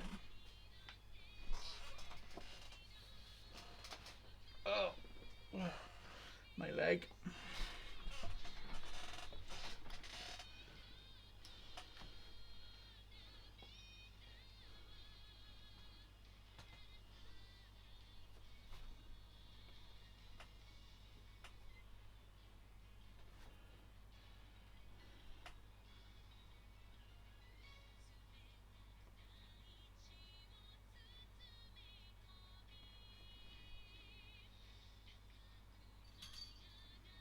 You're awake, you time.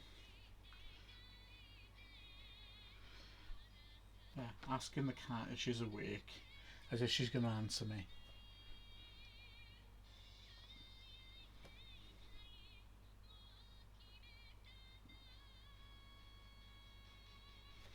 Yeah, I know she's going to go meow.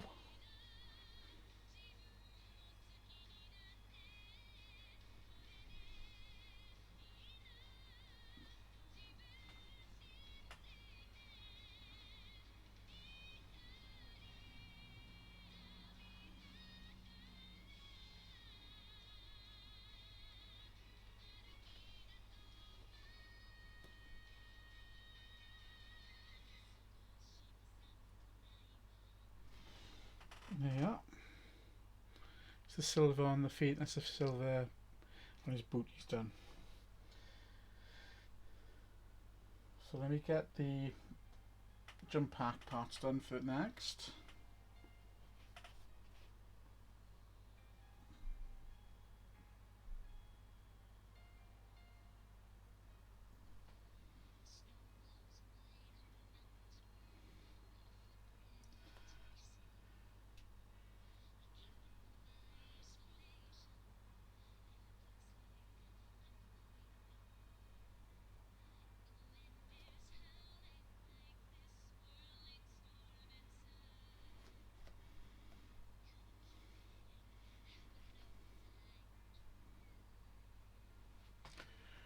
Yeah.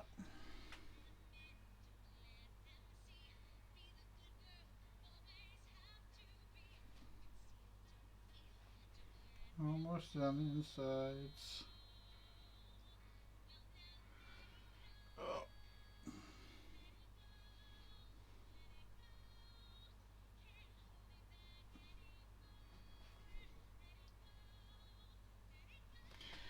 Yeah. It's one done.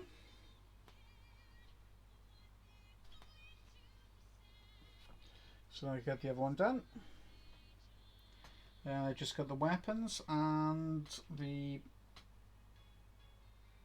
any of the piping left to do it.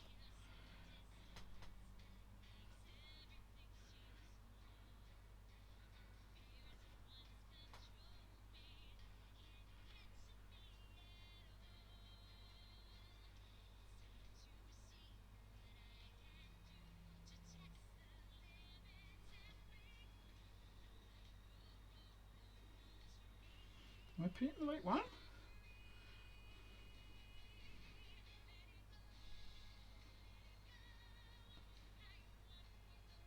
No, I'm painting the wrong one. No wonder it didn't look like we were going anywhere.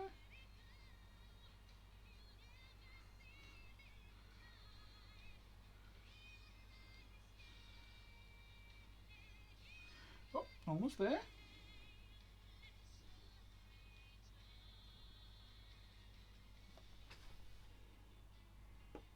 Yeah.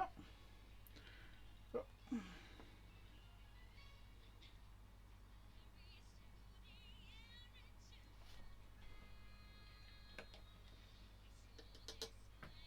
So now I got it's the weapons, which is plasma annihilators or plasma incinerators, whatever they want to call them, and any of these steel pipes that are around on there as well. But before I do that, let's get that one red brace sorted out, because there's a chance I'll miss it.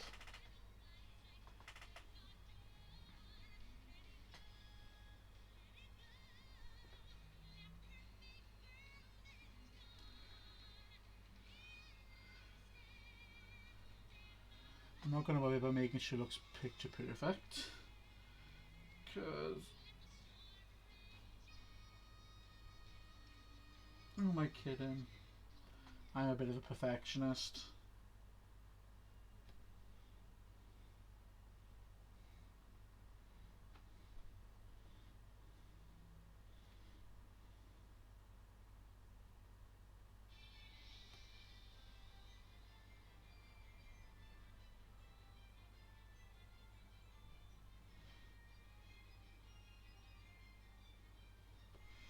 No, I haven't actually done a Kingdom Hearts stream for you guys yet, have I?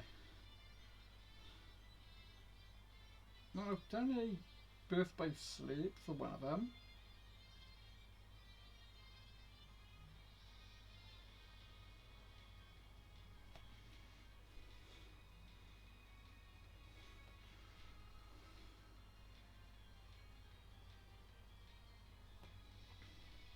For me to get a full Kingdom Hearts story mode,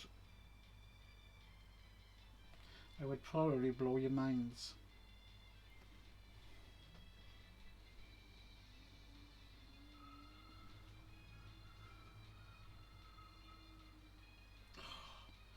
Boy races are out there again.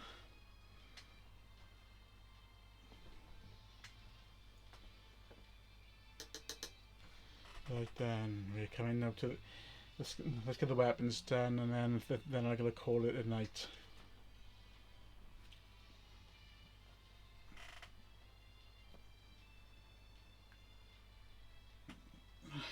Right, these ones on the legs.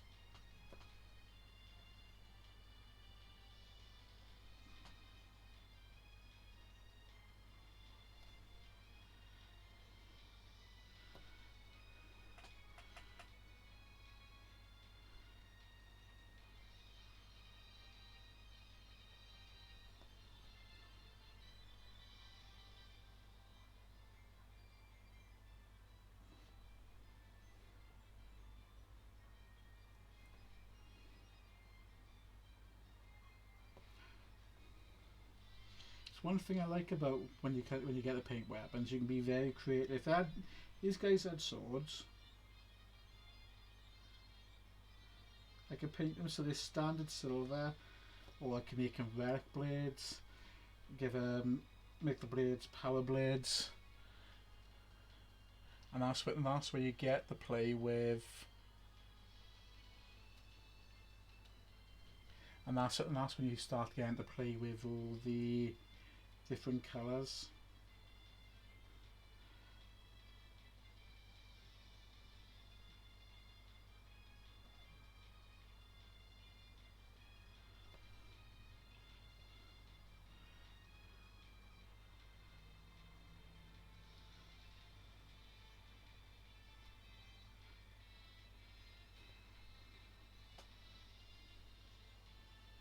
And that's one you do get the actually play about with how you want the weapons to look in terms of colour for bolter cases,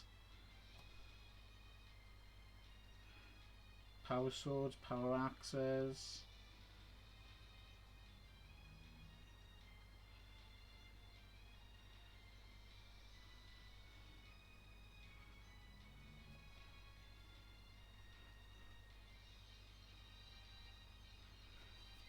If you want blood to be left on him, it's up to you. Oh, he's gone. Evening, Dylan.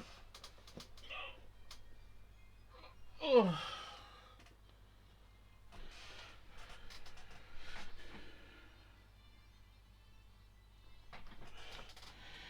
Just finishing some more finishing touches on this one I'm working on tonight, which will ends up looking like this one, which is the completed model. Plasma gun sorted, all detailing added to it.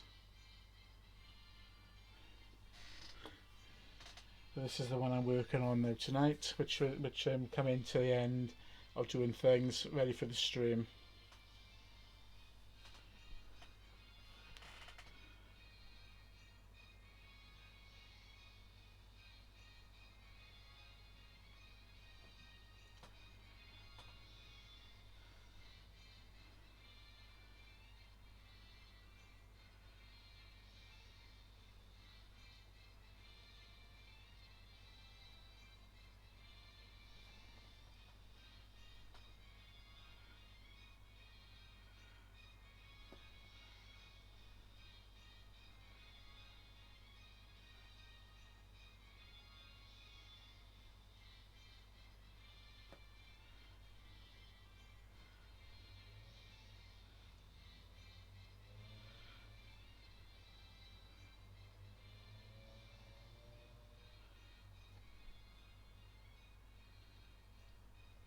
Oh.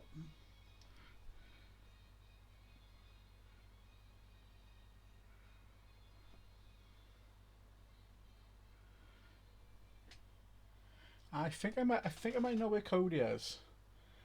Welcome back. Welcome back, Gizmo.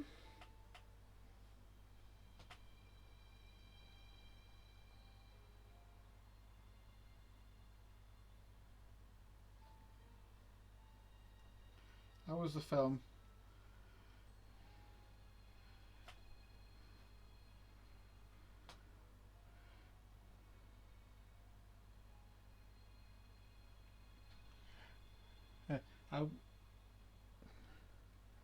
Time to film when the movie finished. And I was a film. What did you watch tonight?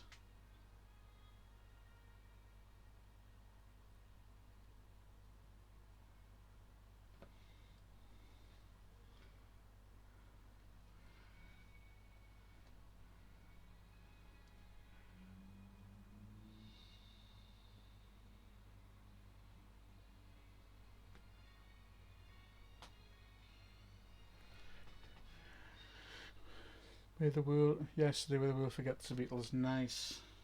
I haven't actually watched that one. I must have seen it advertised. I haven't actually watched it.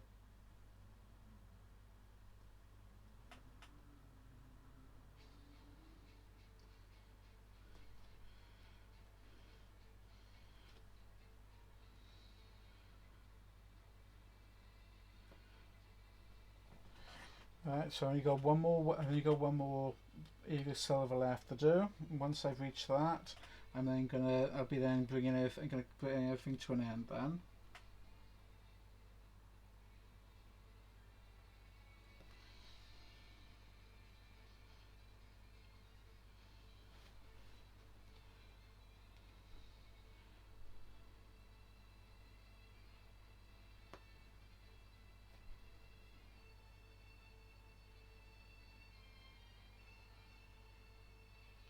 I am painting the silver straight from the pot by you with this, guys.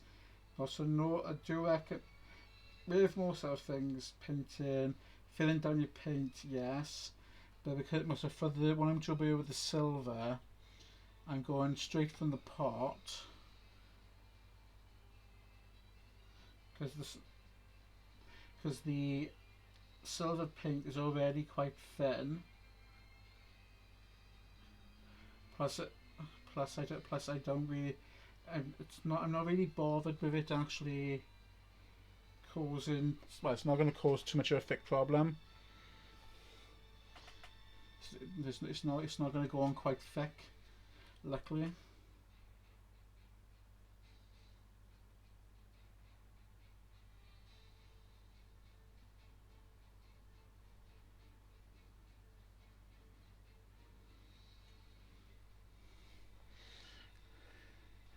I haven't seen it.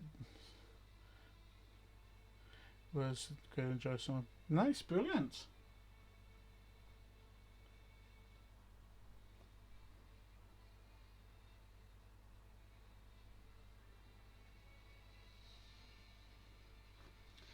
Yeah, so I like a good sing-along film.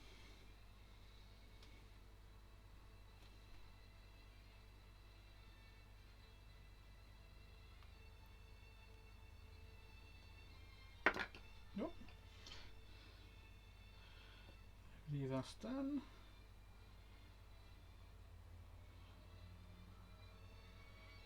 Yep. Finish off the cells on the plasma.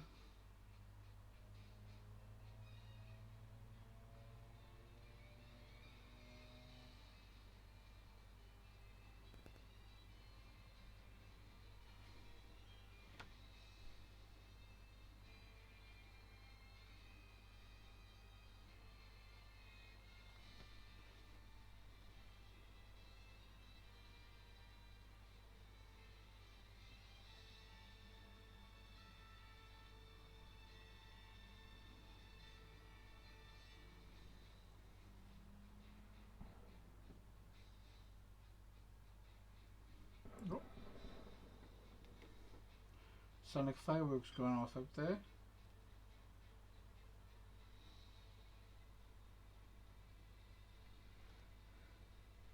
Does sound like fireworks going off out there.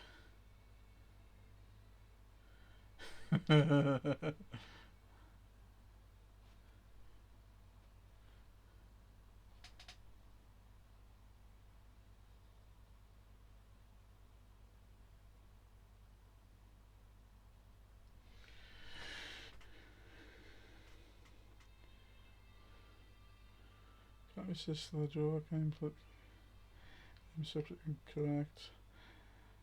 It doesn't matter. I don't care. C cares. Why do I care?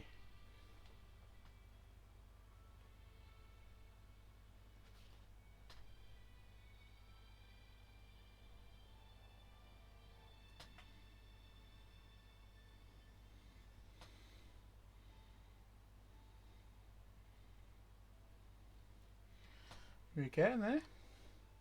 Almost there, guys. Actually, what I'm going to do,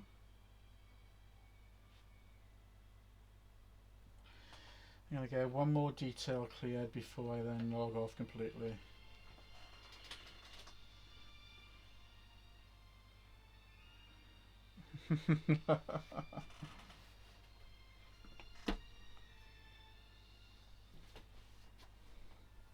One more detail to sort with these guys, and that's going to be the plasma kit facings.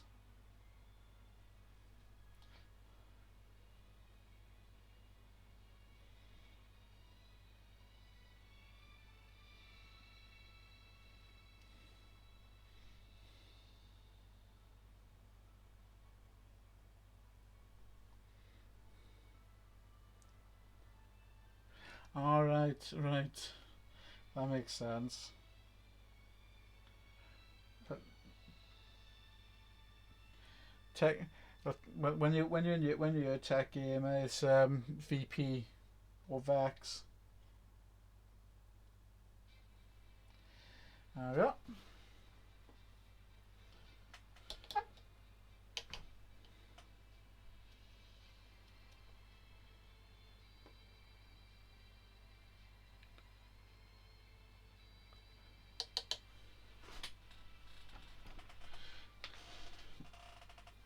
Just quickly double check. Just double check the weapons to be on the safe side.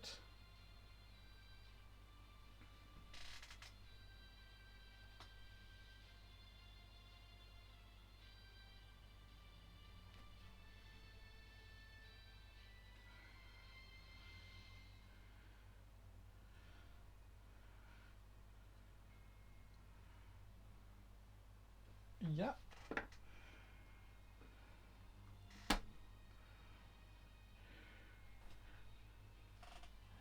I've told you what I'll go for. Tech Gamer T, and emphasize the T. You know, Tech Gamer, and then TEE.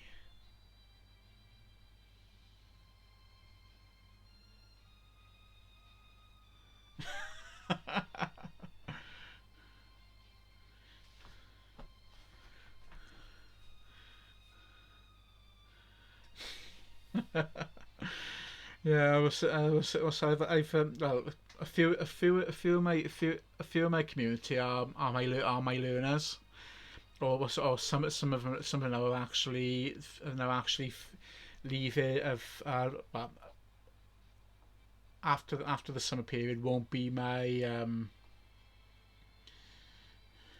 well, so it won't be my learners anymore because they're moving on into university and all that. And and they have one of the pops into it, and he's there calling me by my first and my proper name. Well, so one of his mates by his proper name, somebody else by his proper name, and we were going. Why do you think we're using like letters? We're not calling by our names unless that's actually in in your username or your tag. Well, so then we don't refer to it by that. But yeah, he was he did half a time in the same stream. So there we go, guys. That is our current. That's our Primus Marine in our current state.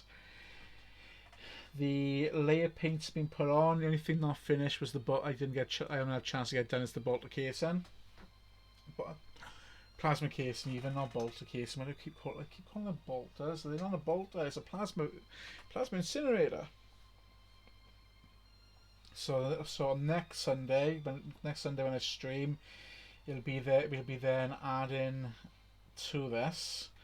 You'll be doing the bolter casing, plasma casing. Get that in a minute. And we'll also be then adding to this all the edge highlights.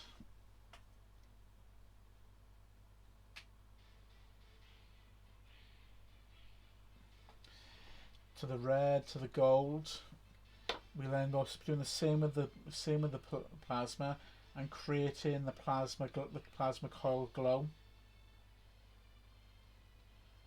Just so we can actually finish wrapping it up. Thank you.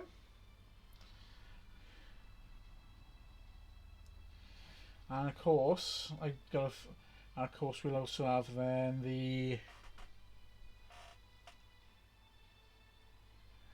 We'll also then, of course, have them ready with the base as well for them. So next time this one will be actually mounted onto that base, because I've only got to wait for that to finish drying, and then I can dry brush it, paint the outside, and then glue that into it. And then once this one's finished, we'll hopefully be able to get all that done in the same stream next time. Because how long we've been streaming for? Even though I normally these streams normally run about 3 hours, I seem to run lately about 4.5 hours, which is good. So which is great, because showing I'm enjoying it, and you guys are enjoying it.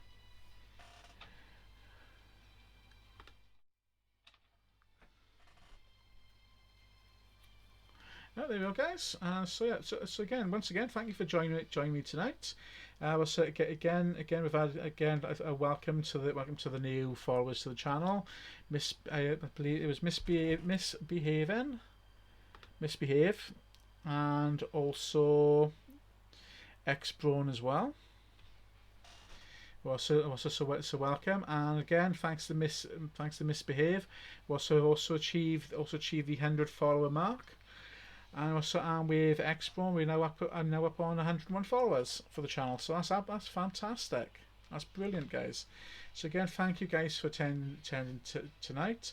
As I've said before, yeah, I might be painting or playing games and all that, but it's you guys which are the actual real are the ones that make the channel and make the show. Because again, because you keep me on my toes, especially when I'm gaming. You keep me busy, and again, ask questions, you interact, which is exactly what I want, which is always nice to see. So it's been great seeing you here tonight, guys. Take care, and I shall see you all. Well, I'd probably see the biggest chunk of you on Tuesday. So as always, this is Vex and Primus signing out, and guys, if by now you should know my catchphrase: embrace your dreams. Thank you, guys, and take care. See you soon.